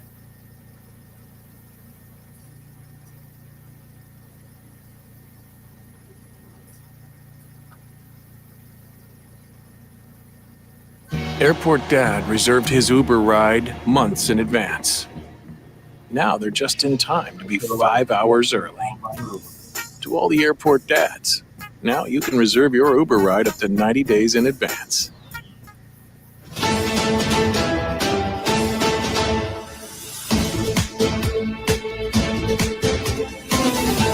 Well, some of the most positive things that's come out of the election is a lot of these black people who was fighting for other groups are saying, nah, we done with that. We only gonna fight for black people, and all these other groups are not liking that at all. They are really not liking it. Let's go ahead and check that out. Non-Black POC, which I don't think I even have to say anymore because it's becoming more and more apparent that more Black people are like, we are not people of color, we are Black. And that's fair. I am a person of color, and to other people of color, I think we need to understand that we f***ed up. We f***ed up major. Like, across the board, up. Did not vote for Kamala Harris. And Black people, specifically Black women, are very upset, rightfully, and are like, we are not supporting anyone anymore. And obviously it's not everyone, right? But it's a lot of Black women and Black people who are like, I don't care. It was something that I spoke about a couple times of POC not understanding the immense political power of Black people and specifically Black women in this country, and not being able to respect that, not being able to understand that. And it all comes down to anti-Blackness and misogynoir, right? Like, that's really what it is. That's the root of all of the problems. Because if we can understand that the root of all of our problems is white supremacy, what is integral to white supremacy? Anti-Blackness. And even if we're not white, right, we still all engage in anti-Blackness, one of the strongholds of white supremacy. We're gonna learn real fast how much we f***ed up. Now, I am very, very happy with Black people saying that. I'm glad, because all that energy that y'all was taking, giving it to other groups, look how these other groups treat you. Look how these other groups repay you. That's how they feel about you. They want proximity to whiteness. They don't want proximity to Blackness. They don't want to be our friend. Many times before, we have no friends. And yes, they're realizing, oh man, I think we done messed up now. Hey, look, a lot of them think they're better than us, right? They say they work harder and they're not lazy like us. And all we do is talk about racism and complain and reparations. So now it's time for you other groups to go show Black America how it's done. You go protest, you go fight, you go stand in front of the police, you go do all that and show us how it's done. Show us. Because now a lot of Black people say, nah, we are done with that. We are only focusing on Black people. If we're going to protest, it'll be for Black people. If we're going to boycott, it's going to be for Black people. If we're going to do whatever it may be, it's only going to be for us. And I've been preaching that for years, that we got to do for ourselves. We the only group that think that we got to go serve other people. Hell no. We got to serve ourselves. We got to fight for the Black community completely. We got to fight for our own. Because if we don't fight for our own community, who else is going to fight for it? Nobody's going to come save us, man. Right. We got to look out for each other. And these other groups can cry and whine and say, oh, we messed up. And it was not. Now you have them all infighting now. I don't know if you noticed that. So within the Hispanic community, I saw a video where one woman say, it wasn't us Mexicans. See, the Mexicans, we voted for Kamala. It was them Cubans. It was everybody pointing at the different groups in the Hispanic world about who did what. You understand? And that's not even the issue or problem who did what, right? The thing is, Black people need to focus on ourselves, like other groups focus on themselves. When these other groups focus on their economy, they're not thinking about us. Every time we talk about reparations, well, what about us? I mean, shoot, y'all want reparations, but what about us? So, but the reason why they kept saying, what about us? Because they worried about themselves. They're not worried about what's happening with Black people. They're not no ally. They will never no ally for reparations or anything else. A lot of people came out there, you talking about George Floyd, because they were bored in the house, they had cabin fever, and it was something to do. And they can hide behind Black folks if they do something wrong. Because, hey, Black folks in the front of it, so we go destroy, loot, steal, whatever, the media going to put it on Black people. And I'm so glad our people are saying, no, we're done. And y'all should have been on that a long time ago. Why it took this election for y'all to be on that? No, them other groups do not respect us like that, bro. Them other groups need to stand on their own 2 feet, just like we have to stand on our own 2 feet. Oh, they own us. That's right, Uncle Phil. Unleash the power of knowledge and connect with the heartbeat of Yeah, at least, over a decade now we've been saying that. But yeah, later for these other groups, y'all can hold your own nuts. We're not caping for y'all. The cape been off for at least 5 years.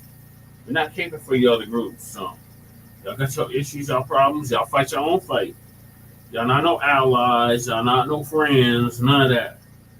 John Henry Clark taught us we have no friends. He said, you want a friend? Go look in the mirror. That's your friend. So, yep, later for that so-called coalition, minority coalition, people of color coalition, all that shit is dead. And for the birds, we're not on that kind of time at all. And y'all that finally woke up and realized that it's about goddamn time. Because like I said, we've been preaching this for a decade plus now. And y'all just now waking up. It took this election, the selections for y'all to wake up. I know it takes some longer than others, but I'm glad y'all finally getting on board with it. Now, moving along, these damn Kamala supporters, these K-hivers are now threatening to call ICE on the Hispanics for voting for Trump.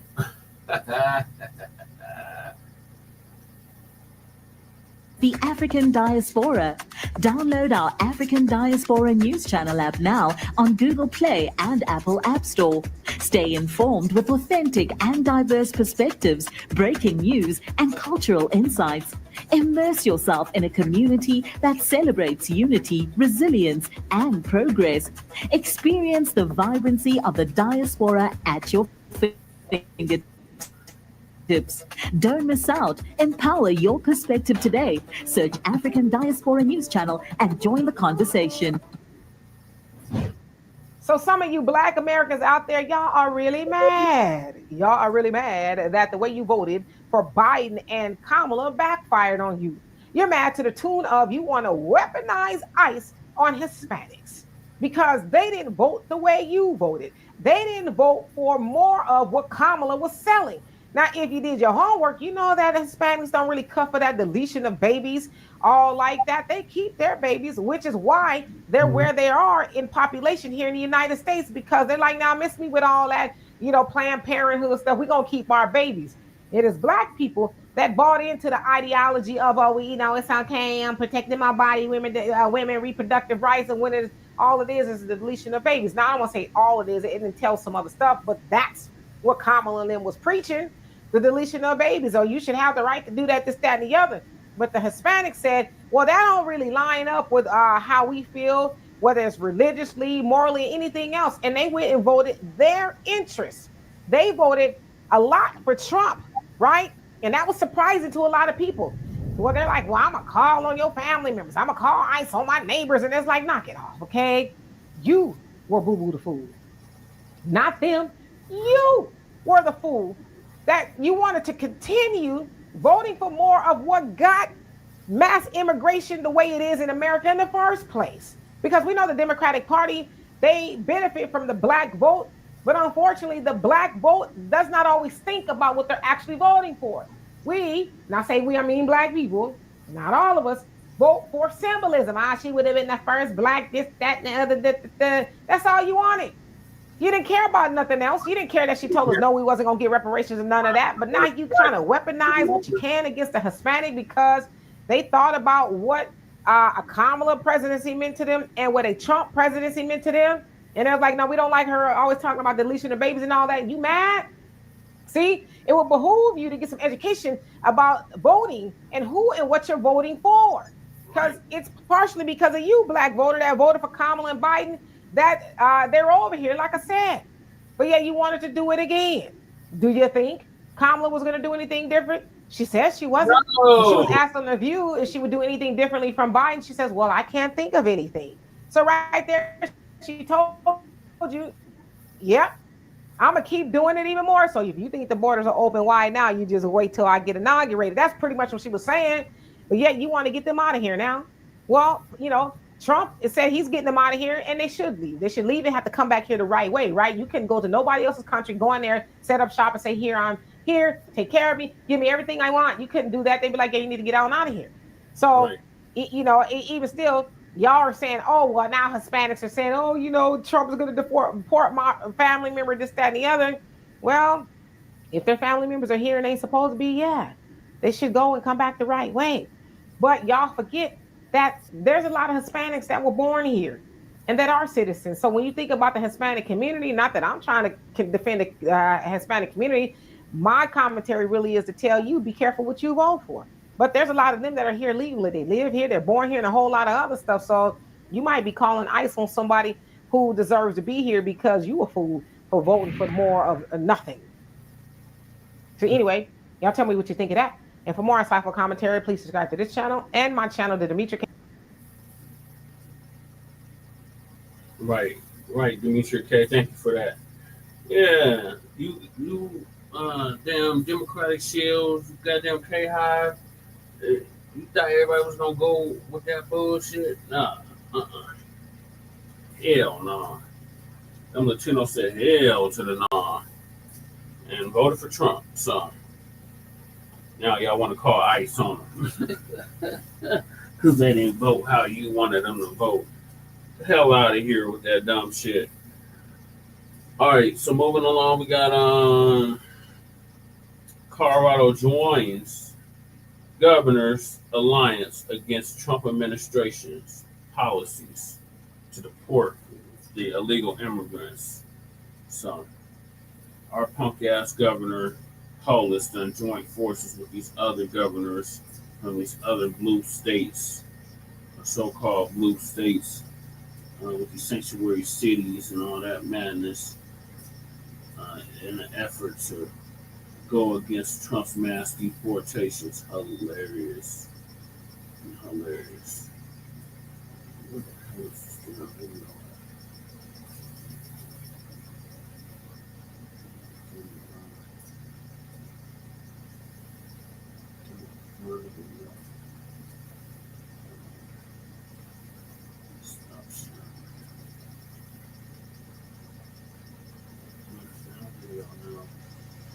It was TD.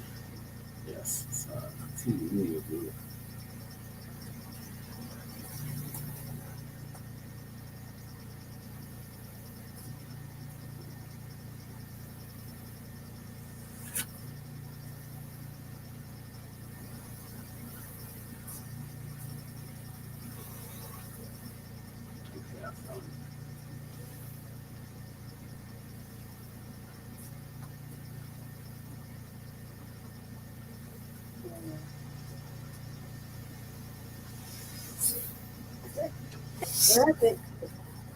Okay, what's going on, everybody? We are here. We are live. I want to thank you all for joining me today. If you can see and hear me clearly, please drop a 1 in the live chat, and then we can get today's stream started. As I'm waiting for the ones to come in, if you haven't already, please hit the like button. That's the most important thing we can do on this channel. What it does, that helps make sure that those who are subscribed to the channel will indeed get their notifications, and it also helps to push this video through the YouTube algorithm as well. Secondly, if you're new to the channel, or maybe you've been ghost watching this channel for quite some time now, I see and catching ghost watchers all the time, please do me a favor and yourself a favor by hitting the subscribe button as well as the bell notification next to the subscribe button so you can be notified whenever I release a new video. And lastly, please make sure you share this video out on your social media platforms to your family and friends to inform them on this news and information.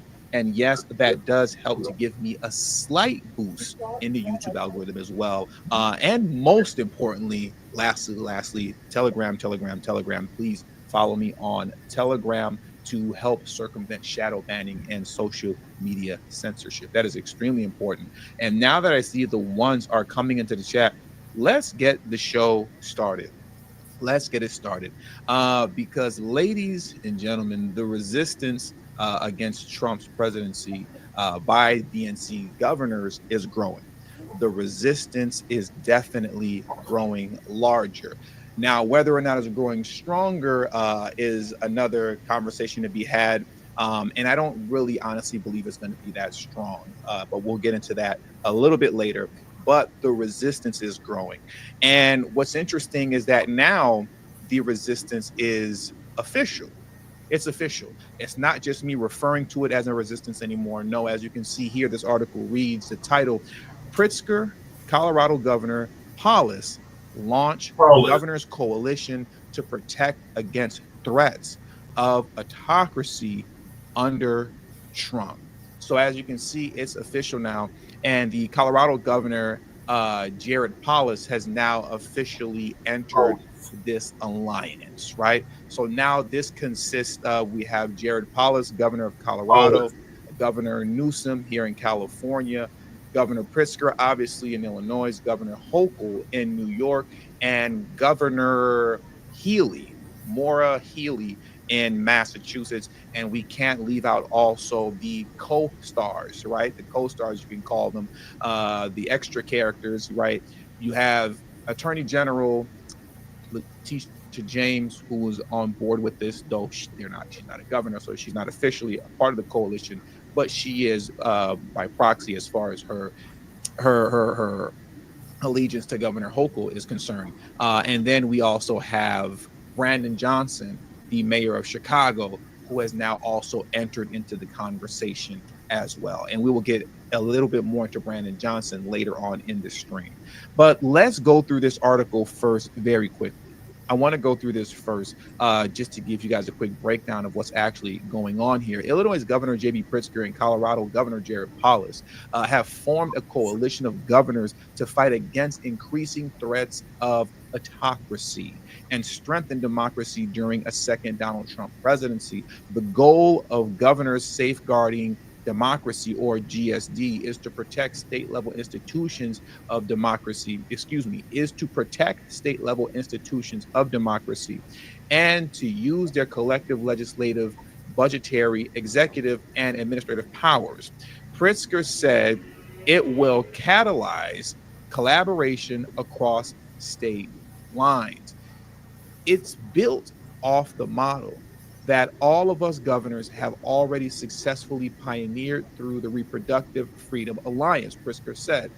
And together, what we are doing is pushing back against what we are doing is pushing back against increasing threats of autocracy and fortifying the institutions of democracy that our country and our states depend on. The coalition marks the latest national effort by Pritzker, who is considering his own political future as a third-term governor and potential 2028 presidential candidate.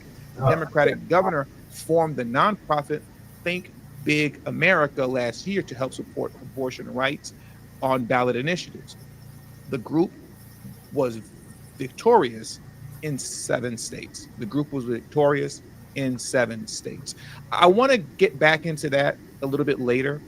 Think Big America, the group that J.B. Pritzker formed. We talked about it a little bit. I think it was Monday we spoke on this, but I want to come back to that and revisit it later. What I want to do next is jump into this news clip here from a local news station in Chicago, just to give us a little bit more information on this coalition that's been formed here by J.B. Pritzker. Trump takes office in January, blue state governors are expecting a lot of clashes with the administration over states' rights. Governor J.B. Pritzker and others have announced a new initiative using the power of state laws to protect citizens from any threats to democracy. President-elect Trump has promised many things that Democrats say are threats to democracy. Exactly what Trump plans after he is sworn in is unknown. But Governor J.B. Pritzker says states must be ready. It's clear that his administration is going to have the ability to make changes and proposals. And so we're just here, as the state of Illinois, having to deal with whatever those changes may be. To deal with the changes, Pritzker and Democratic Colorado Governor Jared Polis are co-chairing a new bipartisan initiative called Governors Safeguarding Democracy. The idea is for governors to work together to protect state-level institutions of democracy by using their legislative, executive, and budgetary powers. There's a bullying that's going on right now. How is there a bullying when Trump isn't even in office yet? I can't stand these people. No damn It sense. really drives me crazy when they open their mouths. There's no bullying happening.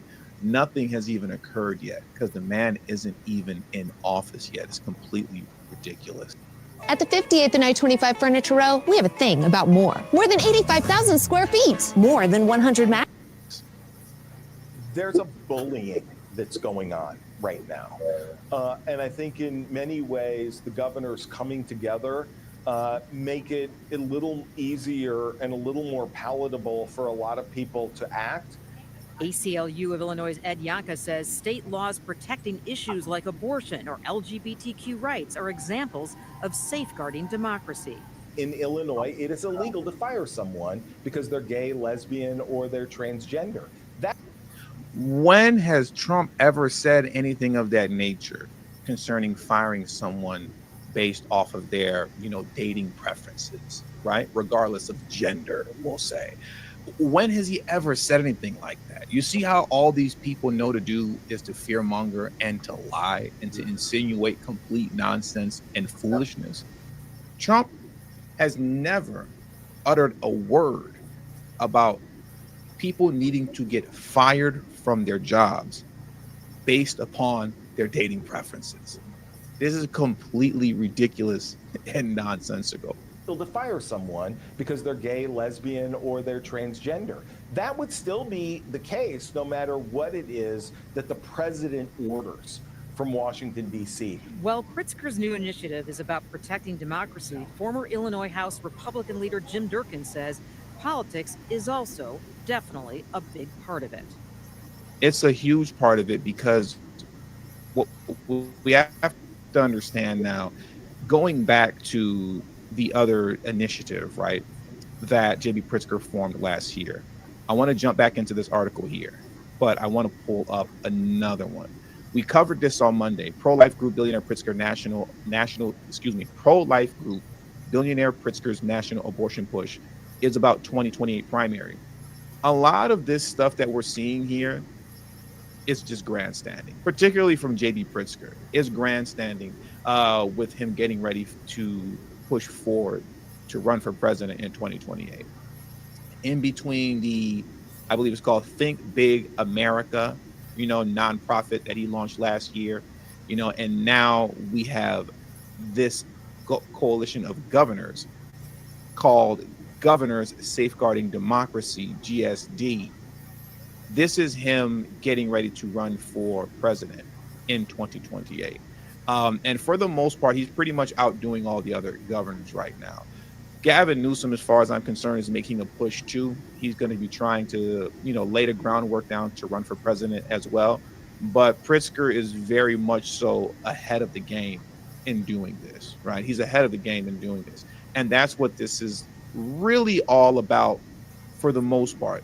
It's not to say that the resistance in and of itself is something that's fake, right? Because as I saw somebody put a comment in earlier, they're scared ishless, right? And they definitely are. They're definitely scared ishless, particularly as it pertains to them losing their illegal immigrant population, right? But let me read some of this here for you. For those of you who are new to the Think Big America nonprofit that J.B. Pritzker started. Illinois Governor J.B. Pritzker launched Think Big America, a nonprofit focused on expanding access to abortion in states across the country. It is part of his broader mission of combating far-right extremism, right? Air quotes, far-right extremism. Think Big invested millions of dollars advocating for abortion ballot initiatives in 8 states. Of the 8 states, South Dakota, Nebraska, and Florida rejected the initiatives this election cycle. Millions were spent on Arizona, Florida, and Nevada's ballot initiatives. Thousands were spent on Montana, Maryland, South Dakota, Nebraska, and Missouri's abortion initiatives. For Tuesday's election, 11 statewide ballot measures related to abortion were certified in Arizona, Colorado, Florida, Maryland, Missouri, Montana, Nebraska, New York, Nevada, and South Dakota. So essentially, J.B. Pritzker, with his 2028 bid, you can say, to run for president, he's doubling down on what lost Kamala Harris the election this time around. He's doubling down on abortion, and he's doubling down on illegal immigration and protecting illegal immigrants. That's what he's doing here with the coalition that he formed with the governors, now that it's official, as well as this abortion nonprofit. He's doubling down on a losing strategy. But the difference between him and a Kamala Harris is that he can actually articulate himself a lot better than Kamala Harris can, right? He can do so a lot better. I want to transition here, though, going back to illegal immigration. I want to come back over there because he was recently on Joy Reid's show on MSNBC. And he spoke a bit about this coalition of governors, the resistance that he's put together to go up against Donald Trump and to essentially fight against whatever policies he may try to implement when Trump gets into office. But I specifically want to focus on this part here when they're talking about illegal immigration. Because like I've been saying, so much of this and the bulk of this, when it comes to all these governors aligning together like this to go up against Trump, 90% of this is about just simply protecting the illegal immigrant population. They want to keep the cheap labor, and they want to still be able to have them be counted on the census so that it helps to bolster up their chances of getting more delegates in the House of Representatives. Because as many people may not know, illegal immigrants are counted on the U.S. Census, and the larger your population size is, the more delegates you can have represent you within the House of Representatives. And when you're talking about states like Illinois, in California, in New York, where the population is shrinking, they actually need those illegal immigrants to offset the people that are actually, the number of people that are actually fleeing these states, right? So having this illegal immigrant population is a big deal for them. If that illegal immigrant population shrinks, starts to dwindle down and go away, then more DNC power goes away in Washington as it pertains to the House of Representatives. And that's also not to mention the fact that many of these cities and states have been aggressively pushing for non-citizen voting in local elections.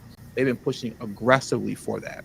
In New York City, it failed because it passed city council. It was signed into law temporarily, but fortunately, it was taken up to the New York State Supreme Court, and the New York State Supreme Court did strike it down, right? They said that you can't do that, but that is being, I believe, appealed, if I'm not mistaken.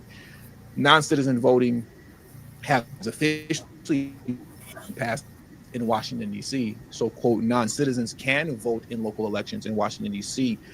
Brandon Johnson hasn't attempted to move forward with it yet in Chicago. But I know one thing is for sure: before his time is up, and even before J.B. Pritzker's time is up as governor of Illinois, there's going to be a push for non-citizen voting in the state of Illinois, and particularly in Chicago as well, right? But they haven't attempted it just yet. So now what I want to do, as we're still speaking on illegal immigration, is let's jump into this MSNBC clip here, where J.B. Pritzker and Joy Reid, who I can't stand, they're going to speak a little bit about what J.B. Pritzker has going on with his new coalition. For them to do it.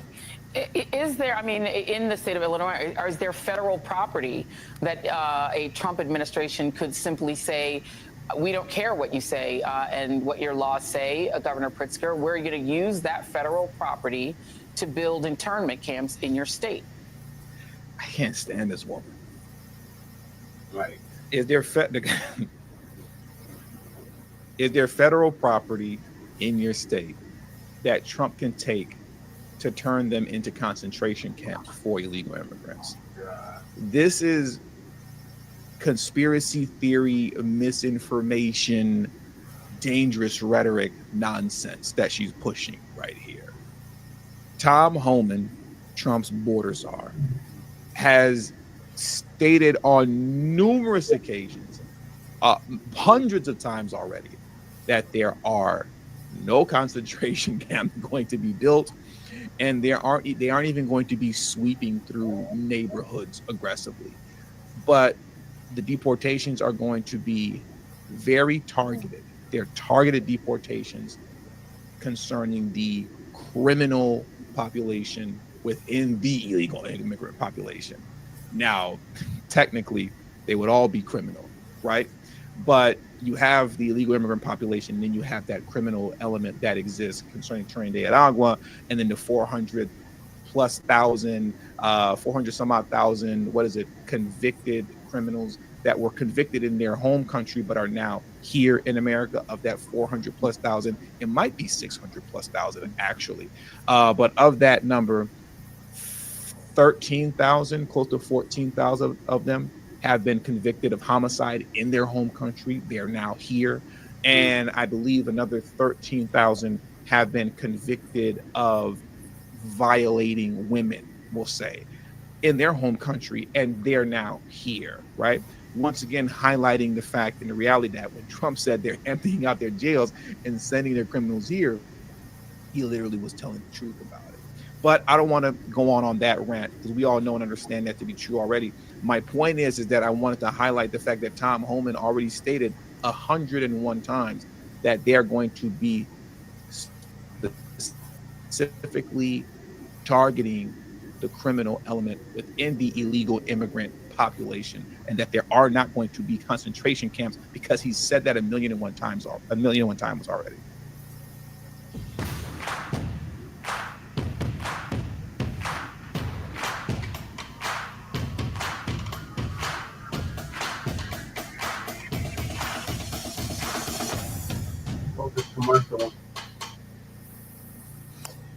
As far as I'm concerned, there is nothing like that in the state of Illinois. What I mean to say is that when we had the problem of the very inhumane shipping of migrants from the state of Texas to Illinois, I, of course, went to the federal government and said, well, we need a place to put them because we may run out of places. Can you provide us with locations that the federal government may own that we could use? And there really isn't anything like it. So you can imagine in a situation of, detainment and mass deportation would be, there isn't anything that exists like that. And she knew that already. The purpose of saying that was just to evoke the emotion of fear amongst people. She knew that already. She knew the answer to that question was no. And they are very much so aware of the fact that Tom Homan has already said 1,000,001 times, we're not making concentration camps, and we are targeting actual convicted criminals. We're targeting the gangs. We're going after Trinidad Agua. We're going after the cartel. They've said this 1,000,001 times. So she knew the answer to that question already, but she proceeded to essentially tell a lie within a question that she's asking, knowing that what she was saying was completely untrue and that the question was completely nonsensical.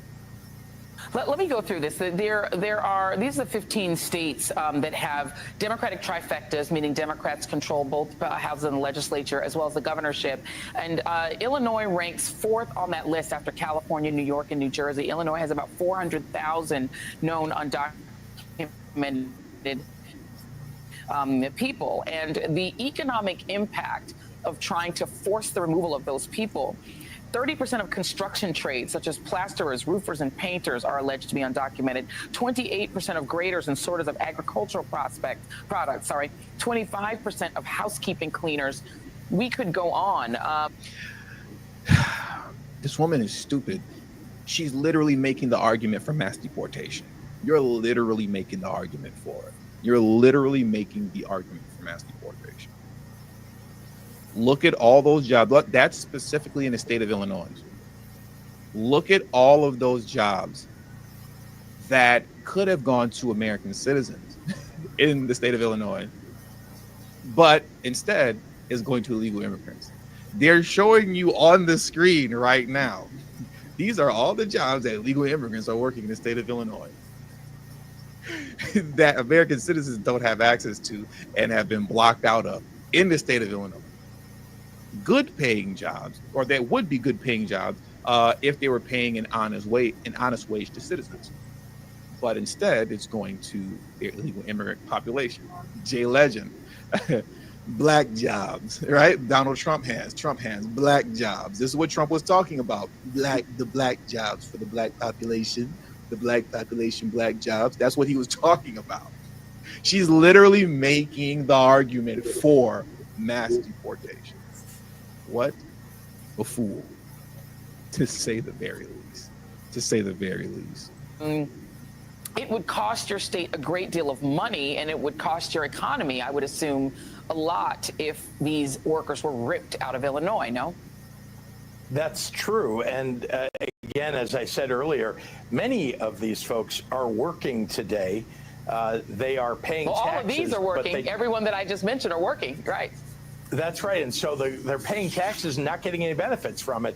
So frankly, the taxes that are getting paid are of great interest, you can imagine, to the country and to the state of Illinois. But look, I think it's important for us to recognize here that what the federal government is looking to do at this point looks like it may be unconstitutional. Now, we will see. We've got attorneys general that are working on these kinds of issues within the courts, but we governors need to share ideas across state lines. We have a Trust Act, for example. There are other states that don't. You talked about 15 states that have trifectas. Don't forget that that governors in other states that don't have a trifecta still have executive orders that they can carry out. Sure. And that is very valuable. And being able to share these ideas between one state and another, I think, is a hugely beneficial thing in this moment. Now, I also want to say we're going to work with the Trump administration on other issues. I'm sure there are things we might be able to work together on. But the fact is that this governor's organization that we put together is intended to allow us to get the best ideas, not just from each other, but from outside organizations, to make sure we're addressing the most serious violations that we think might be coming from the federal government. It's amazing how in their efforts to speak out against mass deportation, once again, they've made the argument for it.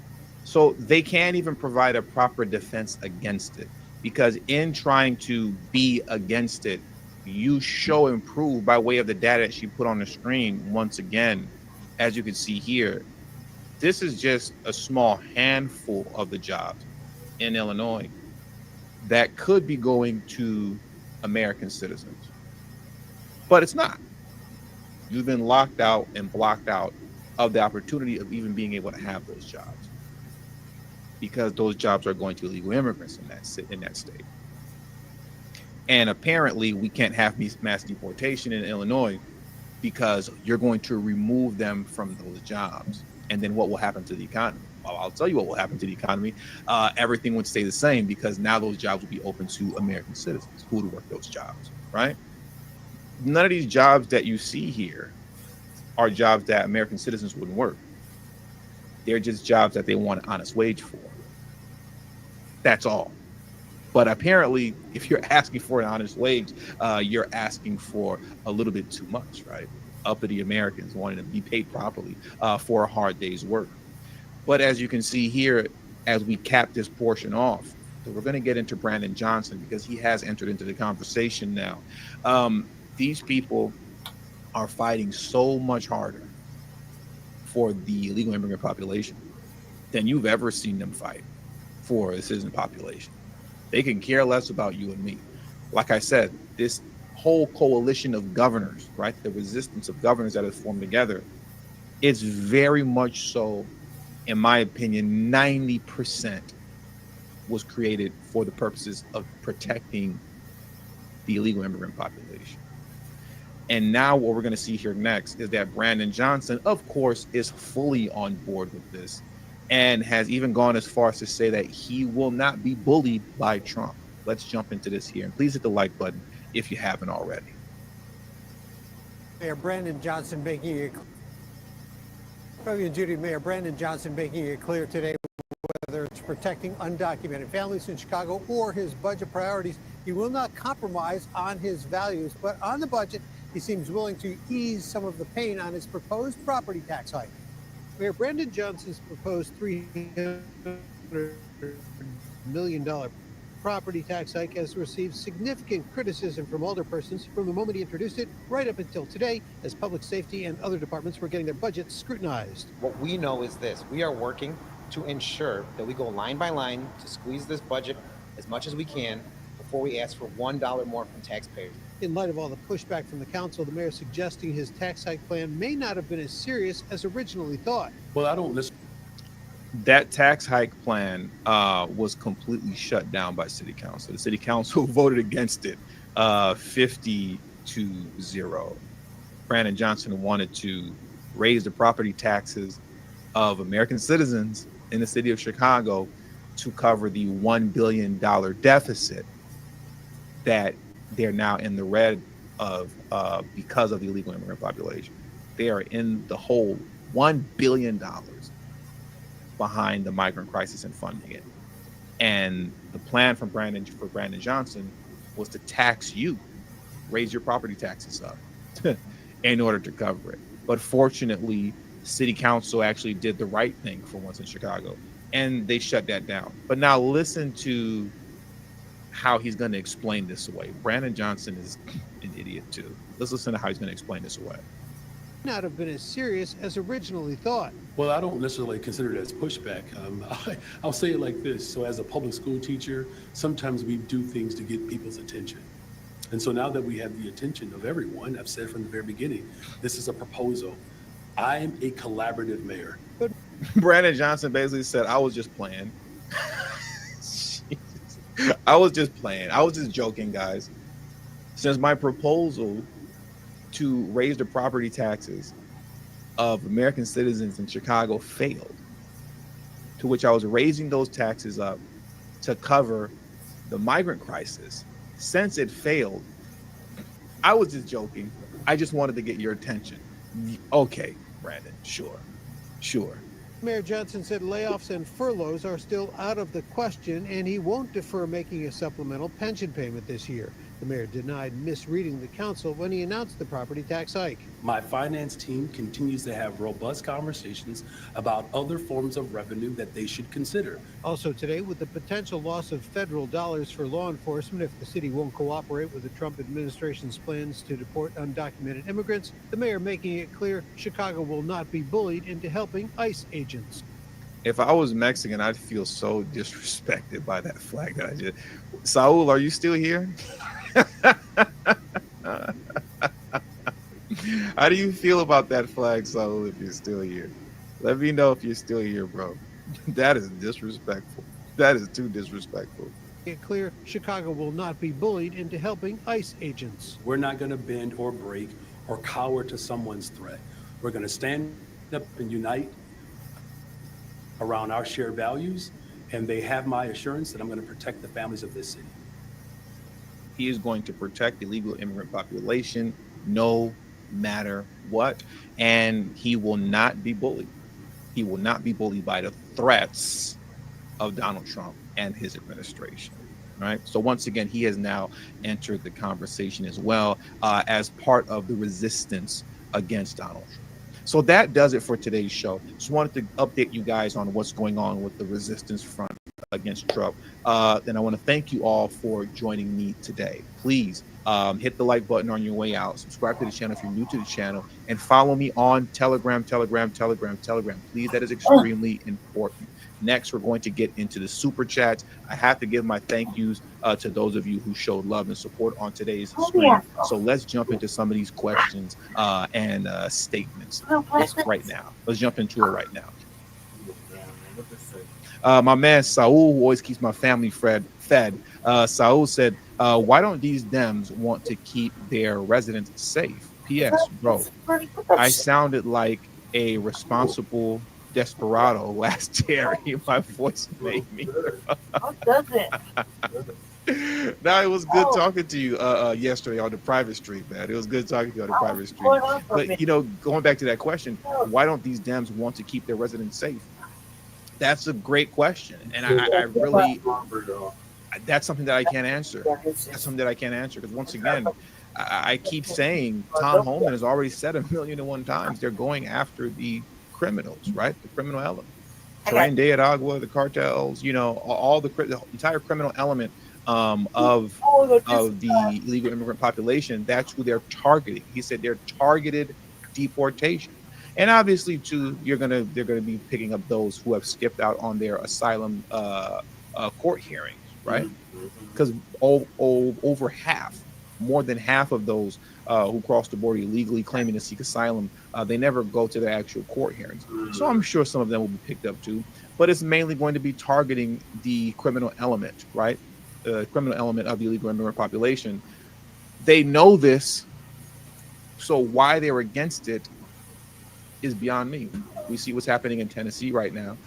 And obviously, Tennessee is a red state. It's ran by a Republican governor. But my point is, why they would be against that is something that I can't wrap my mind around. I don't know. Jack said, "Uh-oh, you're out of uniform and violated the agency's dress code policy. Black shirts. That's an automatic write-up, young man." No. I switched it up. I still got the black shirt, but the light gray shirt is for the Terry Time channel, and then the new dark gray shirt, you know, is for the live streams on here. So I just changed the wardrobe a little bit, just a little bit. Presidential Mike said, "What they right, but I talked about it yesterday. I think you meant what they're doing don't work. What they doing won't work. Oh, what they're doing won't work is what you mean. What they're doing won't work. They can get arrested for harboring illegals. There you go. It's a federal crime up to 10 years in prison. Trump DOJ won't let that slide. You might be onto something there. Because what you're saying is true. That's definitely true. Shout out to my man Untried Genius. Untried Genius said they gatekeep those jobs hard too. Yes, they do. They definitely gatekeep those jobs hard. Just like unions gatekeep their jobs for friends and family. They have created a new underclass using gatekeeping. That is 100% true. Let me tell you guys something, man. Like it's almost impossible for you to get into construction here in LA. You know, if you're not of that population. You know, if you're driving like through like the hills of LA, you know, like where the expensive homes and stuff like that are at, you'll see these construction sites that have like no information on them. You know, if you wanted to apply for those construction companies to work with them, you couldn't, even if you wanted to, because there'll be maybe a little green fence surrounding the property, but most of those places, they don't even have information. It's just a matter of who you know, right? And if you're not in the know, because for you to be in the know, you'd have to be a part of the illegal immigrant population, then there's no way for you to get those jobs. You're completely blocked off. By language, culture, and honestly, race. Completely blocked off from those jobs, right? So their gatekeep very, very, very hard. Papa Onaya Shelley said, cut off all the federal funding. We ain't playing. They just might have to deal with that. Moving forward, but we'll see how that plays out. But I agree with that statement. I approve of this message. Thomas with the super chat of $10. I appreciate you, Thomas, for showing love. Thank you, Saul, for spinning the block, coming back one more time. He said they make their own flag. So you're definitely not feeling the LGTV Mexican flag. He's definitely not feeling that. The disrespect was crazy with that one. And shout out to Benton Jr. Bay. I appreciate you, Benton Jr. Bay, for the support. Thank you all for joining me today, man. Thank you all for the support that you show this channel. I don't exist without you guys. So thank you. Likewise, frontline Black news. All right, lady, she has woken up out of her slumber. Oh my God, did I have the itis? What are your thoughts on our state, or rather our mayor, or governor, Jared Polis, our gay-ass mayor, joining the other DNC governors' alliance against Trump administration? Look at all your strawberries you got over there. Or you ate them all? No. You eat them all? No. Lies. Shame. The shame, man. First of all, that motherfucking flag, like, that motherfucking flag made the comment, be like, man, that's a gay Mexican thing. Man, that shit made it a reality right there. I had never in my motherfucking life had seen a flag like that, like Mexico's flag, It's such like no LGBTQ, bad. How dare you? You're not. You just state. Why the fuck you gotta be altering state flags like that? You know what I mean? That's so wrong. Like they took the red and green, right? It's red and green, yeah, off the motherfucking Mexican flag, tomatoes and jalapenos, right? And put a combination of a fucking rainbow on both sides, and left the Mexican part right there. Like, are you fucking kidding me, dude? Don't you got enough flags? Right. Last time, like it was like 50 of fucking multi range of fucking God knows what for every letter in your fucking weird ass alphabet. Like, what the fuck is this? Don't do it. Stop it. And whoever fucking co-signed and said it was okay and was flying that needs to be slapped. Right. Like, that is stupid, man. Look, you don't get to alter that. You like, there's too much altering going on. Okay, so no. Like, I don't want to say alter yourself, but you're already there. So stop it. Let's see.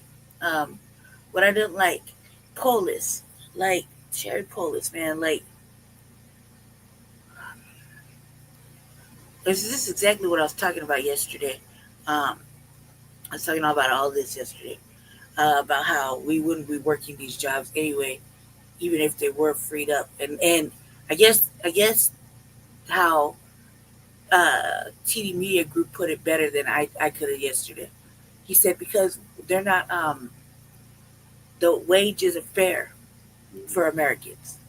It's not fair. It's not a fair wage, and that's why we don't do these jobs, because the wage is like super low, super unfair, don't match.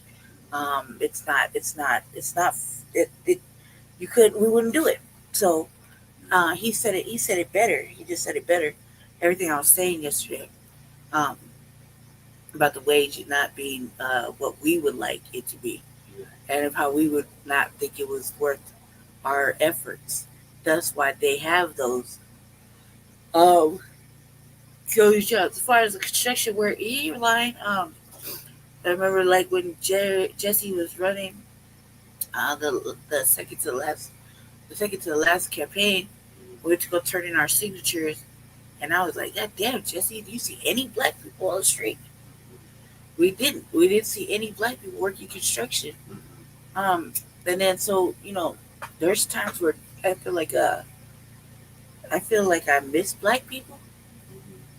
And it sounds stupid, but it's because they have been, like, not say they, yeah, I say they. They're usually people that can work downtown on construction, even on the roads, flaggers, shit like that. People are not outside. They've been pushed out. And then you see when we were watching city council, motherfuckers are getting, like, people are getting their communities allegedly, they can move back, but it's not black people that can move back.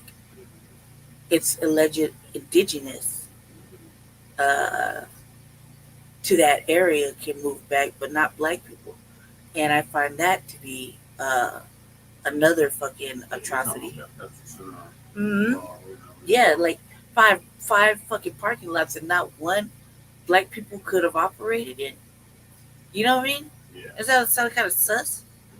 Yeah, so yet everybody can come back, but not yet for black people. When black people gonna get any of their occupied space? Like, I find that really hard to believe over here. Like, you couldn't, like, I was like, when we were just in council like a couple weeks back, I found that to be the worst shit to swallow. Like I couldn't understand.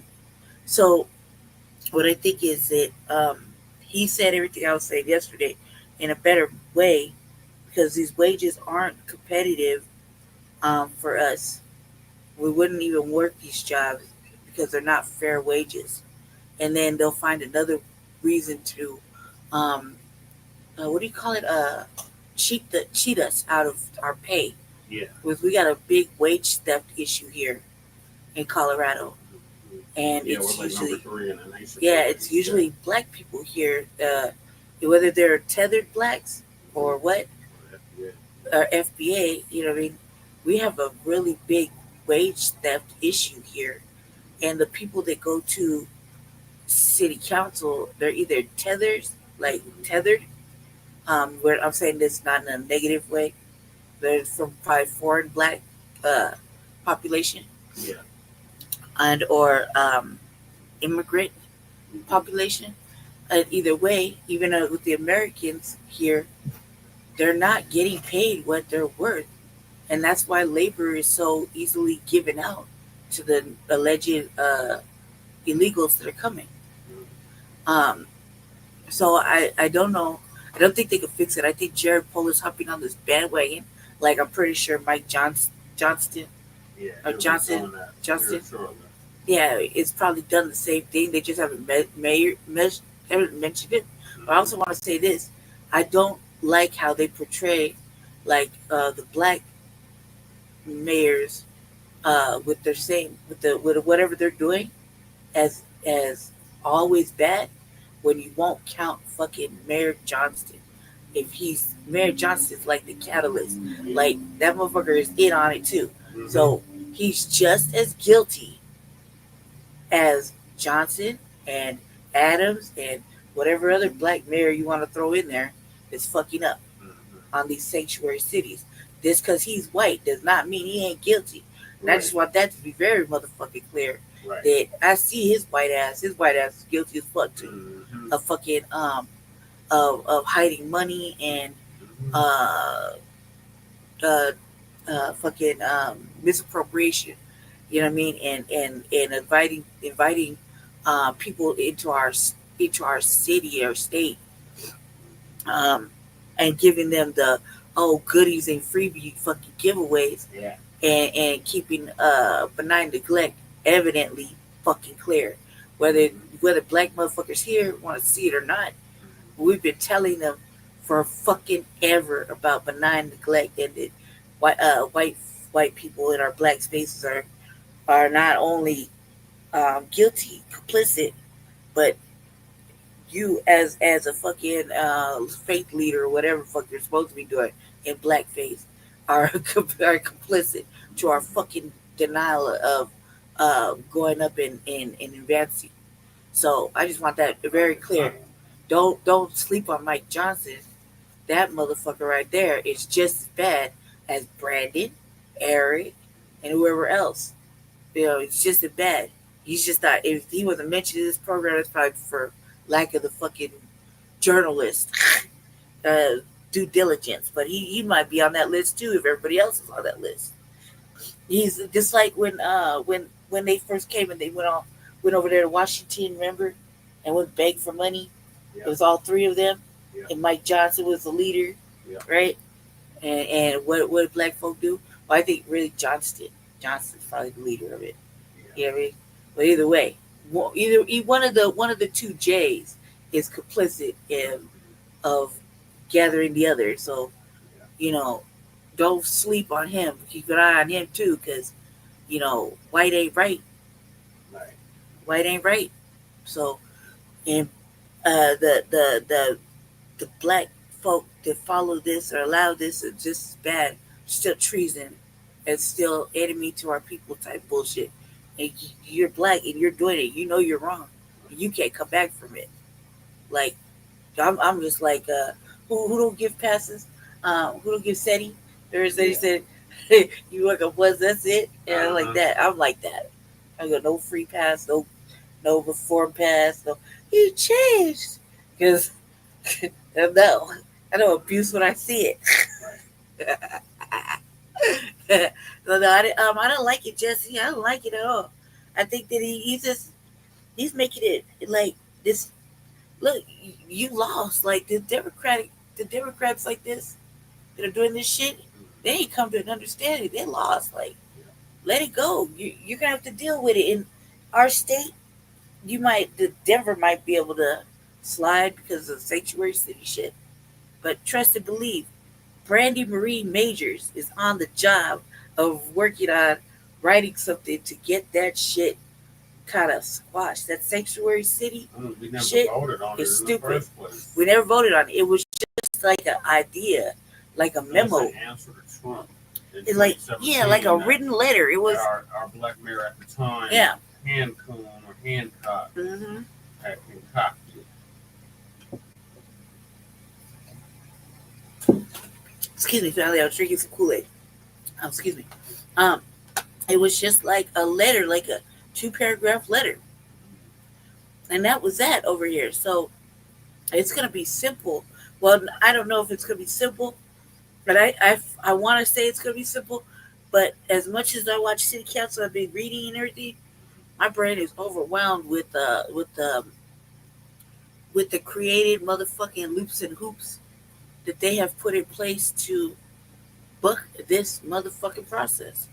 But trust and believe, your girl, Brandy Marie Matrix, is sitting here contemplating how I can word something so serious by shutting it down. Because if you can't take care of your own people here, you shouldn't be able to invite other people to come over. You should take care of home first. And that's always been my main thing. Like, take care of the people you got. Now, we don't really know what's going on. We have to ask the auditor. The auditor is fucking vague as hell. We want to know where the transparency is. And yeah, like that's for Denver news that I want to update people about. That's not for this particular topic, but I just want you to know that that here in Colorado, that nobody's doing the work that to pause, stop, shatter, dismiss, tear down, burn down that motherfucking sanctuary city shit, and put in something else. It's me, because I've been saying we should do something about that. Once you already neglected the black folk here, and then you continuously embarrass them and dismiss them, and then hobble them more further to benefit your fucking desires, it's got to stop at some point. I feel like I'm the only one. I feel like I'm the only one that can make it happen, because I don't really see our black faces that are sitting in representation right now doing this. Instead, they shaking hands, giving hugs, daps, and carrying on with the bullshit. So I don't know. Just know that Team Paris is on the job. Might take a minute, but we on it, because there's a lot of fucking reading, family. Nothing is fucking easy. It's all like the way the media presents it. It's like it just happened. Something will be like it's up for debate like 3 days from now. But this shit been going on the backside, behind the scenes, for like 5-6 years, and nobody knew about it. Yeah. Except for them. And so that's what I'm saying. That's a lot of fucking reading. Yeah, the back deals and the private conversations and the secret meetings and votes and shit. And so you got a lot of reading and then tracking and then following. It's like one door leads to another committee to another fucking. It's overwhelming, and I don't know. It brings tears to my mind right now. Just saying, I'm fucking overwhelmed with following one thread. I'll look at one thread and it'll lead me to. It's like getting on the dark web, only for the back of the city. It's just like that, like pulling the black web thread, and you be in the black web of fucking. All of a sudden, you find yourself in the back rooms. You know what the back rooms are, right? Yeah. No, you don't figure it out. And for those that know, they know, right? The back rooms. That's how I feel like I'm in the back rooms of the government. That's right there for available reading. Okay, lost days. You'll find me for here, just like eyes bugged out and shit. Just I can't handle it. Yeah, but yeah, I'll let you know about that when we get to the local shit. Go ahead, Jesse. I didn't like it. I want to slap Polis, like proverbially, not physically. Right. Hey man, it's first man. What is the first gentleman? The first gentleman, cuz. Horrible. So yeah, we'll keep y'all updated on this fuckery that this Democrats is up to. Absolutely. Moving along, Trump's cabinet picks, skipping FBI background checks. Ooh. Hey, look, and you should notice that everything don't require a vote no more. Ever since Kamala did it. No more voting on it. No more No more discussion. Motherfuckers just get in. It didn't work for her. She tried though. She did try, but she got Talk through the about an article that came out not long ago where these cabinet picks that Donald Trump made, they are trying to skip any type of FBI check. And let me just tell you something. If anybody needs an FBI check, it's definitely politicians. All right. So you're telling me that Matt Gaetz, who's a pedophile, don't have to do a background check? Is bad enough. He's attorney general. You're making him attorney general, and he has no background as a lawyer. He's never practiced law, and he's about to be attorney general. Well, no. You know, all Trump did was put unqualified people into cabinet positions. I have yet to see one that's qualified. None of them are, y'all.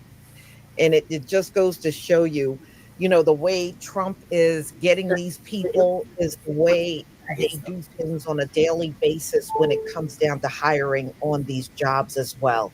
They know a lot of their own people that they're putting in these positions are not qualified, but they get hired anyway. You know, it's also now being pointed out that Donald Trump has not picked one Black Republican for these cabinet positions. And personally, I don't care about that.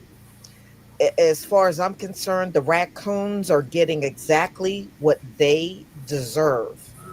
All right? Exactly what they deserve. Wania, you're right about that. You know why? They want to move the Department of Justice into the White House. All right? And that right there says it all. Number one, Donald Trump wants to see what's going on all the time. He wants access to everything. And you're right, to destroy it. You know? So have you ever heard of a Justice Department moving into the White House? Well, this is what Donald Trump wants to do with the DOJ. He wants full access to everything they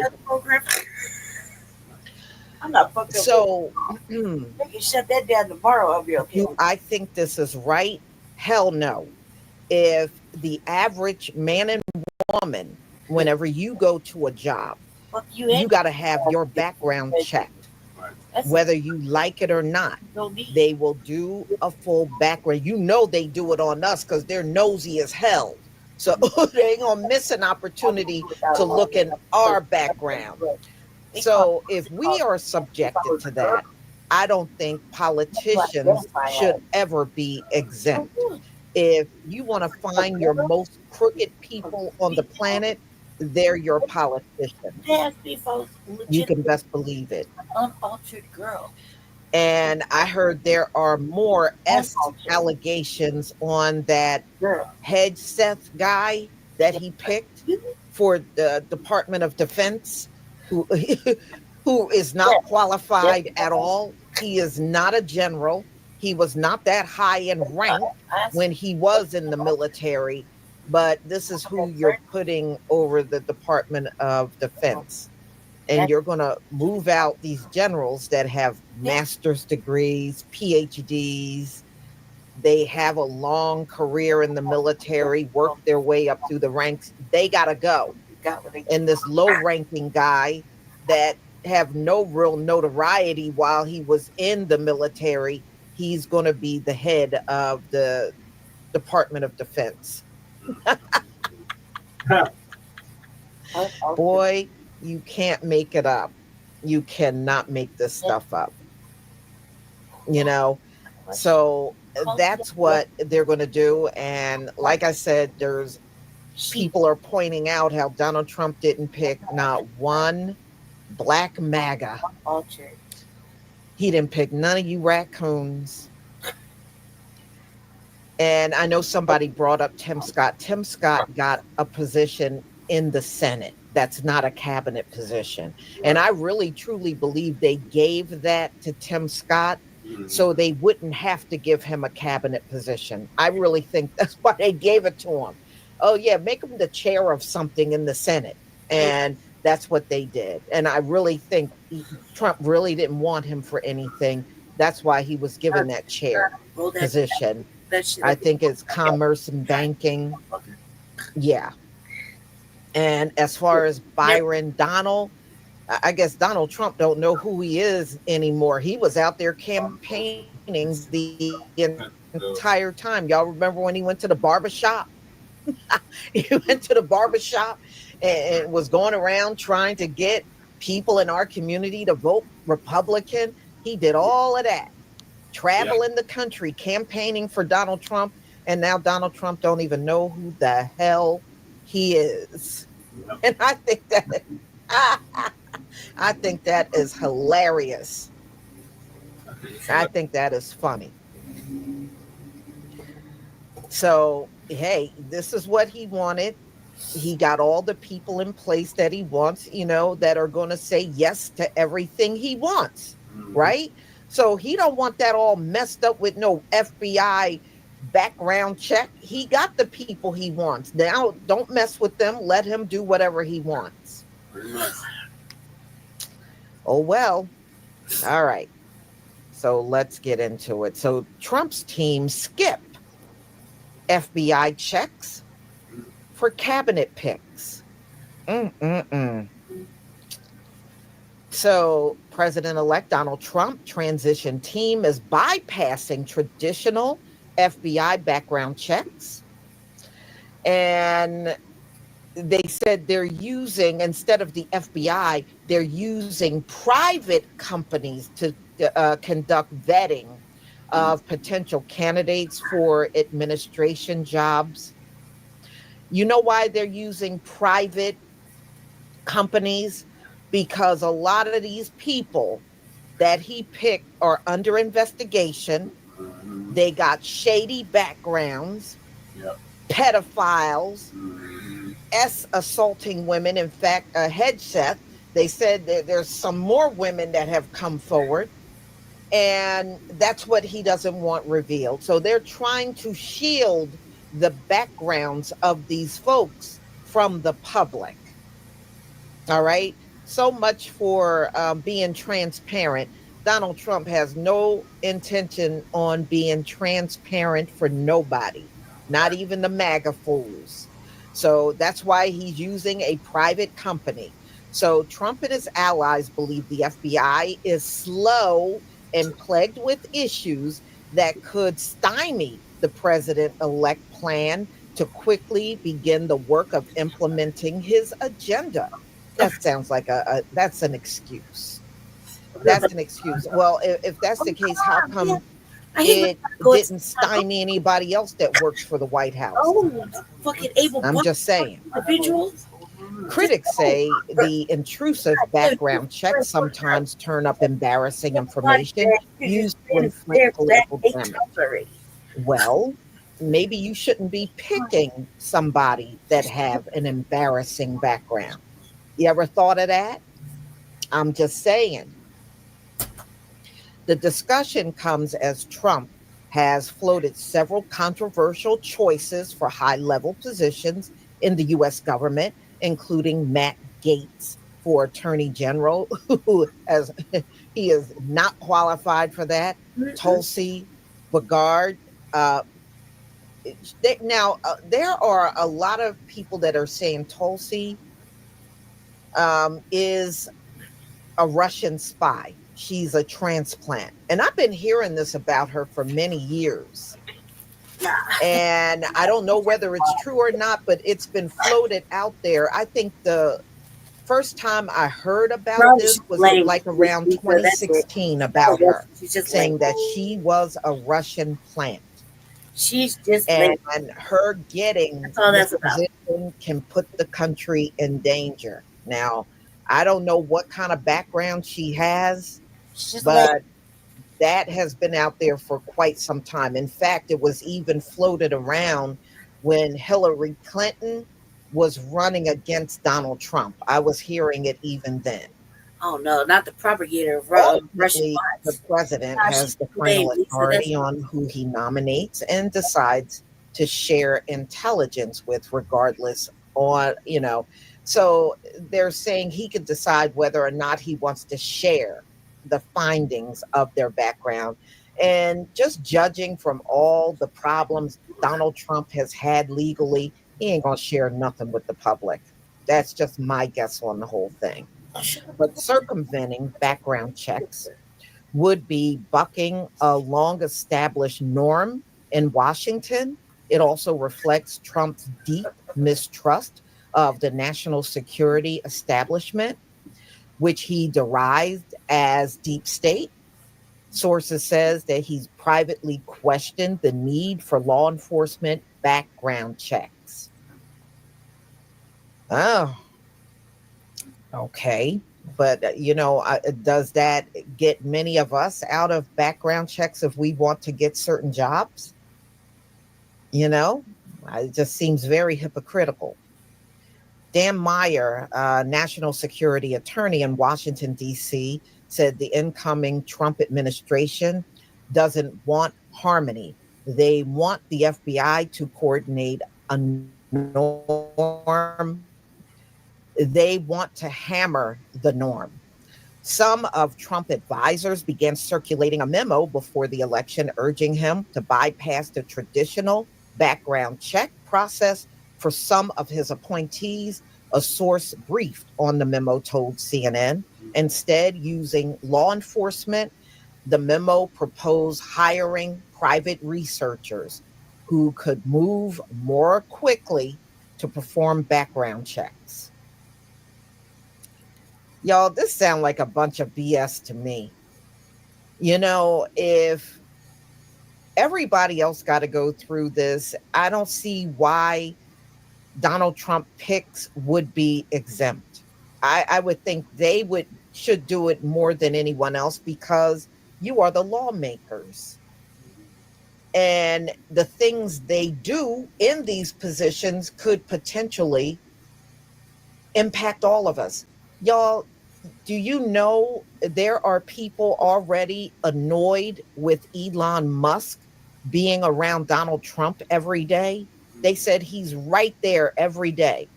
Donald Trump, now think about Elon Musk. Elon Musk is a terrible businessman. All right. Donald Trump got him there to what he calls fix the government. That's what they're saying. Fix the government. Elon Musk can't even fix himself. How is he going to fix a government? But that's what he got Elon Musk around to do. Now, Elon Musk, I've heard him speak. He ain't that bright. Sorry, he's not. Just because somebody got inherited money, it does not make them bright. Right. And Elon Musk, the only thing he's going to do is take people jobs away and cut a lot of things that are probably necessary to run this government because he doesn't know any better. What does Elon Musk know about the government and policies and laws and stuff? You really do have to have a background in that kind of stuff to do what Trump is proposing Elon Musk do. So I said, y'all must just want to destroy the place. So that's what I chalk it up as. You must want to destroy America.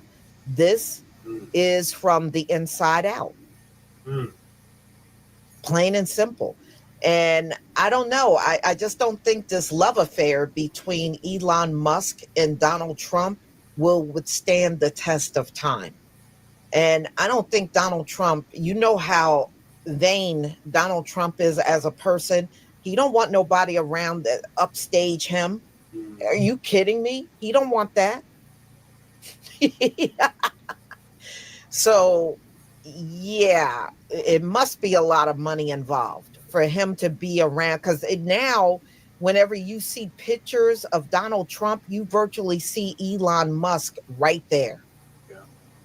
And you never saw that before, but you certainly do see it now. And it's to the point, even some of the MAGA fools are complaining how dangerous it can be having Elon Musk around. But y'all, maybe this is a blessing in disguise. Maybe this is the Most High putting these idiots in place to accelerate us getting into the kingdom. That's the way I'm going to see it. You know what I mean? Oh, yeah. I believe Trump is going to get sick of him real fast. Real fast. And you got people scrambling because of the tariffs. They're in fear of the inflation getting worse, which it will get worse out here. And they're now trying to get access to everything they can and buy up as much as they can before Donald Trump steps in office. If nothing else, y'all, it sure won't be boring around here. It's going to be quite interesting. Davita, that's what they're calling Elon Musk. They're calling him the co-president. Donald Trump, the president, the co-president, Elon Musk. And yeah, you got old destructive Vivek around. But, at the end of the day, Donald Trump did not point to one single melanated man other than Vivek. He is the only one. And I just think it's hilarious. I think it's hilarious for real. But this is more proof on why you should not be voting for these folks, because at the end of the day, they will always show you they don't give a rat's behind about you. Period. So, y'all, I'm going to go ahead and conclude. I have a few more stories that I'm going to do, and I'll just do them each day on live stream until I can get through them all. That's what I'm going to do. So please enjoy the rest of your day, and we'll come. For that update. Let me tell you what your thoughts on Trump's picks not having to go through an FBI background check. I think McCarthy should have whooped motherfucking Gates' ass, the RNC for one. When he was acting stupid. I think somebody need to come wrangle their dude and get Trump in and get in his ear. Because we already know Trump gonna do whatever the fuck Trump wanna do. But some of these choices aren't necessarily good. This is to be expected. I don't really think. I think that if they should get background checks. But it doesn't matter, really. If you think about it, we already know he's a pedophile or a pervert. So we already know that a lot of these motherfuckers are like that. The problem is that they shouldn't be allowed to make fiscal or economic choices for us. And I mean, like, I don't want that. It's already one thing with our country and how they put prisoners away and how things are charged, and sorry, it's one thing, but Gates, just like Musk, just like RFK Jr. Some of these motherfuckers haven't held any kind of job even in that field that they're being put in.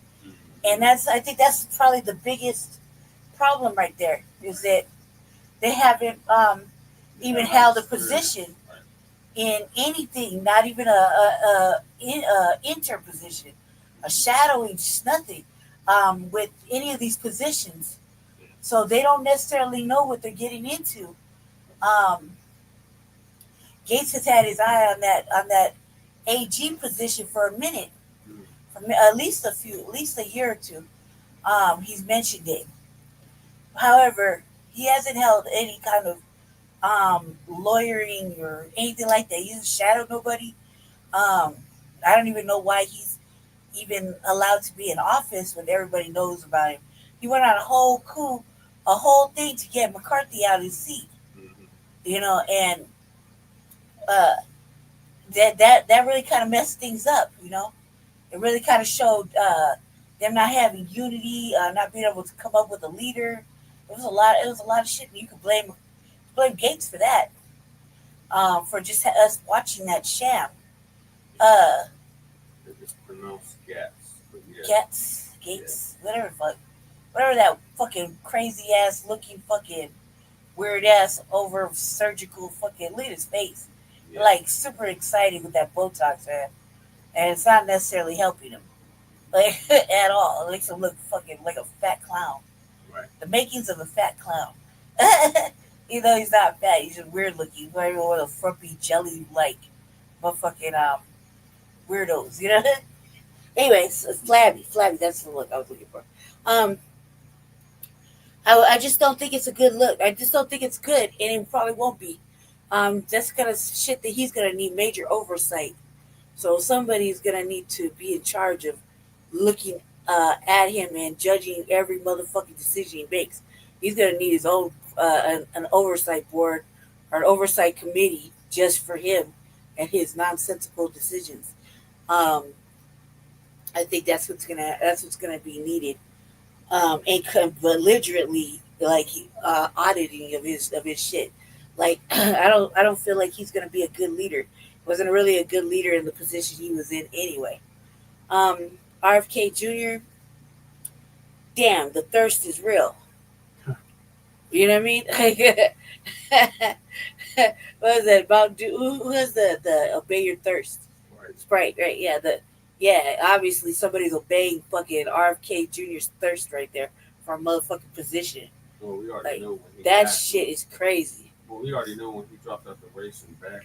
Yeah. That he was gonna get a position in his cabinet. And the motherfucking the begging though, you could have endorsed it. Goddamn, like you didn't have to be so thirsty. Just like back off the Trump dick for a second and just think about what you're doing here. I don't think I think that's a fucking. This is look the pandemic. Let's put it the pandemic, and then look what if something. Let's knock on wood and pray that nothing happens from now till the next 2 to 4 years, because I don't know if I could take any advice medically. I mean, I like a good conspiracy too, but not to the point of my health. Not to the point of my health. And there's a lot of things that quietly, I'm kind of concerned about. That I'm quietly concerned about. I don't want to get scared, so I just want to keep focused on the main things at hand and what's in front of me. So I don't want to get worried and concerned about any kind of loss of program or subsidy and things like that.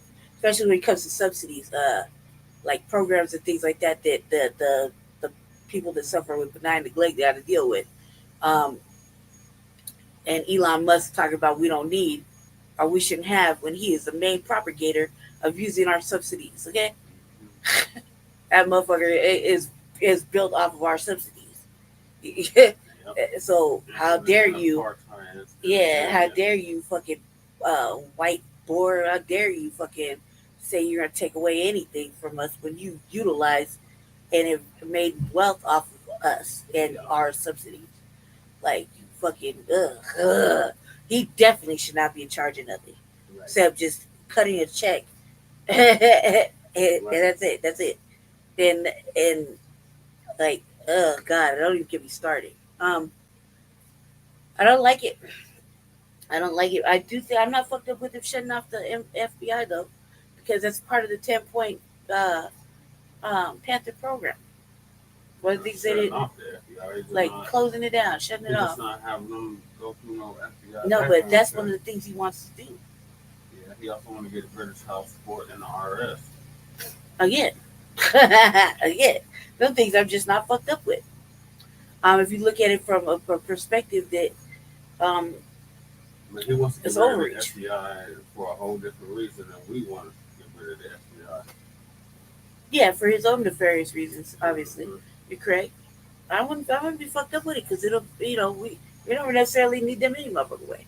Right. And, especially from all the shit they've done. Oh yeah, he's gonna move the Space Force out of Colorado and relocate it to Alabama. That's weird. I mean, I never seen it till this year. I was totally out the loop.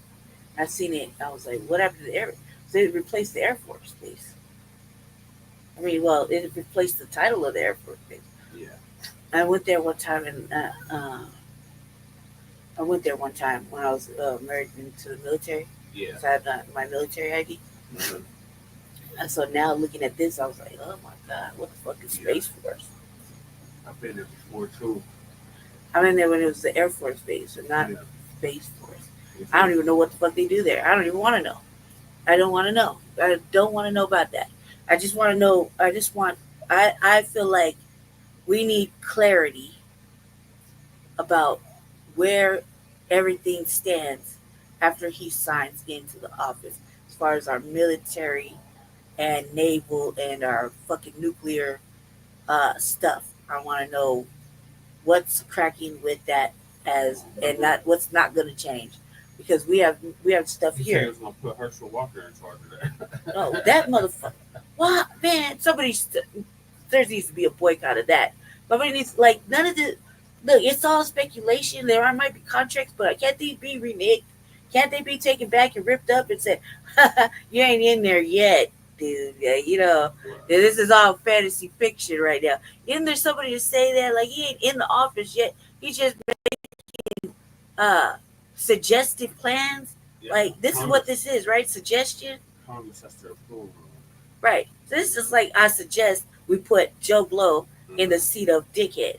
Right? Has to decide on whether Joe Blow is going to go. He's gonna be the executive dickhead for the future. Yeah, right. So this is all just suggestive.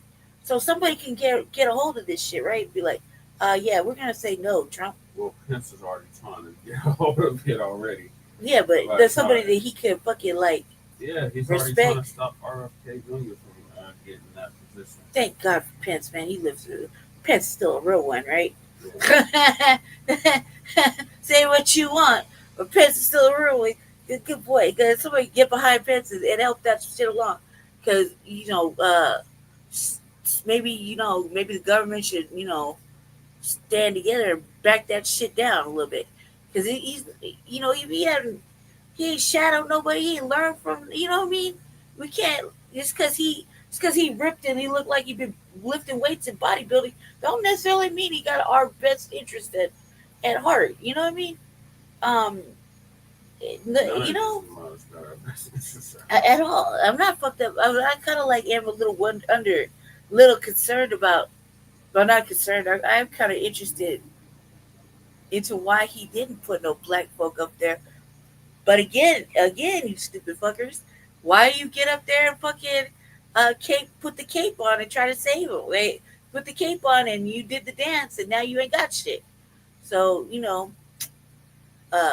Tim Scott, Donalds, fucking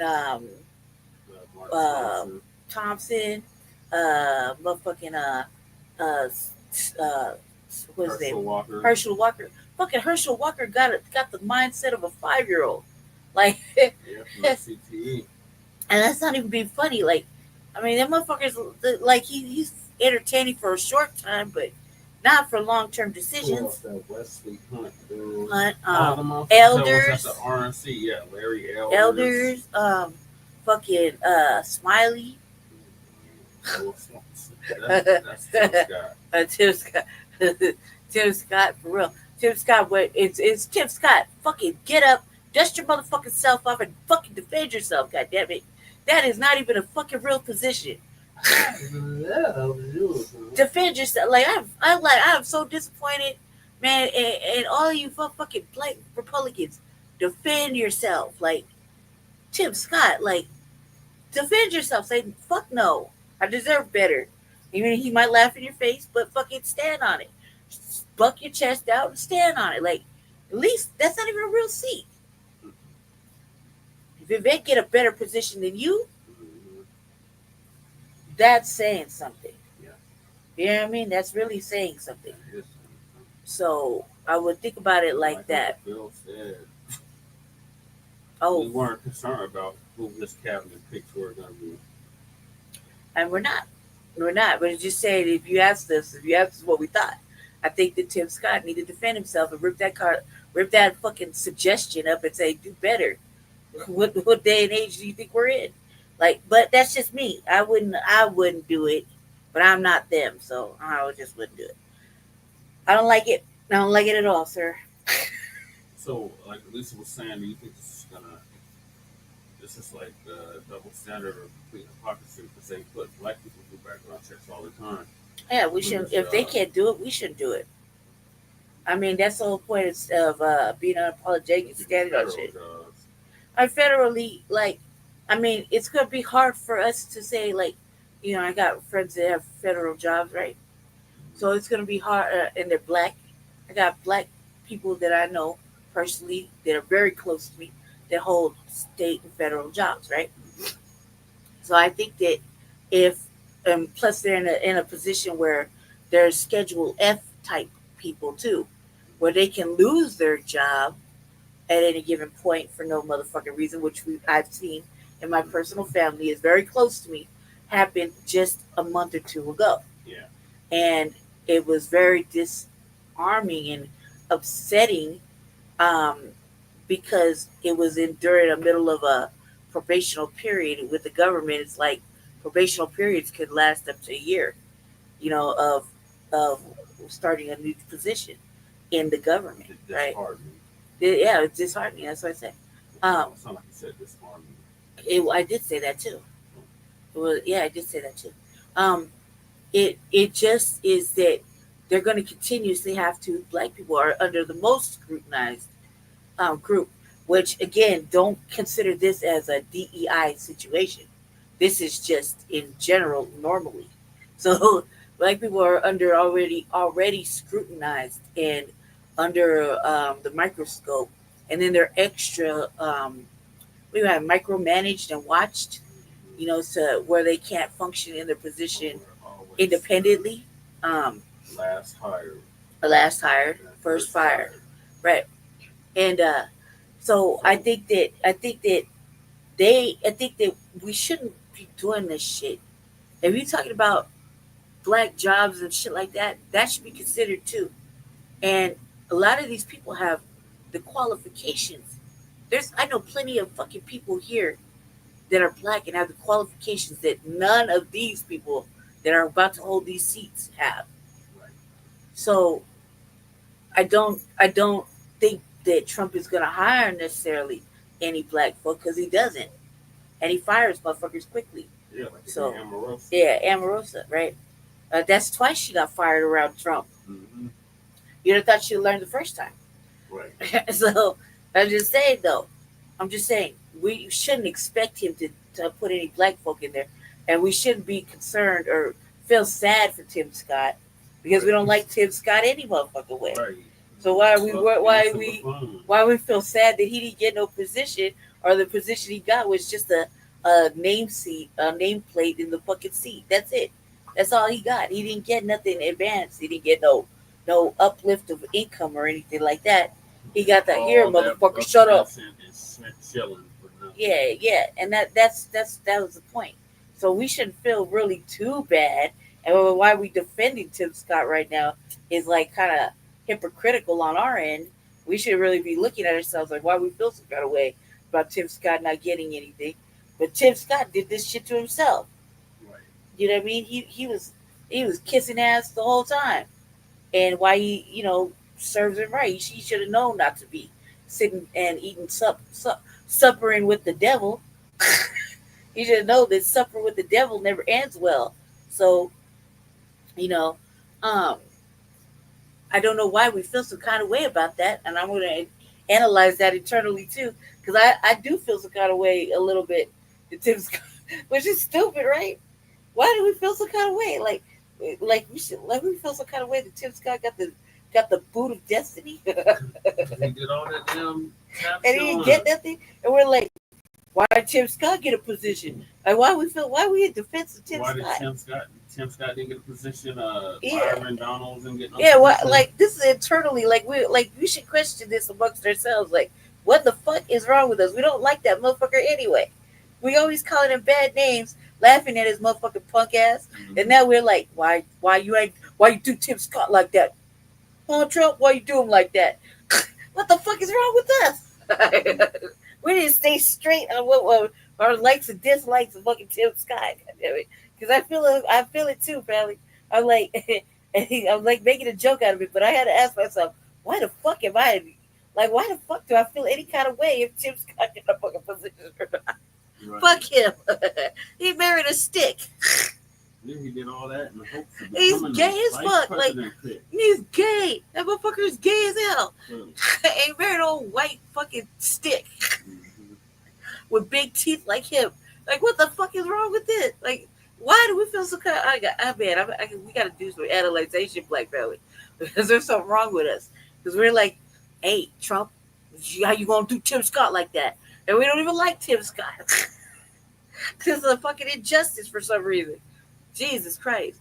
I feel like Tim Scott's got to stand up for himself. Seriously, because that position is not even a position, you know? And as much as Tim Scott actually works in the government versus RFK Jr. Right? He's active right now in the government, right? Tim Scott? He's a senator of South Yeah. Carolina. RFK Jr. is just a fucking civilian right now, right? Yes. Yeah. How the fuck? I mean, so yeah, you know, I think that he needs to stand up for himself right now. And at least say, no, I deserve better. I don't know why I'm advocating for him to say he deserves better. But God damn it. I don't understand it either, family. I don't know what's wrong with us. Don't you feel some kind of way? You know, like, I'm not the only one. Like, seriously, I know I'm not the only one. Trust and believe, when the RVA goes live, man, I put a little something in there too about it. I don't understand us. I don't understand this at all. He was gonna get rewarded for all that tax. Yeah, we was like, I mean that fucking, like, his lips were so puckered, and he was like, Trump, I love you, Trump, and he's like, don't touch me, nigga. Right. You're so close to me, I can feel you breathing on my neck. Stop it. Put his hand out. They just walk right past. He walked right past him, like, come on, man, like, and that, I think that's what it is.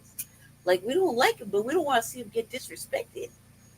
Right, because at the end of the day, he is of our lineage. He is of our lineage, yeah. I think that's what it is, family. I think that's what it is. Motherfucker Black, even though we some days we're like, can't claim you, cuz, and all of a sudden, get over Tim Scott. Yeah. He's still FBA at the end of the day. But we were like, man, if this is our representation, man, come on over here, dude. You know you would have. Like, God damn it, man, we're fucked up. We're just fucking confused. I don't fucking know. But I do know this. I don't think we want him in that fucking. That he got to get better. He got to be better because he was the only one that rode with him the whole time. Mm-hmm.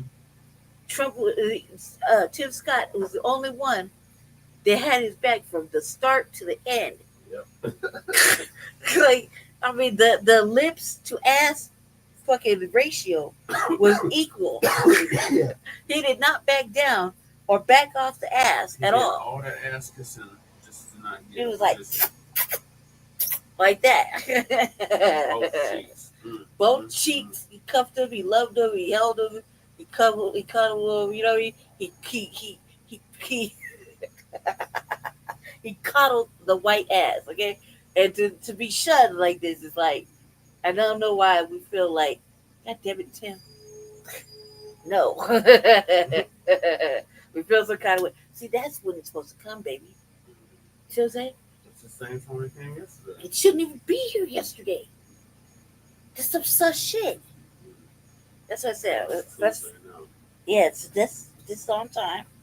Right? I bet I look out the window. I bet there's a black dude driving the truck right now. Right? Like, look out the window to see.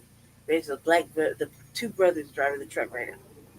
They're the only ones I'm supposed to see on Tuesday. Everything else is sus. Tuesday to Thursday. Probably got it. Oh yeah. Um, the trash men. Gotta love our trash people because it doesn't. And this is like you see more black men doing the waste management. They don't get paid waste management wages. They don't. They need black people need to get paid better than what they're paid though, Jesse. That's what they put themselves through. Like when COVID and all that shit happened, like all the people at the airport. Remember, I was going off about the airport. Yeah. Um, that's the same thing.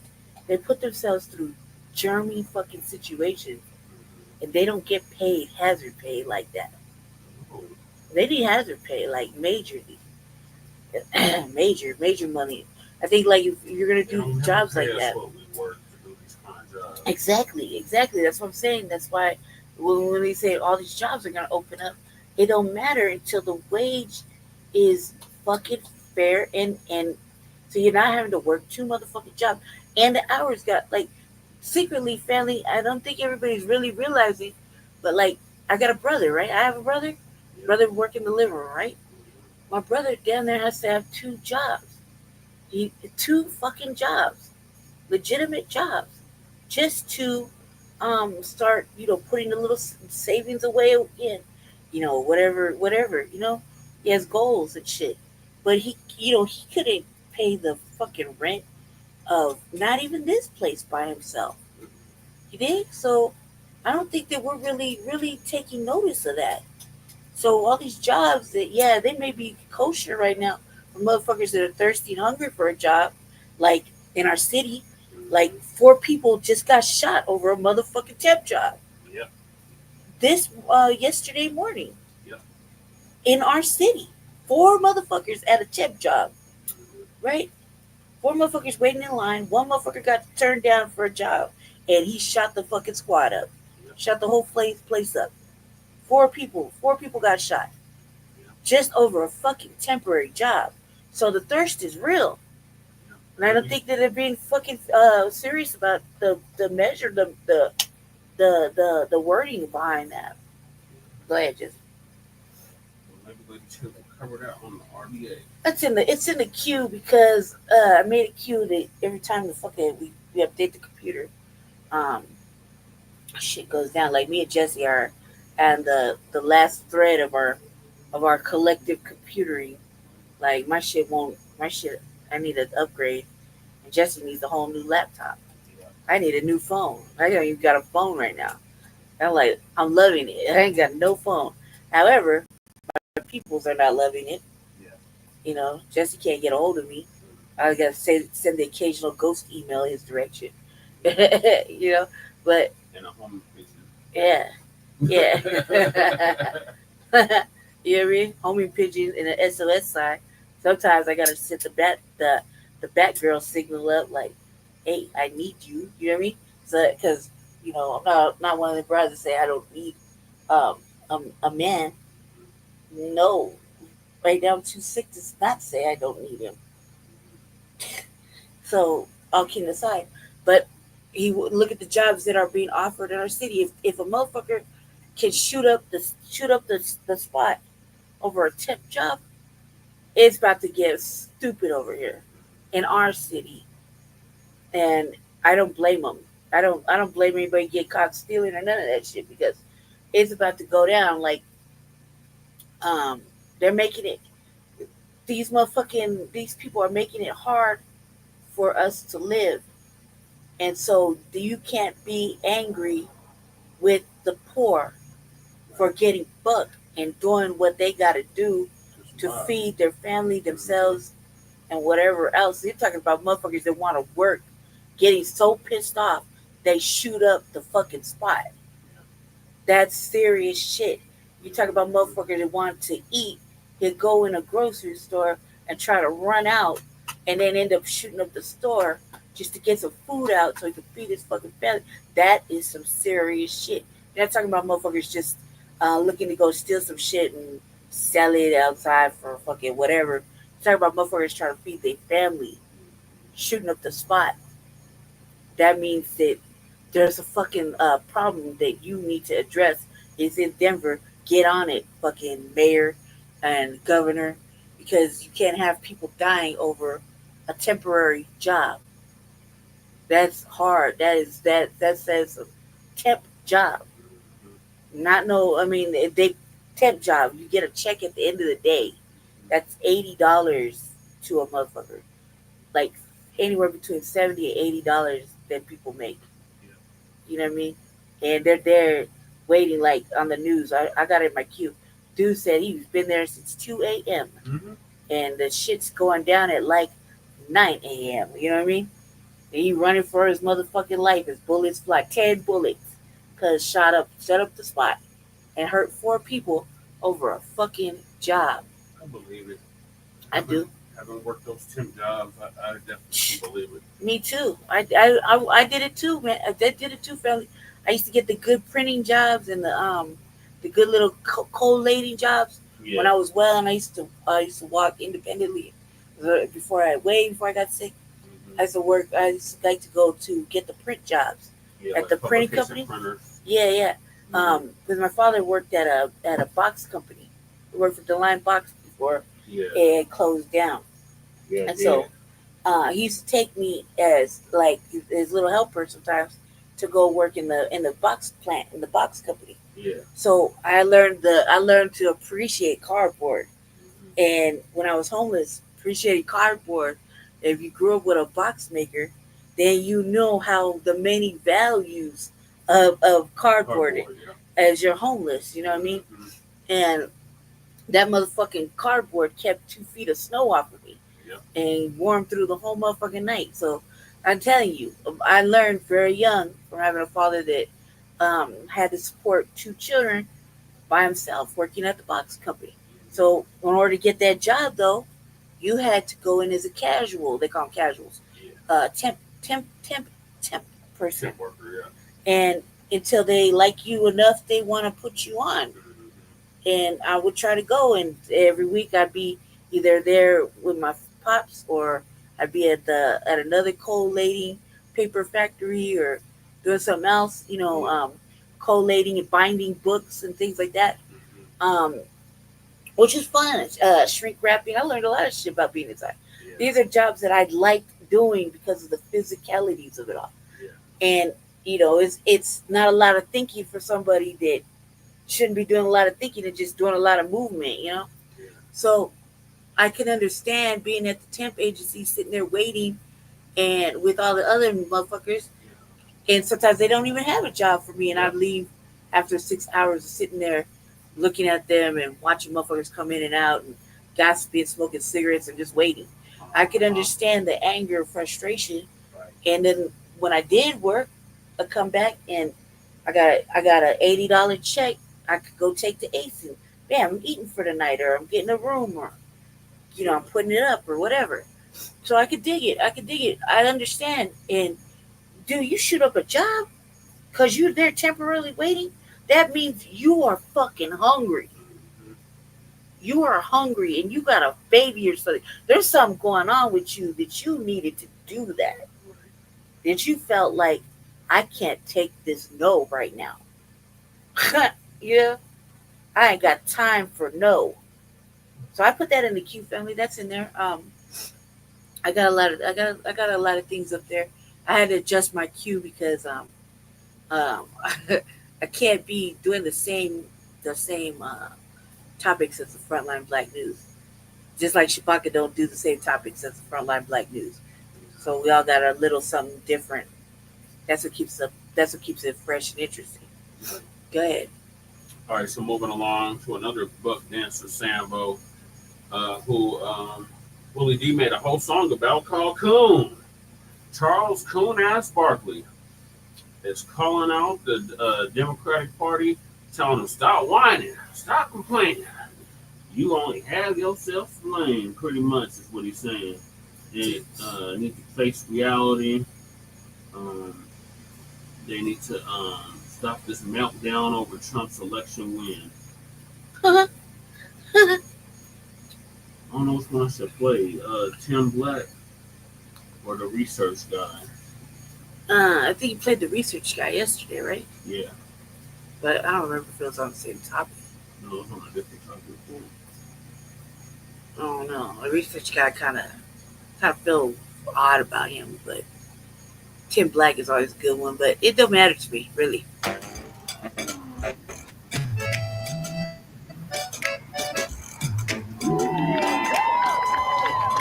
It's big, it's back, and it's only $6. Get the big box y'all love today. I might my budget to look at. Please let me join your guild. You hear the discussion. I want to be a part of a team. Next on deck with Tim Blacc. Chuck, why are you faking? Every time I've had to roast Chuck, it's because he was throwing black people under the bus, making grand statements about all the black people. We got all these Democrats coming out like, I think this. In line with that, here goes Charles Barkley. Because we all know how politically astute Charles Barkley is, man. He know everything. Charles Barkley has some advice for the Democratic Party. Okay. I want to congratulate President-elect Trump. Y'all won fair and square. I want to congratulate you. I want you to do the best for the American people because I got some numbers here. 75 million people voted for President-elect Trump. 71 million people voted for Kamala Harris. So it's not a contest in my eyes where I want all 75 and 71 million to be successful. They're all Americans. He's the president of the United States, and I wish him nothing but the best. But we lost. Charles says we. I wanted to be very clear.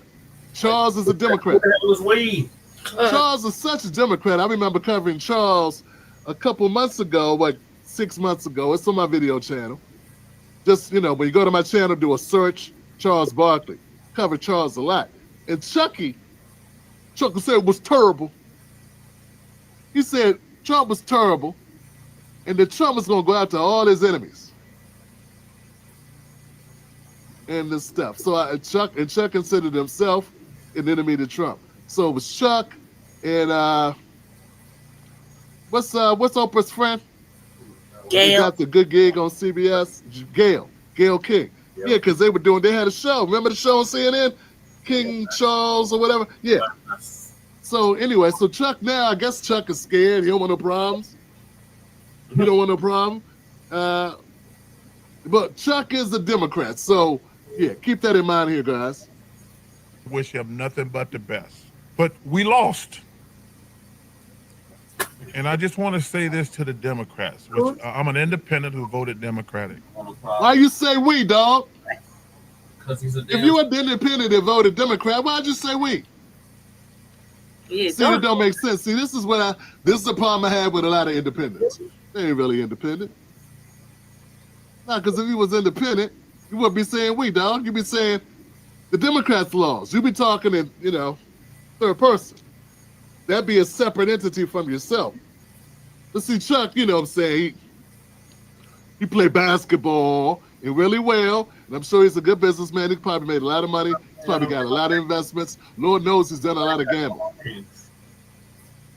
But his communication skills and being in the moment is terrible. Terrible.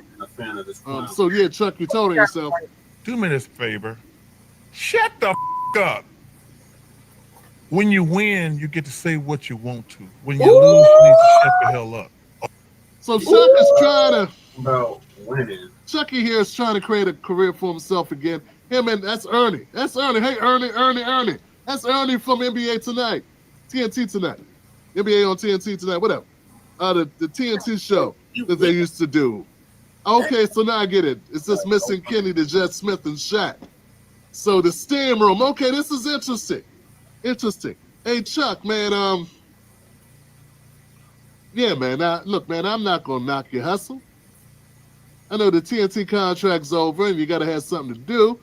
You gotta write off all that gambling debt somehow. Ooh. Chuck is a wild boy, man. Chuck, most of his thoughts are in. Chuck is a conservative. I don't know why Chuck up here faking. Chuck, why are you faking?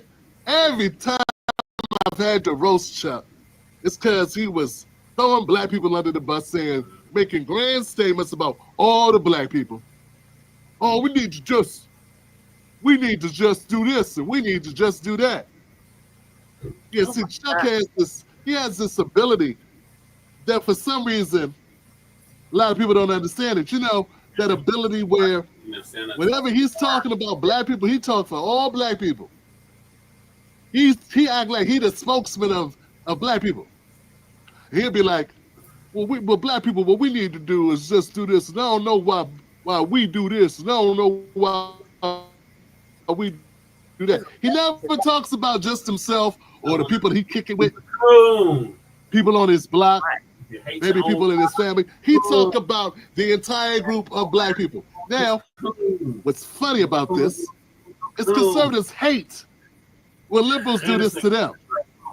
Yeah, they can't stand it when there's a white guy who's cucked, who's saying stuff like, oh, we're white guys, white people, we need to just do a better job. We need to stop being racist, and we need to work with the blacks and the Latinos and the LGBTQ, and we need to stop colonizing. They hate that.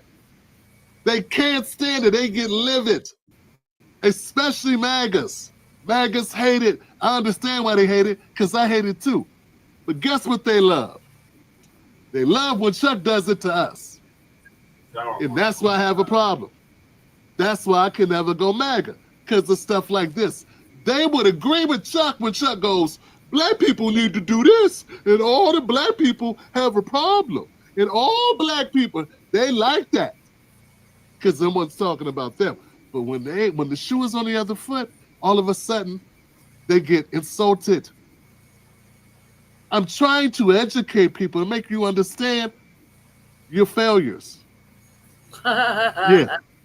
So Chuck is not fooling me. Chuck is a conservative. He Kamala. He a Kamala. He's someone who tries to be whatever you think he need to be at the moment in order to get the most money.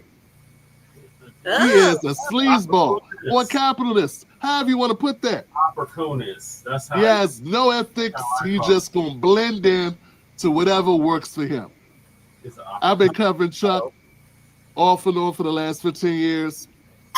On pretty much 90% of issues, he's conservative. But he lined up behind the Democrats when it's time to get money. Because wasn't nobody giving him money on the conservative side of the game.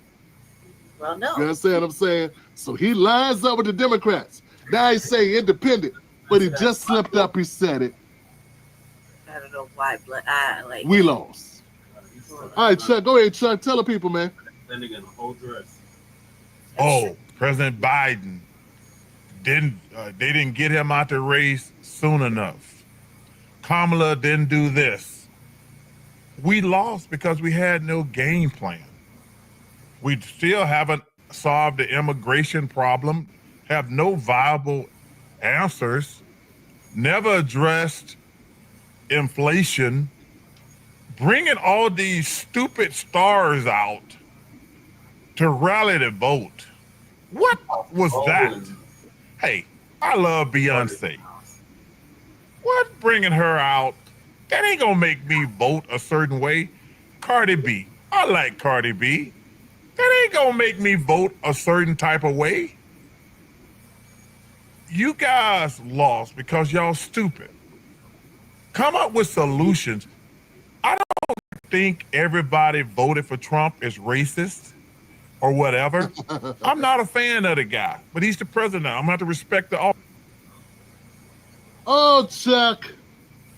Store closes in 5. We just need to grab a few more gifts. Check. Okay, let's go. JJ1.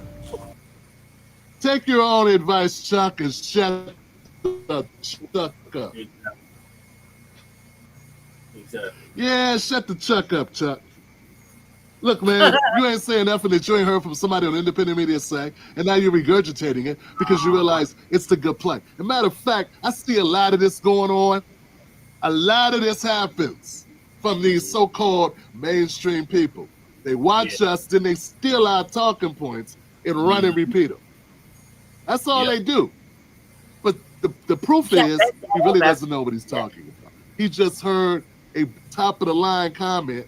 He doesn't understand what supports that. Like he brings up immigration. He don't know that Joe Biden opened up the border. He reversed all of Trump's immigration issues. It ain't just about solving. Biden did not have to solve immigration. All he had to do was leave it the hell alone. He probably wouldn't have lost. He probably wouldn't have lost if he would have just left it alone. But instead, he had his own agenda, and he took away all of the tap downs, all of the safeguards, all the executive orders that Trump put in place on the border that were holding the border. He reversed them. Don't tell me he didn't do that on purpose. You know what you do when you do it. He had those executive orders rescinded. Then 10 million people, and that is a conservative number. Yeah. Some say 15 million. Some say 20 million. I'm going with the 10. Because 10 million is more people that I can wrap my head around at any time. Right. God damn. We're talking about 30 Madison Square Gardens. I don't know how many people fit in there, but that's a lot. A lot of people. So Trump doesn't know that, but he's got talking points. And those talking points, he think are enough to get people to watch their podcast. Notice Ernie was quiet. And that's what. Yeah, notice Ernie. Ernie didn't have nothing to say. Ernie over here like, look, put the camera on Chuck, cause I got to pick my grandkids up at school, and I don't got nothing to do with nothing Chuck said. Chuck said he gonna be all I gotta do is play the straight guy. He'll be the guy that says a bunch of dumb stuff, and we can pick up a bag. Just like the Up and Smoke podcast. Free money. Nah, it's a little bit more than that to it there, Ernie. A little bit more. Oh, yeah, that's true. All right. I don't disagree with Chuck about the Democrats didn't have a game plan. They did have a game plan. It was just a bad game plan. Okay? They had a game plan. They just didn't have the skills. It just didn't. Their game plan was for Kamala Harris not to have anything to speak to as far as policy. They were hoping they could get away with just hope and joy.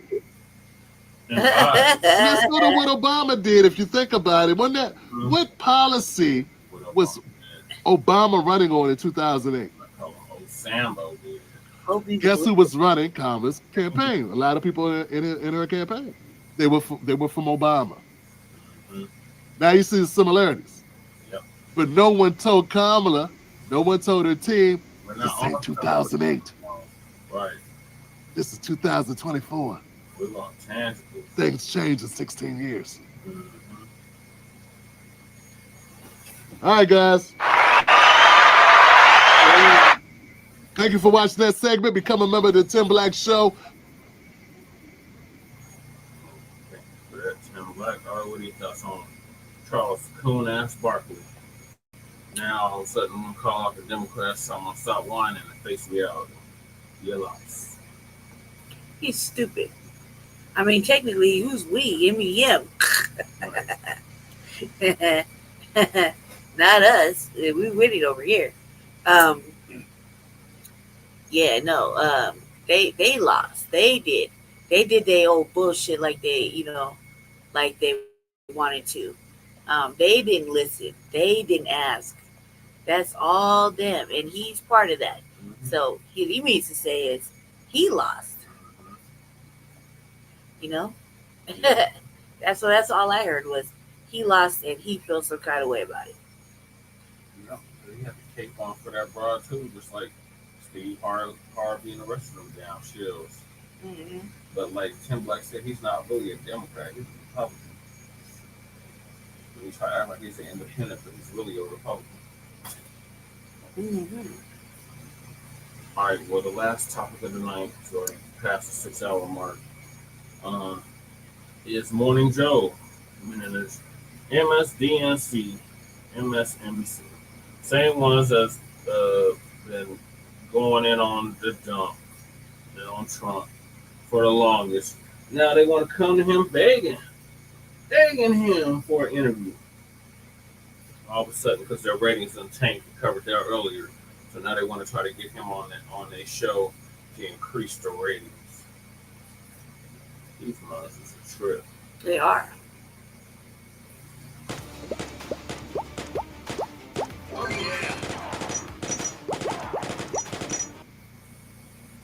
Okay, what's going on, everybody? We are here. We're live. I want to thank you all for you. A lot of people on that side of the political spectrum are big mad, very upset.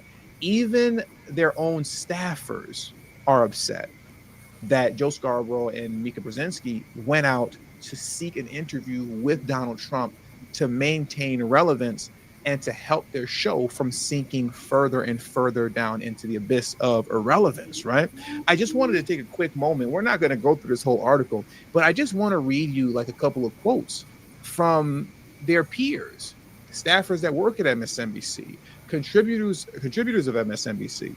As you see here, MSNBC contributor Jennifer Rubin called the meeting disgusting on Blue Sky, the social media platform attracting disaffected liberals who claim to be leaving Elon Musk on X. You have Katie Fang, host of the network's The Katie Fang Show, made an oblique reference on X to the host, writing, "They're normalizing Trump, and it's a bad idea, period." Apparently, they're normalizing Trump. How you normalize a former president that just won his second term by a landslide, concerning the popular vote as well, how you call yourself normalizing him is just completely stupid and ridiculous. That's beyond me. He's already normalized. He was once the president of the United States already. You can't normalize somebody who was already once the president. But anyways, this part right here reads, "The employee echoed her sentiment, telling the outlet Katie Fang is right. It's normalization. Journalists don't need access to their subjects to hold them accountable. None of it is believable. The obvious answer is believable. They are opportunists." So their own peers and their own staffers are basically calling Joe Scarborough and Mika Brzezinski sellouts, right? And people within MSNBC apparently are very mad and upset, and also including the women of The View, but we'll get into them later, right?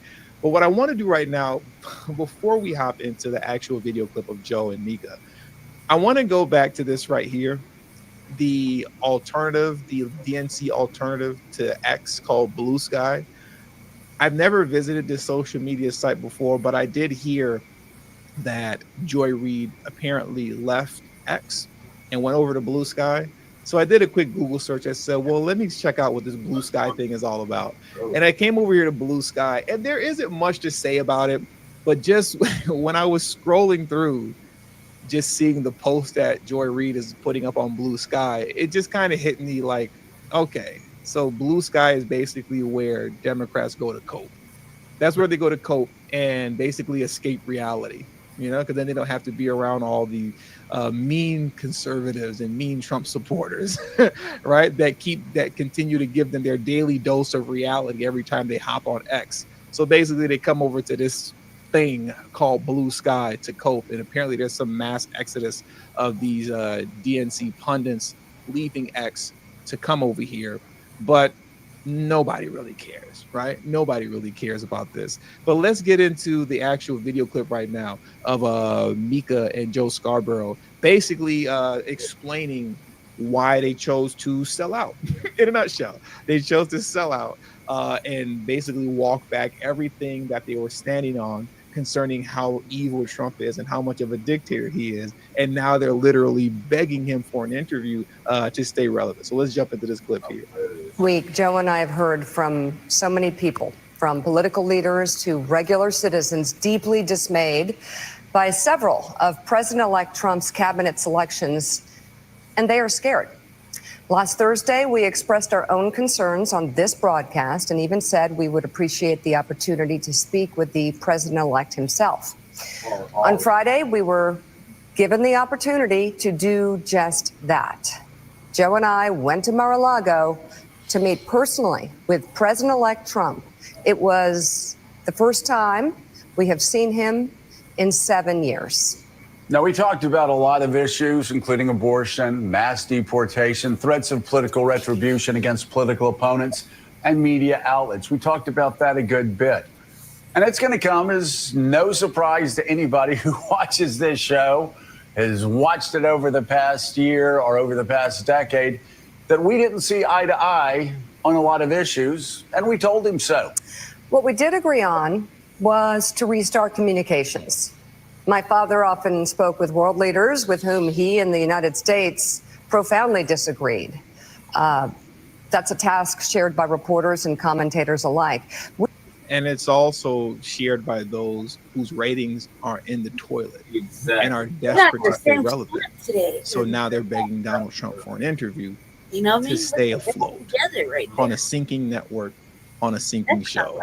But carry on. We had not spoken to President Trump since March of 2020, other than a personal call Joe made to Trump on the morning after the attempt on his life in Butler, Pennsylvania.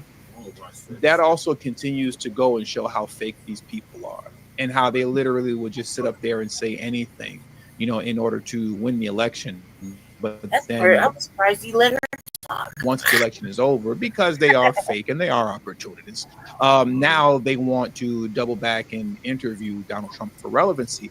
Outside of that, though, why would Joe Scarborough call Donald Trump after the first assassination attempt in Butler, Pennsylvania, if he was the dictator that they said he was, right? Damn, if he was Mussolini and all these things, why would you call him? What's the point of that? I would think that, you know, you just shrug your shoulder when that happened. That's what I did. Instead, he called Trump up to make sure he was okay. It really goes to show who these people actually are, you know, and what they're actually about, right? In this meeting, President Trump was tearful. He was upbeat. He seemed interested in finding common ground with Democrats on some of the most divisive issues. And for those asking why we would go speak to the president-elect during such fraught times, especially between us, I guess I would ask back, why wouldn't we? 5 years of political warfare has deeply divided Washington and the country. We have been as clear as we know how in expressing our deep concerns about President Trump's actions and words in the coarsening of public debate. But for nearly 80 million Americans, election denialism, public trials, and January 6th were not as important as the issues that moved them to send Donald Trump back to the White House with their vote. Joe and I realize it's time to do something different. And that starts with not only talking about Donald Trump, but also talking with him. Especially when you need to save your show on a failing network. Now, understand, they're not the only ones that are engaging in this, right? Joe Scarborough and Mika Brzezinski aren't the only ones that are trying to essentially maintain relevance and save their career. A lot of DNC mainstream media platforms are doing the same. A lot of you may remember this story here from the New York Post. Washington Post owner Jeff Bezos wants more conservative opinion writers at the paper, right? Says the report. So they're trying to get more conservatives at the Washington Post. We also have here on ABC brass scramble to bring in pro-Trump voices to The View and other shows. Okay? So they're trying to even bring so-called pro-Trump voices onto ABC. I can't wait till and you even see here, billionaire LA Times owner doubles down on vow to bring balance to left-leaning paper during Fox News interview. So we have the Washington Post, we have the LA Times, we have ABC, and apparently The View. Now, when it comes to The View, I have to see it to believe it, because The View is so anti-Trump that I can't see them ever having pro-Trump voices on The View. I think The View will most likely cancel before that happens. But as far as ABC, the network is concerned, yeah, they're trying to change things up over there too to make things a little bit more, quote, fair and balanced. Because coming off of such a ugly and gruesome defeat, they see, and reports have shown this, polls have showed this year after year, is that the public outlook on mainstream media is down. Public trust in mainstream media is down. People are going to Joe Rogan, they're going to Tucker Carlson, and they're coming over here to TD Media Group to get their news and their information because they know that the mainstream media press, whether it's MSNBC, ABC, the Washington Post, or the LA Times, they know that these people cannot be trusted. You can't get accurate information from them. You're not going to get balanced information from them. But at least when it comes to me over here, are you going to get balanced news and information? Yeah. You know, am I slanted towards Trump? Obviously I am. But I don't pretend to be something more than what I am, right? This is just a channel on YouTube where I give my opinions and share news and information with you. I am not propped up, nor do I carry myself with my head in the clouds as some big, major mainstream media platform that is just to be respected, where I can do no wrong. And that's where they went wrong, because their heads were up in the sky for so long, thinking that they can do what they want, say what they want, and be as ridiculous as they want, because they are the legacy media, that all of that has come crashing down in the face of such an embarrassing defeat by Donald Trump. So now we move over to The View. I want to pull this up for you right now, and let's get into this clip right here that I wanted to jump into. So give me just a second as I pull it up. Please hit the like button if you haven't already, and let me transfer over to this clip right here. All right. Scarborough and Mika Brzezinski have spent a long time warning about you-know-who poses a dangerous threat to the future of democracy. So this morning, they surprised a lot of viewers when they talked about how they spent the weekend. Take a look. Joe and I went to Mar-a-Lago to meet personally with President-elect Trump. We don't need to see all that because we get that part already. But what I do want to fast forward to is this woman right here. I always forget her name. I don't really remember any of their names. I think her name is Elisa Farah something. She agreed with Shoulder shrug. Mika and Joe going to see Donald Trump to speak with him. I do want to take a moment to play her response, because I find it very interesting what happens when she's done speaking. So let's hear what she has to say first. Let's listen to that.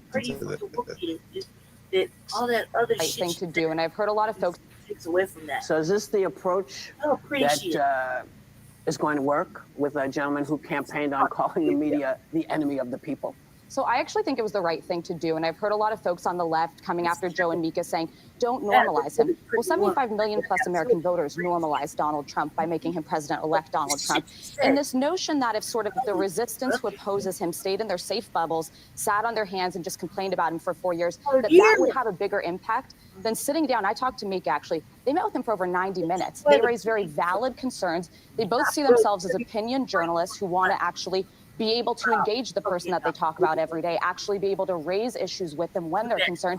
And in the same way that I thought it was right for Joe Biden to meet with him, and that I think it's right for presidents to meet with foreign adversaries to try to find diplomatic relations and ways to bring people together and solve problems. This is absolutely the right thing. I would sit down with Donald Trump. I would interview Donald Trump.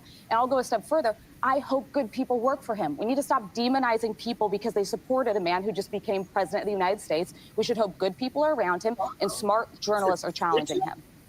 Well, nobody clapped. I just wanted to highlight that. She spoke nothing but common sense, which is the wrong thing to speak on The View. You don't speak common sense on The View. Everything she said was just common sense, common logic. She gave a very well-rounded answer, and it was crickets.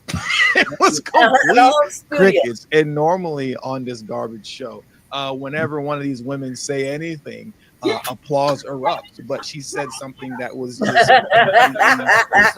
honest, basic and just a matter of fact. And it was no claps at all. But then let's see where the claps start coming in with, I believe her name is Anna Navarro, right? Let's play some of this. I think she's a fake conservative. She's supposed to be conservative, air quotes. You know, but she clearly isn't. Doing for the last 8 years. I will never sit with him. I don't think I'm gonna have to. I don't think I'm gonna have to make a decision because I don't think I'm ever going to get invited. And listen, the truth of the You see how all the folks started clapping once she said basically the wrong answer, in my opinion. You know, she gave the wrong answer and everybody started clapping. The woman before her gave the common sense answer. It was quiet. matter is, as we know around this table, that it is hard to criticize and denounce the abuses of power by Donald Trump. Let me rewind this back just a little bit because what she's going to say is dumb, and I just want you to hear without my interruption. I had no money for the last 8 years. I will never sit with him. I don't think I'm gonna have to. I don't think I'm gonna have to make a decision because I don't think I'm ever going to get invited. And listen, the truth of the matter is, as we know around this table, that it is hard to criticize and denounce the abuses of power by Donald Trump when he is president. We have been there before. It means threats. It means death threats. It means retribution against your family. It means crazy things showing up at your house. It means lawsuits. It means all sorts of things. We've done it before, and if we have to do it again, we will do so again. She's talking like a soldier who has to go back into battle to fight a war. That's how she sounds when she's talking. And it's funny how they always love to use this type of language as if they are the ones who are at threat of some sort of violence or just anything negative happening to them, when in fact it's Donald Trump who has survived 2 assassination attempts. Not them. But like Jay the informant said, she sounds war ready. War ready for what? But that's how she's talking. She's talking like they're getting ready to go into a battle, when all they're going to do is get ready to continue to talk and complain on The View. But now let's fast forward a little bit more here. I want to get into what this other woman here, what she had to say. I don't know these women's name. If I remember correctly, her name might be Sarah something. But there is something that she stated here that I wanted to highlight. Everybody has to look at themselves in the mirror. I'm good. I absolutely think it was the right decision. And I think it's good that they work on MSNBC. I don't want only Fox people going to see them. That was some of the problem here that I think everyone can agree, maybe even people that voted for Trump can agree, that the things they're watching on Fox are wrong. That's the only network that's had to pay billions of dollars because they got it wrong. So I don't want... Okay, you can stop talking now. Let's get into this here before we get into Sunny and close it out with Sunny. But this woman, whatever her name is, she can stop speaking now, because Fox isn't the only news outlet that had to pay out, a sum of money for, quote, getting it wrong. It wasn't that long ago when CNN had to do the same thing. CNN got it wrong and had to pay an undisclosed amount of money to a high school student for basically slandering him. Some of you may remember this, some of you may not. I just want to take a moment to read this off real quick because that's a talking point that they like to use against Fox News and say, oh, well, they had to pay, I guess, $1 billion because they got it wrong in some sort of misinformation and disinformation. And then you have this here with CNN where it says CNN confirmed Tuesday that it has settled for an undisclosed amount with Nick Sandman, one of the Covington Catholic high school students smeared by multiple news outlets after a video of a standoff between the teens and a Native American activist went viral. Following initial reports on the settlement, Sandman's lawyers have each issued brief public statements making clear their work on the young man's behalf isn't done after multiple news outlets and media figures smeared him and his peers for allegedly blocking and harassing a Native American activist, Nathan Phillips, whose account of the confrontation was quickly discredited by additional footage of the situation. Sandman sued CNN, The Washington Post, and NBC Universal for hundreds of millions of dollars. So it looks like Fox News isn't the only media outlet that, quote, got it wrong or gets it wrong. But the thing is, once again, when you're dealing with the women of The View, because they are part of the propaganda wing of the DNC, they're not going to make mention of this from CNN. They're only going to pretend like it's Fox News that has had to pay out settlements and judgments for, quote, getting it wrong. But now let's get back into what the women of The View have to say, right? Because now, of course, we have to get into Sunny Holston and all of her ridiculousness. So let me pull this up on the screen right now and fast forward to her part. And while I'm doing that, please hit the like button if you haven't already. We got no cape on. Only cape on. Okay, there we go.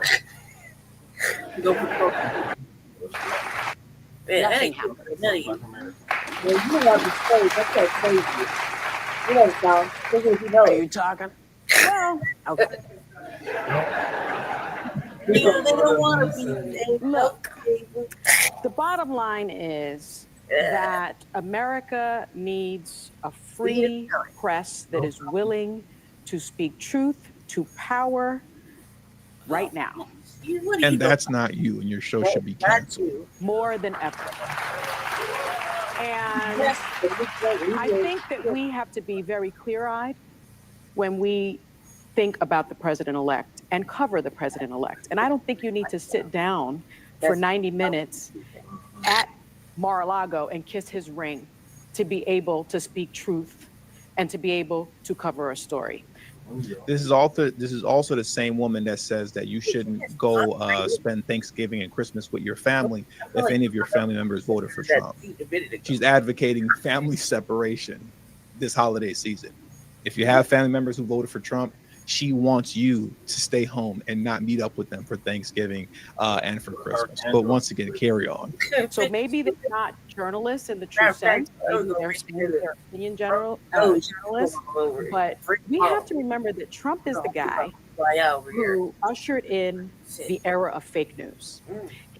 He didn't usher in the era of fake news from the perspective that you're getting ready to lie about. He exposed the fake news, and then they flipped it, re-engineered his exposing of fake news, which is The View, CNN, MSNBC, so on and so forth. And actually, the DNC, very cleverly, by the way, reverse engineered, I think that's the term I'm looking for, right? Reverse engineered the whole fake news narrative that Donald Trump was running with. And they turned around and started calling it mis and disinformation. So they spun it around back on Trump and started saying that you're pushing mis and disinformation when it was in fact Trump who introduced us to the fact that all of these people are engaging in fake news. So much so that now, if you're paying attention, they're not even journalists anymore. Now they're using this language called opinion journalists. There's no such thing as an opinion journalist. You're either a YouTuber like me or you're a journalist. It's one or the other. There is no opinion journalist. You're either running your mouth on a microphone like me, or you're a journalist. I am not a journalist. I'm just a guy on YouTube sharing my opinions with those who are willing to listen. But now, because they want to blur the lines between actual journalism and delivering an opinion, they want to blur the lines between actual journalism and entertainment, or just outright parody, which MSNBC is. It's a parody news network, because now they want to blur the lines. Now they've come up with a new term called opinion journalism. There is no such thing as opinion journalism. There is no opinion journalist, right? You're either running your mouth on a microphone, telling people what you think and how you feel. That's it. Or you're a journalist. It's one or the other. They're trying to still hold on to some sort of credibility with the whole journalist label. Engage in complete nonsense, like calling Trump the man with the small mustache, right? In which at that point, you're no longer engaging in journalism. You're just giving a dumb opinion. But anyways, carry on. He is the guy who ushered in alternative facts. He is the guy who attacked 3 Black female journalists. He's... What in the fuck? He did not do that. Donald Trump never attacked 3 Black female journalists. He attacked nobody. That literally never happened. It was like She's making stuff up. Shit. I would assume that what she's referring to is that National Black Journalists Association thing, you know, that he attended. And you had one of the moderators or hosts, whatever you call them, there were three. I was like, I believe one was from ABC, Blacc one was from Fox News, and the other one was from whatever news outlet she's with. And the woman from ABC was very nasty, disrespectful, and started the event on a sour note, to which Donald Trump had to set her straight. That's not being attacked, it's defending yourself in the face of ignorance and stupidity. You know, but even outside of that, once again, when you're talking about Trump, he'll tell you the truth about yourself to your face. You know, if he doesn't like you, that's just what he does. So it has nothing to do with those women being black. You know, I mean, just I don't know, son. You gotta. I didn't get the memo. Like, hey, look, stop being a victim. You gotta stop being a victim, son. You gotta stop being a victim. The guy that revoked Jim Acosta's press credentials for asking him a question. And so I think that this president-elect, I hate to say it. I believe it was Harris Faulkner representing Fox News that was there. And he was very kind to her, and she was kind to him the entire time. Would like nothing more than to have only Fox News cover him, would like nothing more than a state-sponsored media. Let me rewind this part. This is very important because it's stupid. He's the guy that revoked Jim Acosta's press credentials for asking him a question. And so I think that this president-elect, I hate to say it, would like nothing more than to have only Fox News cover him, would like nothing more than a state-sponsored media. They're always projecting you are the state-sponsored media. MSNBC, CNN, ABC, CBS, The View, all these shows, they are state-sanctioned media. They are the propaganda wing of the DNC. If you want any more proof of that, all you have to do is go back and watch their interview with Eric Adams. Eric Adams was recently on The View speaking common sense, and the common sense would not settle in for them. They refuse to conduct themselves like mature adults. Eric Adams was on The View talking about how we need to tone it down. This is the United States of America. We're all in this together. We have to be united. We have to make sure that the president has what he needs to be successful. We shouldn't be attacking him all the time. Let's just tone down the rhetoric. And like children, they refuse to go along with common sense and everything that Eric Adams was saying. And everything that was coming out of their mouth as a rebuttal to common sense was pure foolishness and stupidity. It's really something that you should watch for yourself, because it was very mind-blowing to sit back and watch and see grown women act as foolish as they did in the face of common sense and logic, which I guess is not too surprising when you're talking about The View at this point. But I don't know, just when I watched that interview, it was very eye-opening for some reason to me. I was just kind of sitting there going, wow, you guys look and sound really stupid right now. But carry on, Sonny, carry on. And I don't think he can be trusted in the way that other presidents can be trusted. This is an aberration. But the reality is he doesn't just have Fox News. He didn't do a lot of mainstream media this election, but he went on Joe Rogan and reached 50 million people. Yeah. He could none of. Did you hear how bitter she sounded when she said that? He said, my mind's clear. They're upset Get out the cold. in closing because they see that legacy media is dying. Get out. And without the lights, the cameras, the promotions, the big budgets, these people who seemingly seem so important and carry themselves as being important, you find out really quick are nothing and nobody when they don't have the machine backing them. You see that with Don Lemon on his YouTube channel. Nobody watches that. Nobody pays him any mind. He doesn't get the kind of viewership that he once got when he was on CNN. You see that with a lot of these guys. You see that with guys like Mark Lamont Hill. Go to Mark Lamont Hill's YouTube channel. My YouTube channel is crushing Mark Lamont Hill's. It's crushing him. This TD Media Group is crushing Mark Lamont Hill's YouTube channel. And, you know, I just, my videos do okay, I guess. I mean, you know, they're all right, you know. But next to Mark Lamont Hill, you would think a name like that means something. No, it doesn't mean anything. It's all lights, cameras, glitz, glamour, action. It's all big budget production. It's the machine pushing them. Once the machine stops pushing them, nobody's going to be checking for what Anna Navarro or Sonny Hostin or Whoopi Goldberg has to say if they start their own podcast, and they know this. This is why they're so desperate to stay and remain relevant. No. Because without the machine behind them, they're literally nobody. People like me with small, relatively small YouTube channels like me would crush them. They're no competition. That's why she sounded so bitter when she said that Trump isn't going on these mainstream media platforms, but he's going on Joe Rogan, where he got 50 million views. That's 50 million eyeballs that he wouldn't have gotten if he went on The View. That's for sure. You're not getting that kind of exposure on The View. Not getting that kind of exposure on MSNBC, to be honest, or any of these other legacy mainstream media outlets. And this is what they're so upset about, what they're scared about, and what they're concerned with is the fact that they are going the way of the dinosaur. And there is nothing that can help them, to be honest. There's nothing they can do. They can do 1,000,001 interviews with Trump. It doesn't really matter. Nobody cares because their days are numbered.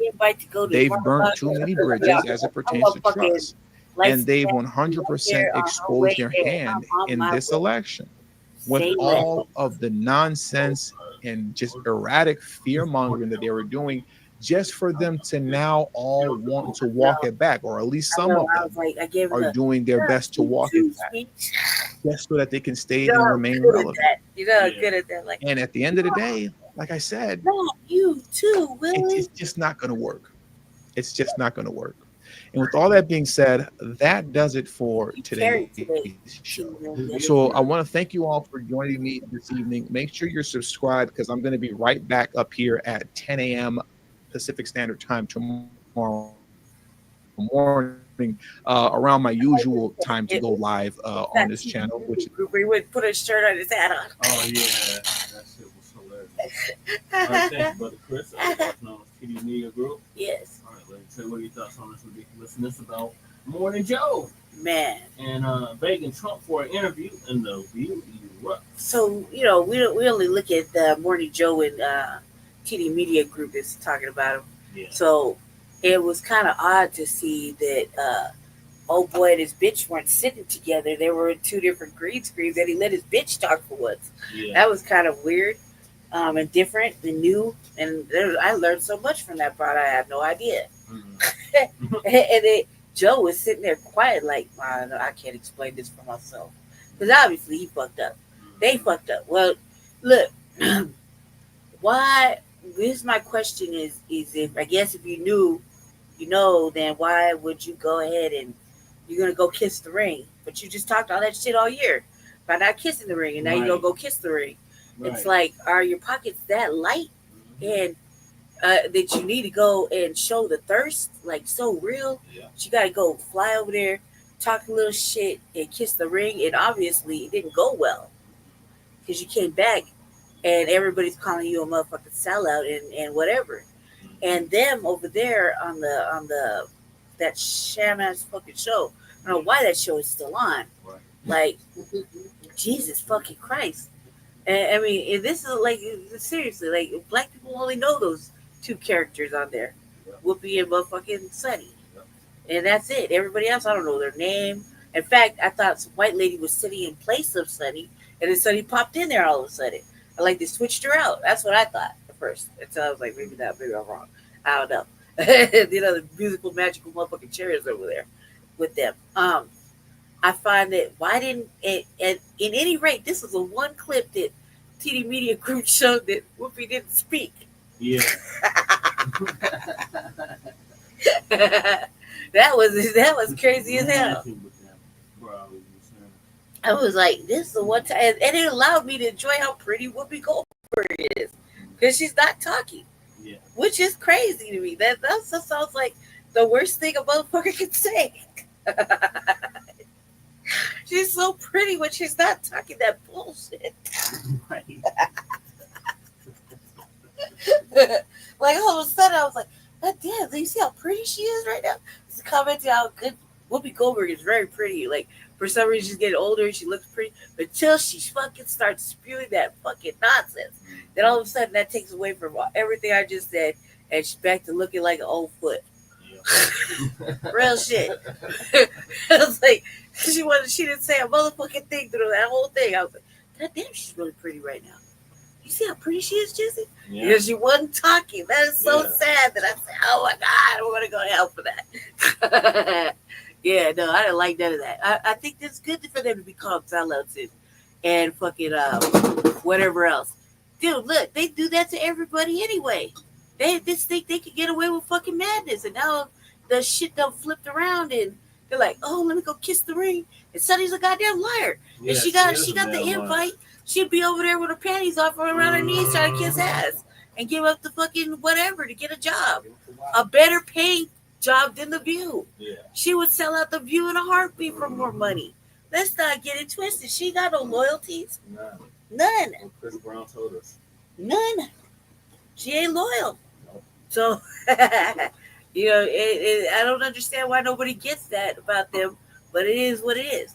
I don't like it. I didn't like it. I want the one where they miss us, Jesse. They miss us. They that's what we need to be showing the people that the motherfucking Democrats are crying big motherfucking white tears of shame that they miss us. They gonna feel it. Oh yeah. They gonna feel the boycotting is real. The motherfucking the black shoulder of fucking we're mad at you or we're ignoring you. The black cold shoulder. You know what I mean? It's cold out here. Turn the other way. Please love us. Look the other way. Yeah, like the black cold shoulder. They're gonna love that. Yeah, we enjoyed every moment of it. Really. Yeah, that Kamala pack is heavy over here. Like, where the fuck is she? Right? Like, no, I want. Well, where's TMZ running up on the back, like sitting on the back fence, just waiting for her to come out with tears or something? You know, like, why they hiding her so much? So you get to do one or two little speeches, and you got Biden over there talking for you. I'm like, I don't want to hear from you, Biden, right now. I want to hear tears welling up in your throat, Kamala. Right. You know, like, we're gonna have to go ahead and shake hands here shortly. I'm making room for JD Vance. I'm packing all my shit in a box. Yeah, we got the White House looking pretty redneckish. Something, you know what I mean? We're gonna have JD and all of them coming in for Thanksgiving. Yeah, so we're getting it. Got a concession speech. Yeah. After she stood them stupid stuff. Man, I just can't understand white people crying. I can understand the sad black faces. I get it. I can't get it really. I'm just saying I get it. We told you, but you shouldn't have listened. Should have listened. So you look sad right there. Okay, but you're just students, so you get the pass. But what was the white kids crying? What was the white people crying for? Like, what were they crying for? Well, like white men? Mm-hmm. Oh yeah, you're probably right. You're right. You're probably right. You're right. You're right. You're not probably. You probably are right. You're right. Oh, that ripped his shirt up. They had a white goose for Kamala shirt, and he ripped it up on the air. Oh yeah, I said he covered all that fat titty meat up. Yeah. Look, I was like, out of the election, he ripped the shirt up. Oh my God, he was like, no. I'm like, first of all, them letters were 2 fingers spaced across. Look, I'm a fat motherfucker too. I don't even know what I'm saying. But God damn it, man, I'm not gonna rip off my shirt like Hulk and just be upset. Like, look, I'm not gonna lose no motherfucking sleep. None of them lost. I was like, shoulder shrug, raise the roof. We won. Yeah, like, yeah. You know what I mean? Like, this is what you get. This is a new black media win. You know, a little milestone for us. Yeah. So it was like, didn't feel anything when it happened. You were there. You were there, people. Yep. We were online. We were there watching it with Crime Thoughts and Thought Crimes. Yeah, Thought Crimes. And fucking ND. And we was there. We were all there. You saw how we weren't affected. and then you saw me play on the RVA, my new favorite fucking newsbringer with the content sarcasm. Wait, I got some more of that in the RVA. That shit made me laugh. She won by a landslide. It wasn't even close. She said it wasn't even close. What was the last one did you have? That is the last one. Okay, cool.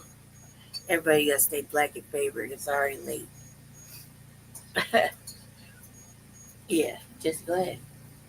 All right, so this is going to conclude season 4, episode 34, part 3 of the Frontline Black News. We will see y'all later on today. Shabaka's Black Experience Enhanced. Hopefully we get the little technical difficulties worked out that we currently have on Live Talk Radio. In the meantime, make sure you like and subscribe to all of our platforms, Frontline Black News on YouTube and Facebook, The Revolutionary Agenda on YouTube and Facebook, and of course, Shabaka's Black Experience Enhanced on Facebook and Twitter and now X.com. So peace, love, light, reparations and separations and black empowerment. Chan Krumah and Lady Che finding out from the mile-high income and illegal migrant flooded city in a sundown town known as Aurora, Colorado. Peace.